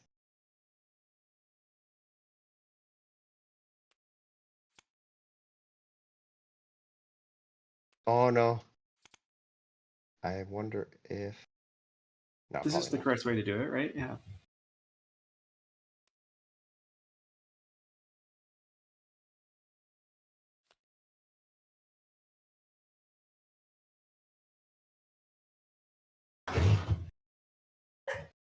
Is there anything else? We already used the Unravel aggression, right? But we can rebanish it. Yep, that's probably worth it. Better than the Mirror Guy. Well, the problem is No, he doesn't know. well, he doesn't know that it's a Command and Conquer. Yeah.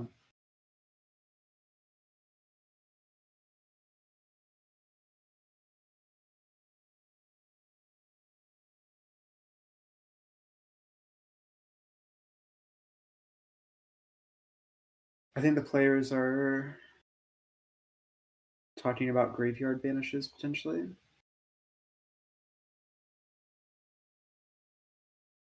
A couple of interesting targets in there between Mirror Guy, Dense Blue Mists, and that Unravel aggression. I'm sure Pierre is trying to keep a very straight face, not giving away that the follow-up is Command and Conquer. Yeah, the Unravel would be really bad for Shahmir here. Although on paper it's the highest value card. Mm-hmm. There's also a world in which you want to grab another Dense Blue Mist, which I'm pretty sure there is one in Grave, and that way this is an attack for 0.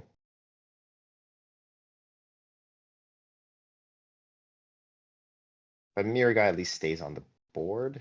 Not really though, because like Mirror Guy's gonna die immediately to not blocking the Spectral Shield. Mm-hmm. So in that case, a Dense Blue Mist does give you slightly more value.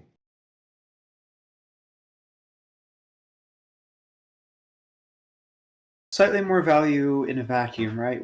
With the hidden information that's Terminating Hunter follow-up, it's still, the CNC still takes 2 cards.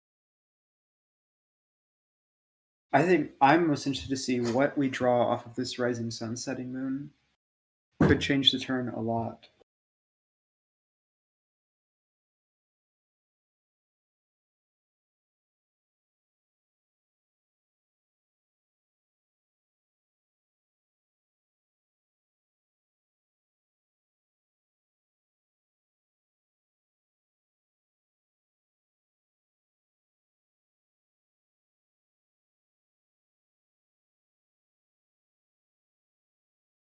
I mean, if you count this as graveyard, he should, because Pierre doesn't have much deck left, so you should kind of have a CNC on your radar. Yeah. We have seen enough of the deck that I think both players should know what is in Pierre's deck. Yeah. But pitch stack is very difficult. Well, plus there's been shuffling happening as well.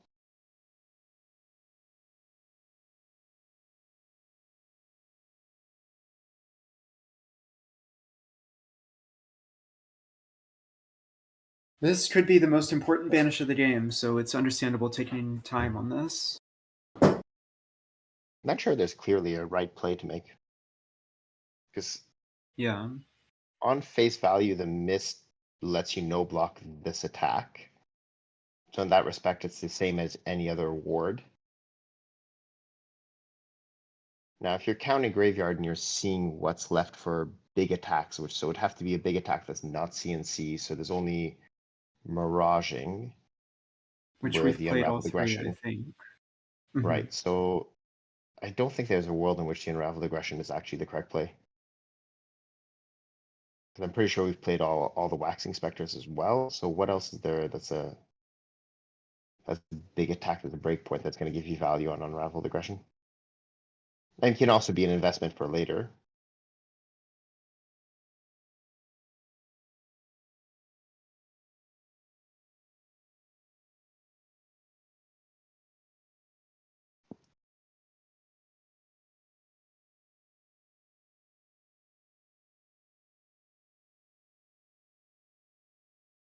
Is he still thinking, or are they lagging? It's unclear to me.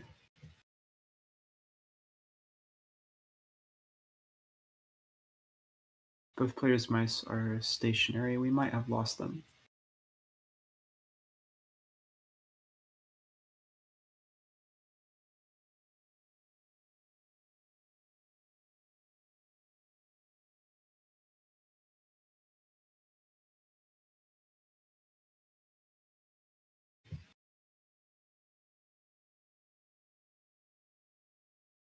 All right. In the death throes of this third game, one more quick break to fix some internet issues. No? Just Shahmir in the tank.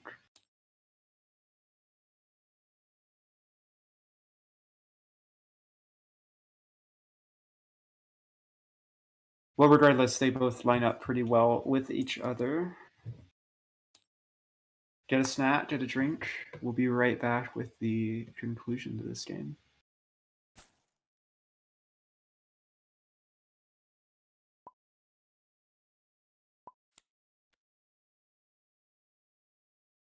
Okay.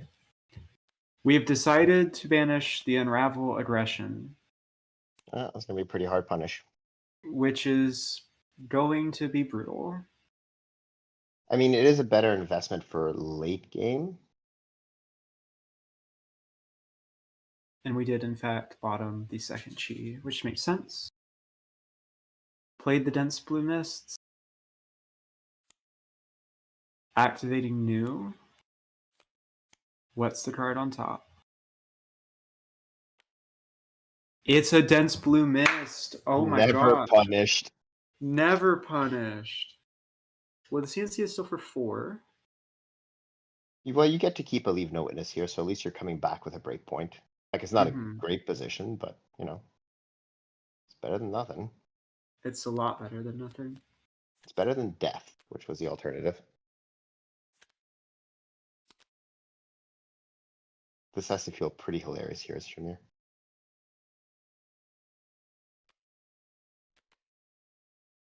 And then the punish.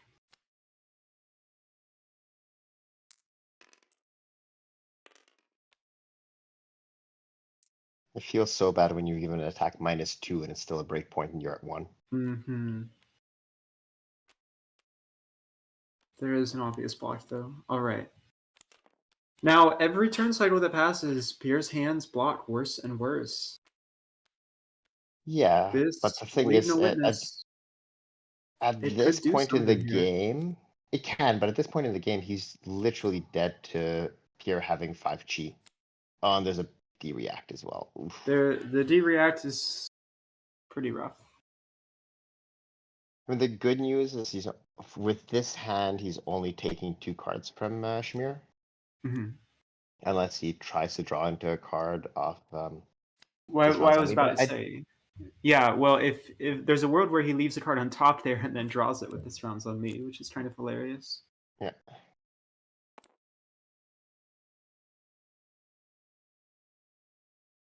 Shahmir has a great hand. He's just not going to be able to keep it.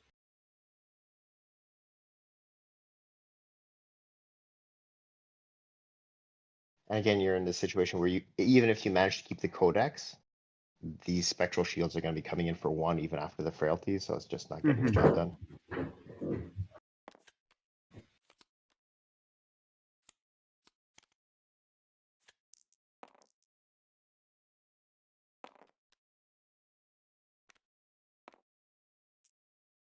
Oh, interesting. Oh, he's pitching And it. Okay. but you can Warmonder's diplomacy after this and make sure that there is not a codex follow-up. Interesting. That's a pretty good play.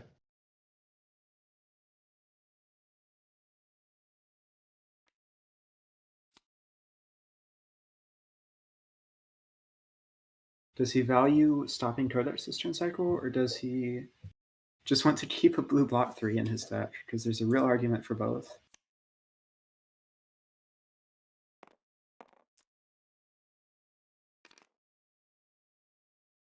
Like, as Shahmir, do you dagger here?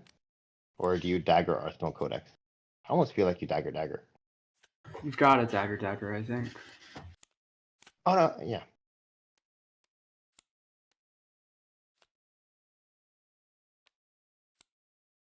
Uh-oh. Pierre's drawing hands that just don't do a lot. This hand's going to be enough, though, because the Tide Maw... Like, I would have just let Tide Maw these Spectral counters. Shields die, get the Tide Maw buffed up, and then you have...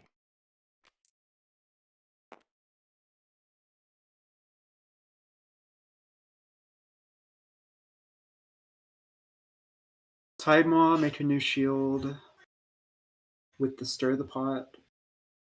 Attack. Yeah.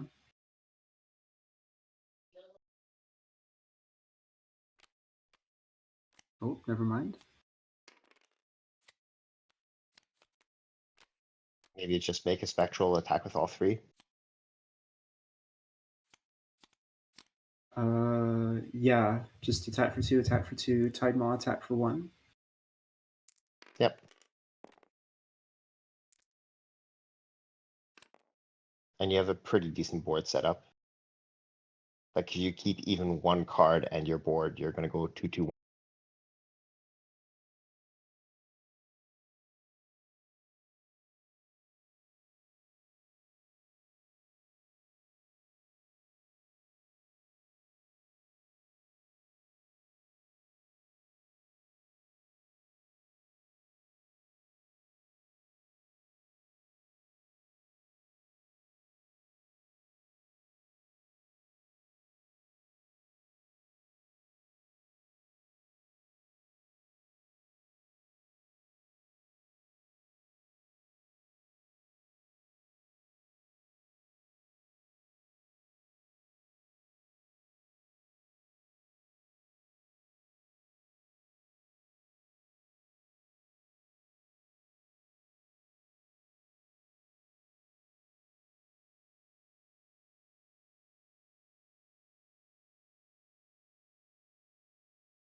By the way, No, I guys, think the guys, second guys, game, guys, like, I had the audio muted. They were just watching us do nothing. oh, You're kidding, Frank? No, For the past like Frank, no! 5 minutes, Bro, they just oh saw you my dab. By the way, okay, yeah. So just for everyone tuning back in, Shahmir won that last game. Don't worry about it. That's why he was no, no, dabbing. no. End the stream. Bye, guys. Fake news, fake news. No, okay. All right. We'll rerun. What did we just say? Thanks to both of you for coming out. We just say. That was really good. I think if nothing else, we proved that, There's a real that's a game real to play. game, right? They're real games. There's there. a real game to play. Like, it's very skill intensive from both sides, which has been the main thing for me from the outset. I think, if you Flesh and Blood is always a skill intensive game. Usually you do have the higher skilled player winning the game. That's like, even in this era of more variance and higher power swingy turns, like player skill matters for a lot. And even in a matchup like this, which looks so player skill counts for a lot. And I think we both had some intensely skill testing decisions to make, which were wonderful to play through. It was amazing to see, Pierre play through them the way that he did. And I'm pretty pleased with how I played through most of them. Certainly a couple moments for me to look back on and review and think about maybe there was a better way to navigate that. But yeah, it was a real game of Fab. And if that's a victory, I consider that a victory in its own right, because that's all I wanted to prove. I agree. Shahmir was a fantastic opponent. Game 1 was like not real, and then game 2, I think I misplayed, and Shahmir played really well, and like he was able to take advantage of my misplay on my traverse block, and the game spiraled. And like I think that's a testament to like how skill intensive this matchup is. Truly. Like Enigma can lose off a mistake, I think. And even though And I think it can be just one really critical one. Yeah, it can be just one really critical one. Sorry. we just played like both really well, and like even in game 2 after that traverse block, I think there was moments where the game wasn't decided yet. Yeah, you could get back in. Yeah, so I think I still think it's Enigma favored. I don't think. I agree with that. No. Let's be clear. After today, I think like it is a winnable game. I would say. Yeah. And especially with a play of Shahmir's caliber, I think it's a real game. Yeah, for sure. It's humbling. Thank you. I mean, I think if you watch back the last 2 games, it's like, it got really, really late in both of those games before I felt it was decided even. Like, even the third game where, Pierre had a pretty large life lead, but you were, like, holding on together. Like, I think the sequence where you ended up blocking with the tunic over the mask, like, even on that turn, after that whole turn panned out, I think you still were live to come back, Yeah, I mean, it's because the game goes so late, I think about all of the edges in which you have potential to gain an advantage. Some of those are, like I want to get the actual block value out of my Vambrace, because it's kind of served its purpose in this game. I don't think I'm going to even get to hold enough resources to be able to use it anymore. And I've got my tunic up. Hey, free 1 block, Was that, in hindsight, was that correct? Maybe not. But I think it's the play that made sense to me given how the matchup works, and I'd probably make that play again if I ended up in a similar situation in the future. Yeah, it's very, very skill intensive. There's so many long-term resources to think about from both sides, and managing it all is very difficult, but intensely fun. Yeah.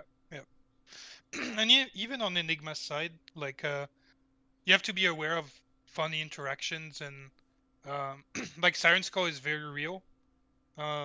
Like that card overperformed today, in my opinion. I was 100%. Kind of medium on it. It really overperformed in the games where things went well. In game 1, you went through all 3 very fast, and then the rest of the game was easy breeze for me because I didn't have to play around it like at all, right?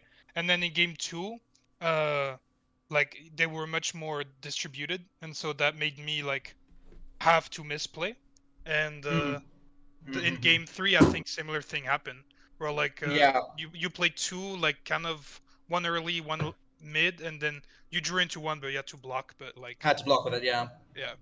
But I do think like maybe if I had one comment on the game 1 is that like maybe you hold on to 1 and like Arsenal, and, Yeah, like, I'm starting try to think about that distribute more it. honestly. Just Yeah, trying to yeah, use yeah. it as a because there are other matchups where you really hold on to it as a valuable disruption tool for a turn when you say don't draw a disruptive on hit effect. You just have this guaranteed disruption sitting in your arsenal.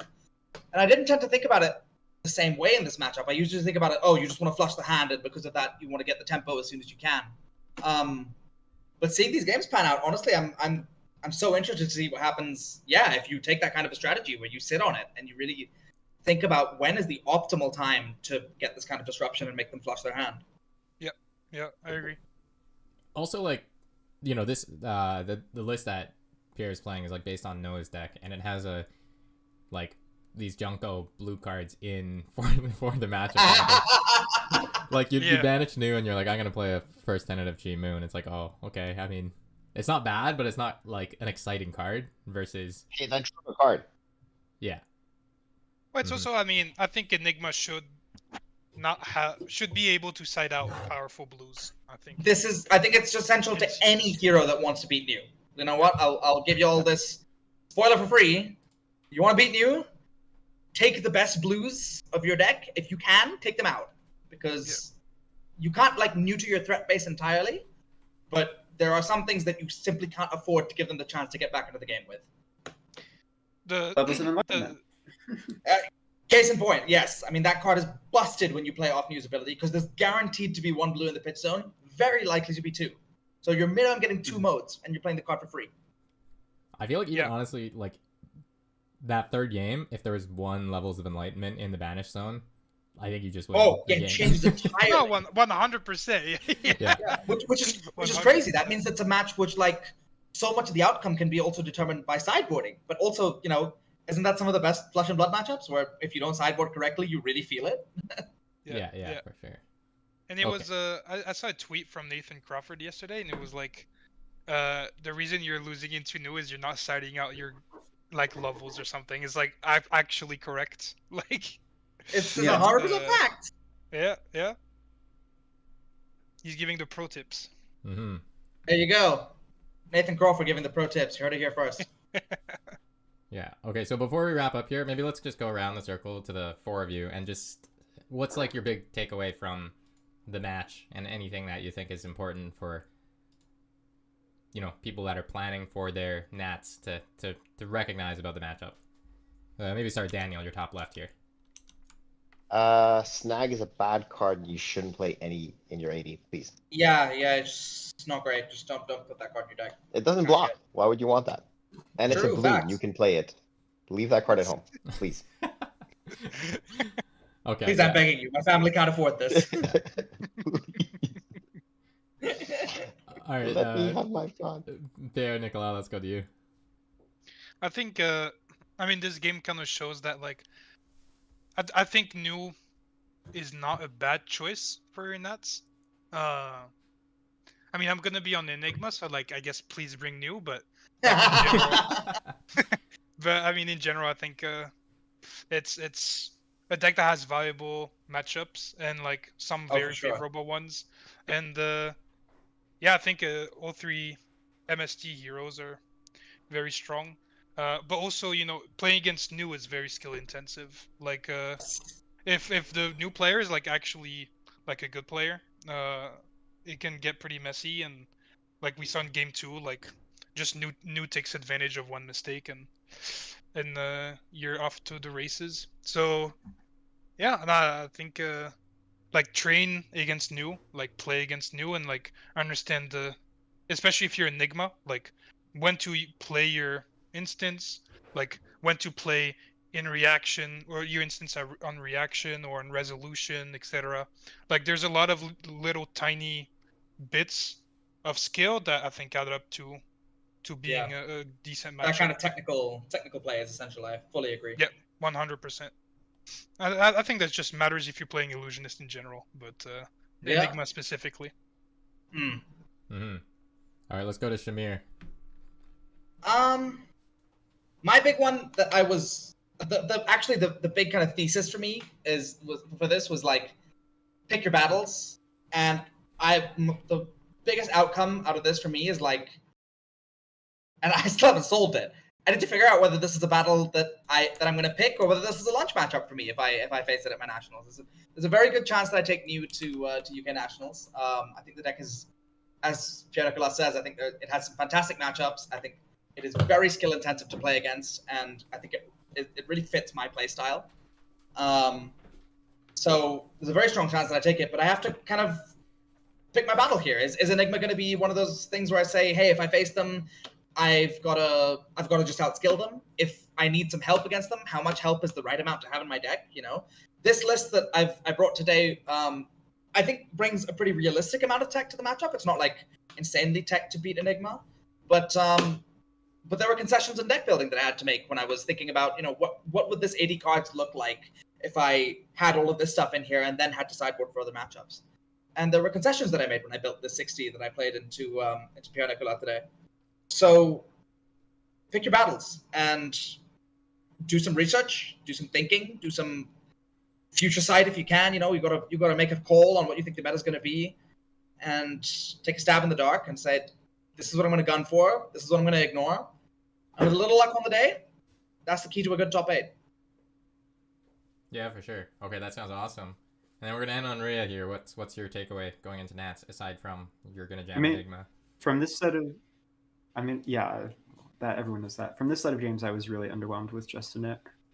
You have to be able to go when you need to go, and sometimes you brick on half of Justin Nick, and it's a red 3 block on a turn you need to kill Mirror Guy, and I don't think that does enough in the matchup. I think quite possibly. Somebody mentioned Razor Reflex, and I'm like, maybe that's good. Maybe it's good. Razor Reflex has been good, like slept on assassin tech for a very long time. It's had its time in the sun against for Uzuri, and I think it could have its time in the sun here as well.